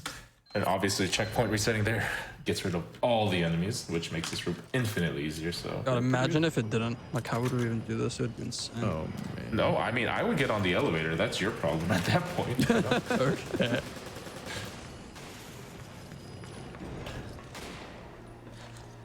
And guys, obviously there's a little bit of this whole, like, you know, back and forth banner going on, but obviously in a legitimate run, we're very cooperative of each other. Yes. Especially when you get to this room and like this late into the game, this is where a lot of runs can just go to end. So, you know, we might, Come on! you know, some runs start out pretty lax, but from personal experience, like when you get to this point in the run, like everybody's just kind of focused up, and it's like it's go time right now. Oh yeah. Spicy. Especially if you're on any kind of decent pace. Oh yeah, absolutely. I'll grab the treasure. Got it. I got this guy's kneecaps.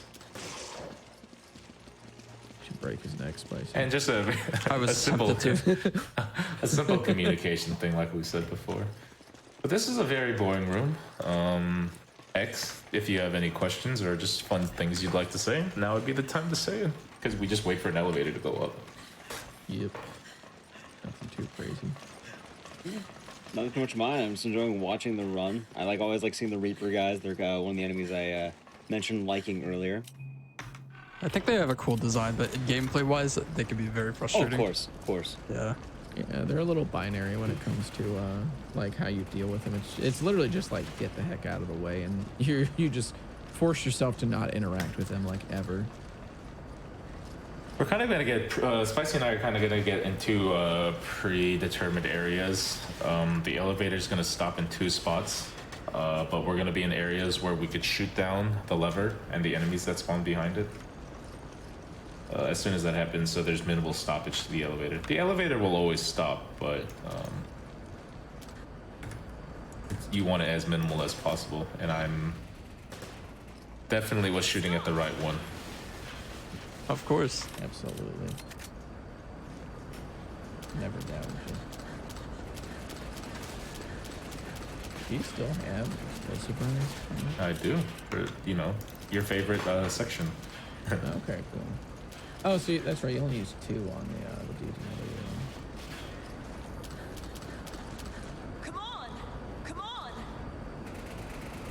We end up with a lot of extra shock and explosives in this routing, I believe. Right, Kama? We should use Yeah, all of the, I find an excuse to use them, but you know, yeah, we do it. If you were efficient, yes, you do have a lot of extra grenade rounds. I was gonna say you should just use up most of the or all of the explosives. Yeah, because we want to use free our inventory up. There are going to be a bunch of enemies that spawn up here. I'm going to kind of just shoot at them, hopefully not miss. And this kind of just makes their way a little bit clearer. The way. There's one more. One more still. Yeah.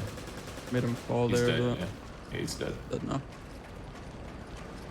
That kind of just clears the way. If you didn't grenade launcher them, there'd be 6, 7 enemies there with machine guns shooting at you, staggering you.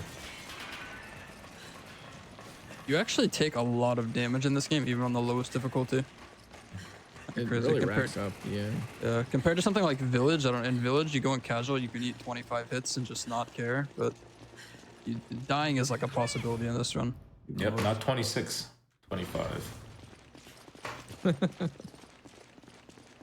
This room's another example of test delegation. I'm going to be hitting a couple of switches, sending Chris off to push a giant box. It's noted that the Chris player should always push the box that he's going to be pushing, because the Chris, being stronger than Sheva, pushes the box a little bit faster. While that's going on, I'm going to kind of be distracting 20 lickers from killing him. Hey, apparently that's just a mechanic. Chris literally just pushes the box faster, or maybe he pushes it farther. I don't know which one it is. I mean, either or, right? I mean, it makes sense with the lore. You know? Yeah, I guess. I would hope Chris pushes the box faster. All that lifting. Yeah. Well, that's kind of going on. I'm going to kind of shoot lickers off the wall for my boy Spicy. There was actually, yeah, there was actually a run. I didn't shoot any of them off, and we lost a lot of time. I imagine, yeah. Imagine.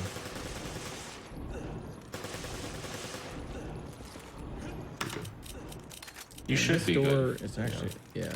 This door is actually going to open the way to the next boss, which I should probably open or probably explain. Go ahead. Yeah, right now. So basically, this is still the same strats, right? Oh, yeah. Except for you're going to do the grenade launcher now, right? Yep. Yeah, so when we encountered Jill and Wesker here, Wesker has Jill under mind control and all that fun stuff. So basically, they're going to have Chris activate a cutscene where Wesker's going to turn a blind eye to what Sheva's doing, and Sheva will shoot a rocket that Wesker is then going to catch, and Chris is going to shoot it out of his hand, and that's going to take them past the first phase. So here you go. I'll let you guys do your thing. 7 minutes. 7 minutes is all I can spare to Iconic voice line. Yes. 7 minutes. 7 minutes is all I can spare to play with you. We'll never win like this. Time to change tactics. That's it for the first phase. Where are my hype boys at for this part? So right Help us here, Kamu has to shoot Jill in the knee and then in the chest 7 times in order to do a bunch of damage to her, and then he's going to shoot a flash nade, and then Spicy is going to grab Jill from behind, and they'll be able to pull the mind control device off her instantly.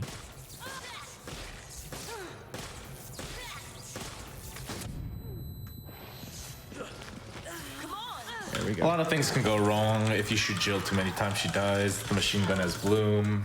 And if you shoot her in the wrong place, she turns a different direction where you can't shoot her back in time to stagger her. But luckily, first try. Hit me. Also spicy. If you're wearing a costume with sunglasses on, you can just stand in the flash nade. Chris with sunglasses on doesn't get stunned by flash nades. Wait, is that a meme or is it that actually No, works? that's actual factual. Wait, that's The first time that we got world record, I just happened to be using the warrior costume, and somebody was like, "Well, there's an unspoken rule to not use it there," and so we were like, "Okay," and then the run still went through anyway, and then it just became a thing to just use whatever costume you wanted between the two of them. But yeah, that's an actual mechanic in any costume where Chris is wearing sunglasses. You do not get affected by flash nades. That dog didn't spawn there? I don't know if I've seen that before. Too many enemies on the map. I'm just kidding. I just said that so confidently. But yeah, I know. Like, I don't know. We didn't kill any enemies we normally wouldn't kill there, so. So anyway, you want to explain how this skip goes, Cosmic? Yeah, so this is a strat from Solo where Kamo is going to shoot some shock rounds up top in order to make it so that the enemy up there that would normally drop a cage on you is no longer going to be alive. So then when they go into this area here, the cage just won't drop. This is one of those skips where you know it works when nothing happens. So all that little chasing around that you would have to do when the cage gets dropped, that's just not a thing in the speedrun. Not at all. Wes, you ready for the dual action synchronization? Easy. Huge. Huge. So that's actually not as easy as it looks because the moment one of you shoot the switch, it'll take you to a cutscene that shows the elevator being lifted. So both of us hit our switches with our guns at the exact same time. So both of them, we skipped the cutscene and both of them went up at the exact same time. Very nice. And that's why you got to sync up with your co-op partner in terms of skill and technical ability. You had the communication at least. Optimization. Honestly, this is the nicest we've been to each other in a run. And I think that's what I like about Spicy as well, because he's a very high performance runner. When he makes some mistakes, I don't have to ever grill him for it. He knows he made a mistake, and likewise for me, if I made a mistake, we both just say my bad, and we're able to laugh it off and just not improve for next time. So usually what happens is we usually just flame each other and just say like, oh, you're each other though. Yeah, we're just like, oh, you're so good at the sarcastic. Oh, you're so good at this game, you know. And actually, one of my favorite bits coming up is I gave Spicy this whole speech about how it's okay not to be good at the game, and then I'm kind of just trying to encourage him, but then he misses a rocket, which was actually kind of funny.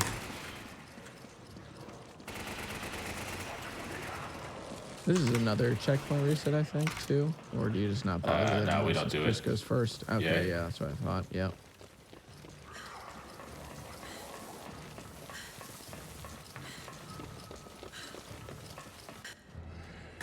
So here, Chris is just going to walk to activate the Gatling gun enemy and just fire a rocket. Boom, done. Always so scared of quick firing that rocket. Quick missed it firing once. is not exactly accurate to where you're aiming. It is accurate, but he's missed it once. That's all it takes, man, is missing it once. Oh, yeah. That's all it takes. Scarred.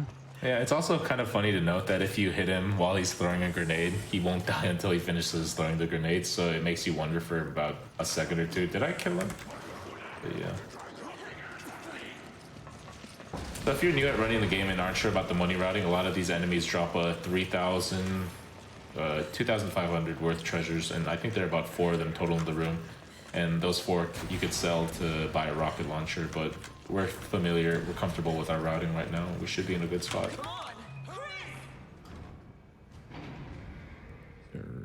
Yep. And there is that. So coming to the last 2 sub-chapters of the game, we still have 2 major characters, antagonists left. We have Excella and Wesker. So we're going to be fighting Excella first. And this chapter itself is I would say relatively low performance.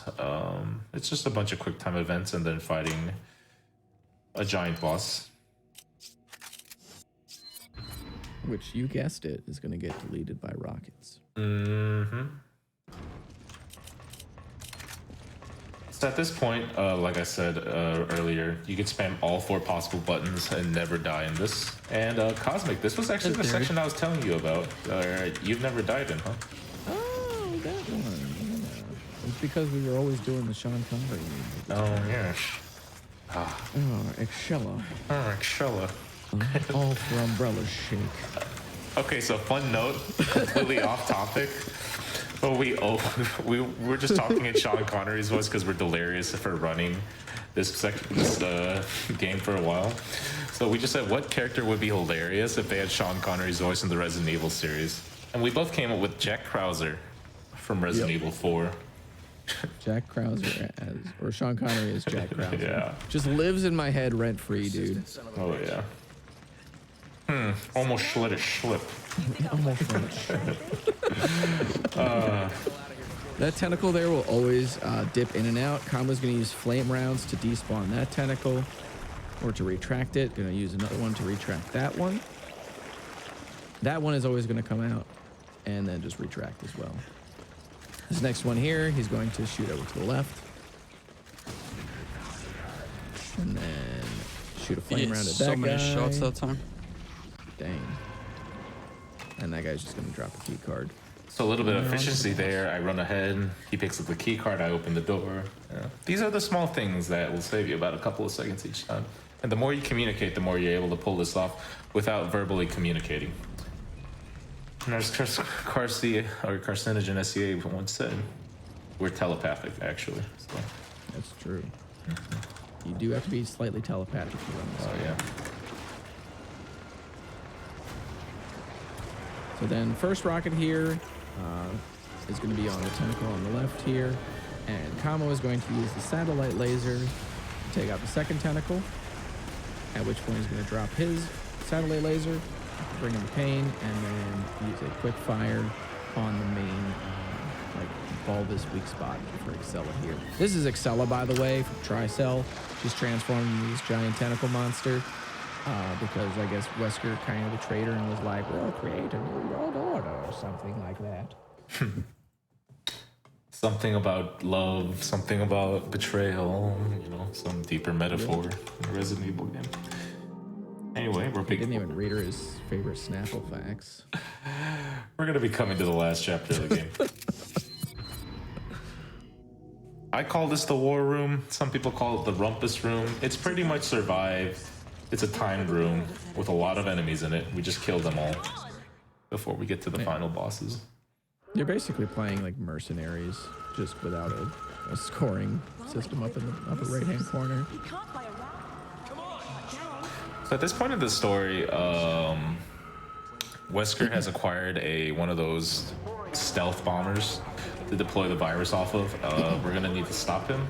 And obviously it's gonna need to be us that stop him as opposed to jet fighters or whatnot, because if the plane gets hit out of the air,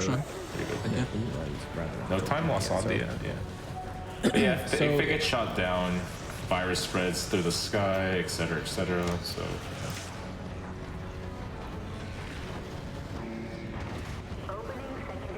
this is just a very long time section. Yeah.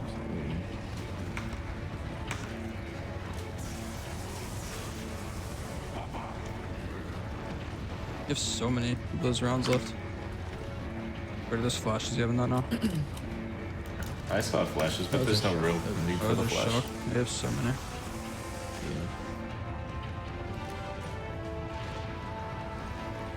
This is always a really nice part of the game to get to with a lot of ammo, because it's like you can just start dumping it in enemies here. Hey, Spicy? I'll do it. You are good, dude.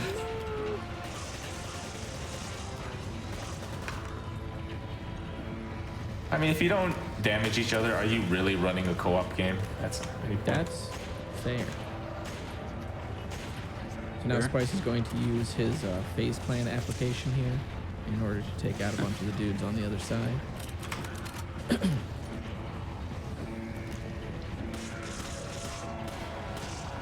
Not a single headshot. I'm sorry. They're gonna probably pass you up, but we'll get them next time.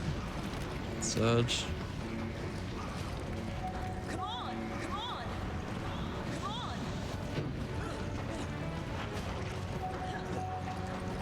And this is gonna be. Do you do the checkpoint reset here?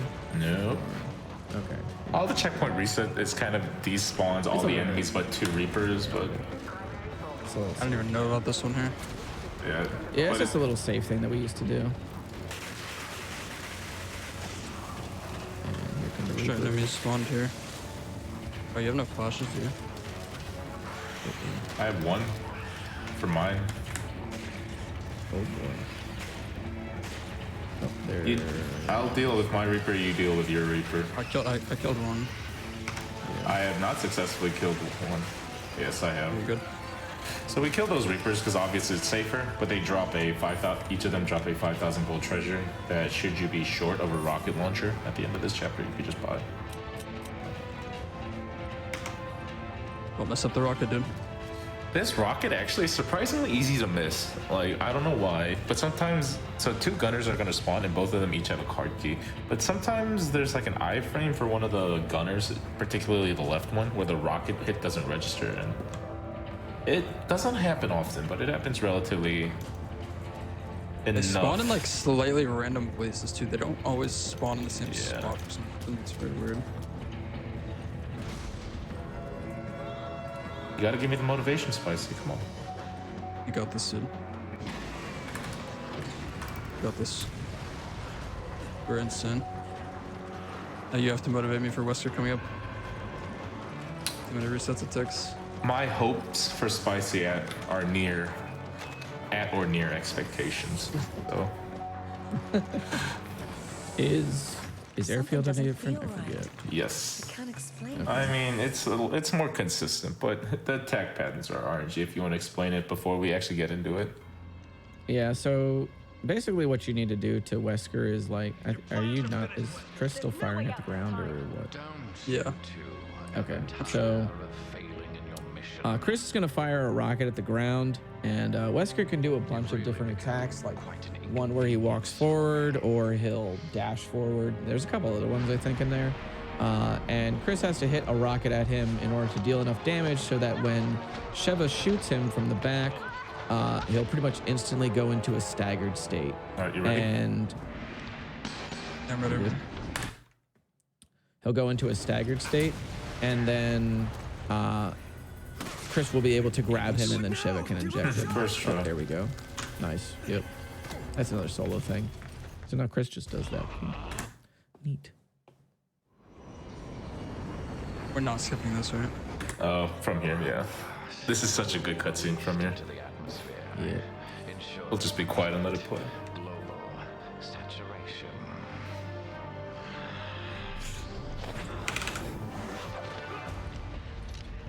DC Douglas really nailed this character.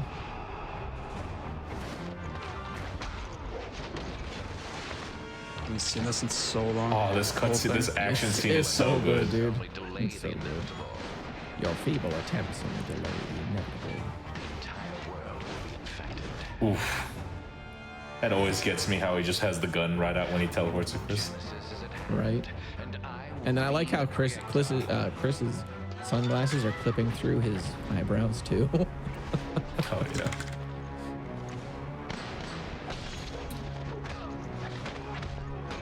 Cutscene is actually sick. Oh, yeah.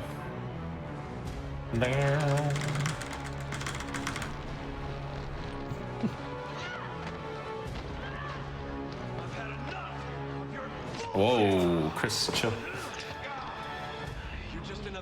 I was hoping you were going to get it because I am a little delayed, so.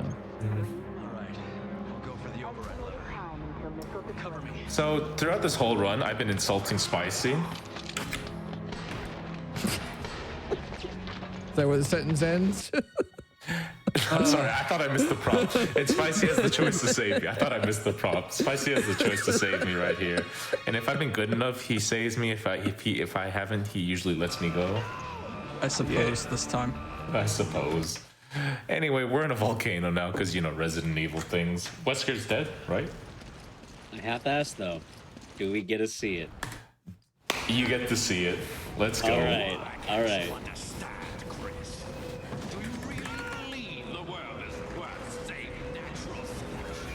This is what you all came for, and Chris's dream of punching a giant boulder is coming to fruition. Let's go, boys. Let's hear it for Spicy. Sid. You got this. I believe in you with the QTs, man. Amazing. So good. Actually nuts. But unfortunately, this is not the speedrun strat, so we're going to be resetting here. Unfortunately. Unfortunately. We should just like make it a rule in the categories. Boulder punch Just do it once. No boulder punches, run invalid. I back it. So I have to buy a rocket because we have to kill Wesker. That would help, yeah. That would help. Unfortunately, unlike Dying Light, this is not a QT final boss. This is a shoot him in the back with a rocket launcher. Actually, no, there is a QT at the very end. Right? I was gonna say, yeah. The one button. Practically the same game.